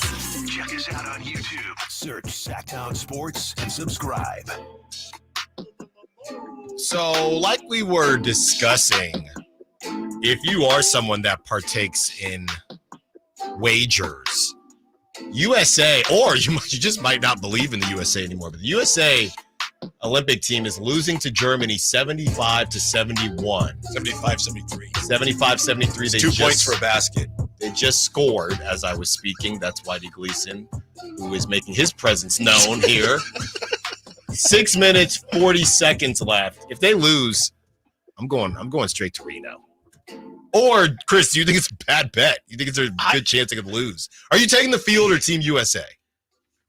I don't want to answer that question. I'll tell you that, which is, I guess, in itself its own answer, right? Like, I mean, Curry all the way, scoops it up and in. It makes the foul. We're tied. Again, I will say it's better that it's here than in Paris. I would much rather have them struggling in London than when they're actually out there. I would believe that this is true. I mean, these are still, we have to give it credit for what it is. Like, these are still showcase games. These aren't necessarily true scrimmages or, any sort of real indication of how they're going to play, but I would absolutely be lying to you if I tell you this is not concerning. How'd they do against South Sudan? Exactly. Because that's the thing, is it shouldn't even matter. Like, they should be able to their credit, like, they should be able to not care about playing South Sudan and still be able to beat them by 30. But I think the fact that it was as close as it is a bit telling that, the competition worldwide. This is not, I know in the Team USA, the Dream Team documentary, Charles Barkley infamously says, I don't know who's from Angola, but Angola's in trouble. And that could be the case back in the day, because Angola had a bunch of 5'7" people who aren't professional basketball players, but South Sudan had Wenyen Gabriel, and I know Wenyen Gabriel's not some big name, but yeah, like, they have pros. They have dudes who actually have skill, have height, have some real NBA stuff. This Germany team. Wagner's, you got Dennis Schroeder, you got some real players out here. Yeah. Is this something? The USA is probably going to win this game, and they're probably going to win the gold medal. If they didn't win the gold medal, that would be 2 teams that had LeBron that didn't win gold. Would that be a thing? Would LeBron? Does LeBron have a gold though? Yes. Okay. Yeah, he does. Well, I don't think it's a thing unless you're Skip Bayless. Yeah. I think some will try and make it a thing, but if you're asking me blindly, is losing to, like, I wouldn't. Something tells me that would not be LeBron's fault. Right. It'd be just an example of how the rest of the world is catching up to us. Exactly. Basketball. No, I mean, it seriously is. Whitey, so a couple things here. You heard my play-by-play? Oh, is that what it was? Yeah. On the drive-in. I did, yeah. You said it was pretty good? I don't think I said that. I didn't say anything. I was in the car by myself, so I didn't really say anything. Whitey is just stating facts here. Well, I was in the car. I did arrive here, and I did tell you that I heard it. I had another thing for you, Whitey, because Silva is putting you on blast in the Sack Chat. Even Whitey has complained about the smell from Allen's lunches. Is that true? I think maybe once. How did you know it was my lunch? I don't know, but I hadn't thought about don't that. know, When it you just said that. Does sound vaguely familiar. Again, I'm spitting truth here. No, I don't. Did you have fish or something once? No. No. Okay. You do eat fish in here, though. No, I do not. There was that mysterious container that was over there. That could have been mine. That might have been yours. That one might have been yours. But it didn't smell. But it didn't smell. It was nasty. It did. Should have. It was locked in. It was locked in. Why did we had an uncomfortable conversation? 3 about your play-by-play? No. Drop top, raindrop. Give your dog a bone. That's the right. soul man came rolling home. Drop top, raindrop. Give the dog a bone. All right. Oh my God. About the Giants and Logan Webb. Let's say the Giants essentially blow it up and move on from Farhan. Let's say they're sellers. They yeah. move off of Conforto and even Chapman, who's on these 1-on-1 deals. What about Blake Snell? Blake Snell as Wow, well. okay. Let's just say there's some form of a blow up. They're sellers and they move off of Farhan. That next season, then, what would really be the point of keeping Logan Webb? My prediction is, Farhan, and I know he said, well, the next few games will determine whether we're going to buy or sell. He's going to do a mix. He's going to, that's what it's going to come down to. They're going to add a little, they're going to sell a little, because that's just him. He's just, I'm sick we of all it. think, is he going to be this or that? He's going to tear it down and rebuild or stay with the veterans. Do a little bit of both. Do you think there's any chance, though, that he could stay? Like, even I asked out, like, even if they make the wild card and, Atlanta, they would have Webb and then Snell and then Robbie Ray and then potentially Kyle Harrison. Like, they could have a real playoff rotation there if they do luck into feels like luck at this point into making it. I mean, would a wild card appearance save Farhan's job? Would making it past the wild card? It feels to me like we're past the point of no return. I don't know. My read But on I guess it he is, still has a job. yeah, I could be wrong. I think, for as frustrated as fans are, I think the front office or ownership looks at him and goes, hey, we're making money. He's doing okay. Yeah. We're not overspending here. That's why he was brought in. Yeah. He was brought in to get rid of those bad contracts, and that's what he's done. And now he does all these little 1-on-1 deals to where if you stink, you'll stay. If you do good, you opt out. So I guess he's doing these deals to hopefully get one good year out of these players. And B, turnaround good. From the bottom of the circle, USA up 2. Embiid's really struggling. 5. Germany's not going anywhere. Yeah. Why do we discuss this when it comes to the 49ers? And if the 49ers, let's say, don't get it done and the core, let's say they never get it done, pretty much, with Kyle Shanahan. Okay. And happy Monday. Everybody moves on. Where would they rank as far as loaded teams that never won a championship? Somebody is bringing up on the 916, Chris. Somebody ended up bringing up the Utah Jazz with Malone and Stockton. Oh, sure. Yeah. I would, yes. Yeah, that's definitely up there for sure. And someone's saying the Niners, the 530 saying Niners are the modern day Jim Kelly Buffalo Bills. Oof. What about the KD and Westbrook Oklahoma City Thunder? I thought about it. That's probably a good one, too. I thought about it. Yeah. Yeah, that's a good one. Who were the names that we said earlier, Nate? Oh, I'd say the Rockets, the James Harden, Chris Paul Rockets. That's a You good could one. put them there. You can maybe put the Sacramento Kings in there. Are there any teams that have lost multiple Super Bowls and never won one? The Bills. Yeah. That's it. That's all I can think of. Okay. Why? I don't just ask. I mean, I would just think, thought you would maybe I think find one of those teams might qualify Mhm. if there's any teams like that. Yeah. I thought there was one in each conference, but I could be wrong. Yeah. Oh, the Vikings. Yeah. Oh, The Vikings. Nate put the Brett Favre, undefeated. just run. Just slide. Nate put the undefeated Patriots in there, but I think thought it's the rule was that they won. Right, exactly. Yeah. Exactly. So yeah, who knows what's gonna happen? There's a couple trades bouncing around with Aiyuk, and I don't think they're gonna move off him because they just don't have to. And he doesn't. If there was more player control, then I think that maybe this could get dicey. But he has to play to get paid by someone. Can I tell you something that drives Kyle Draper crazy? What's that? And he was in there. Oh, he's in there. It's because right now, the game's on TV. So when I do play-by-play and he can't because he's not there, it drives him crazy. Last week when he was in Vegas, the Kings were playing that game against the Knicks that came down to the wire, And so he had his computer, but he was a little behind. So I was doing play-by-play. He didn't like it.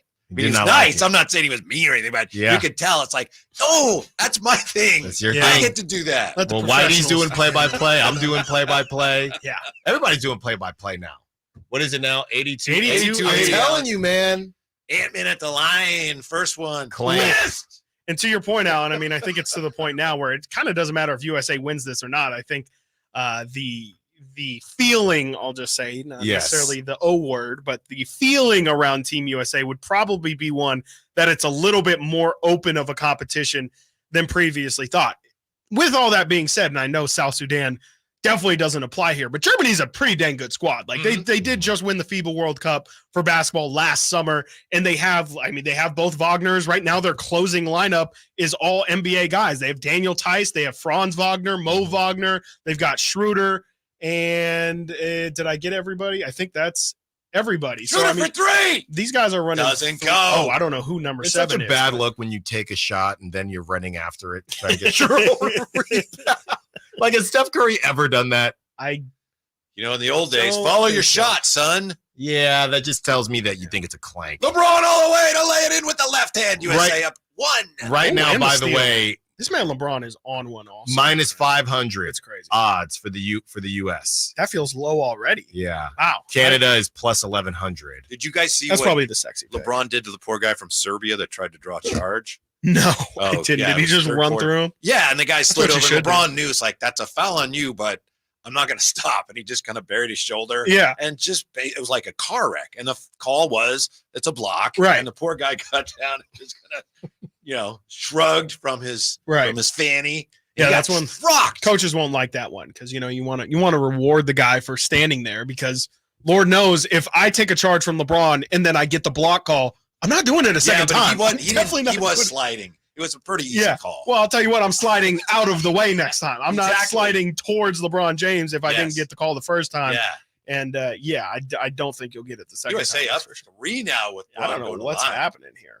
LeBron got the lay-in and then got the steal on the other end. Whitey, 10 seconds or less. Your thoughts on Sasha Vezenkov leaving $6 million on the table to go back home, running from the grind. That's what I call it. Too bad the What do you Kings call couldn't it? have kept him and then created some cap space with him. That's what someone said. Yeah. What a disaster. It's not great. I A will say complete that. disaster. I mean, it's really not. How you much really time? can't salvage You it. can't get those hours back of content that you spent talking Oh, about no. We appreciated it, though. It saved Sasha- our summer. well, that's last also year. true. It saved our summer, no doubt. Yep. All right. Coming up I next, still you want have to trade him. Yeah, Coming up Whitey was next- early on this. You can get to hang your hat on that one. The Drive guys, Whitey Gleason doing play-by-play, and Kyle Draper just hanging out. Thank you for listening to Stiles and Watkins. Thank you to Nate. Thank you to all the callers, the texters, the sack chatters. Until tomorrow, secure the bag, light the beam. Trying to find out where to catch your favorite teams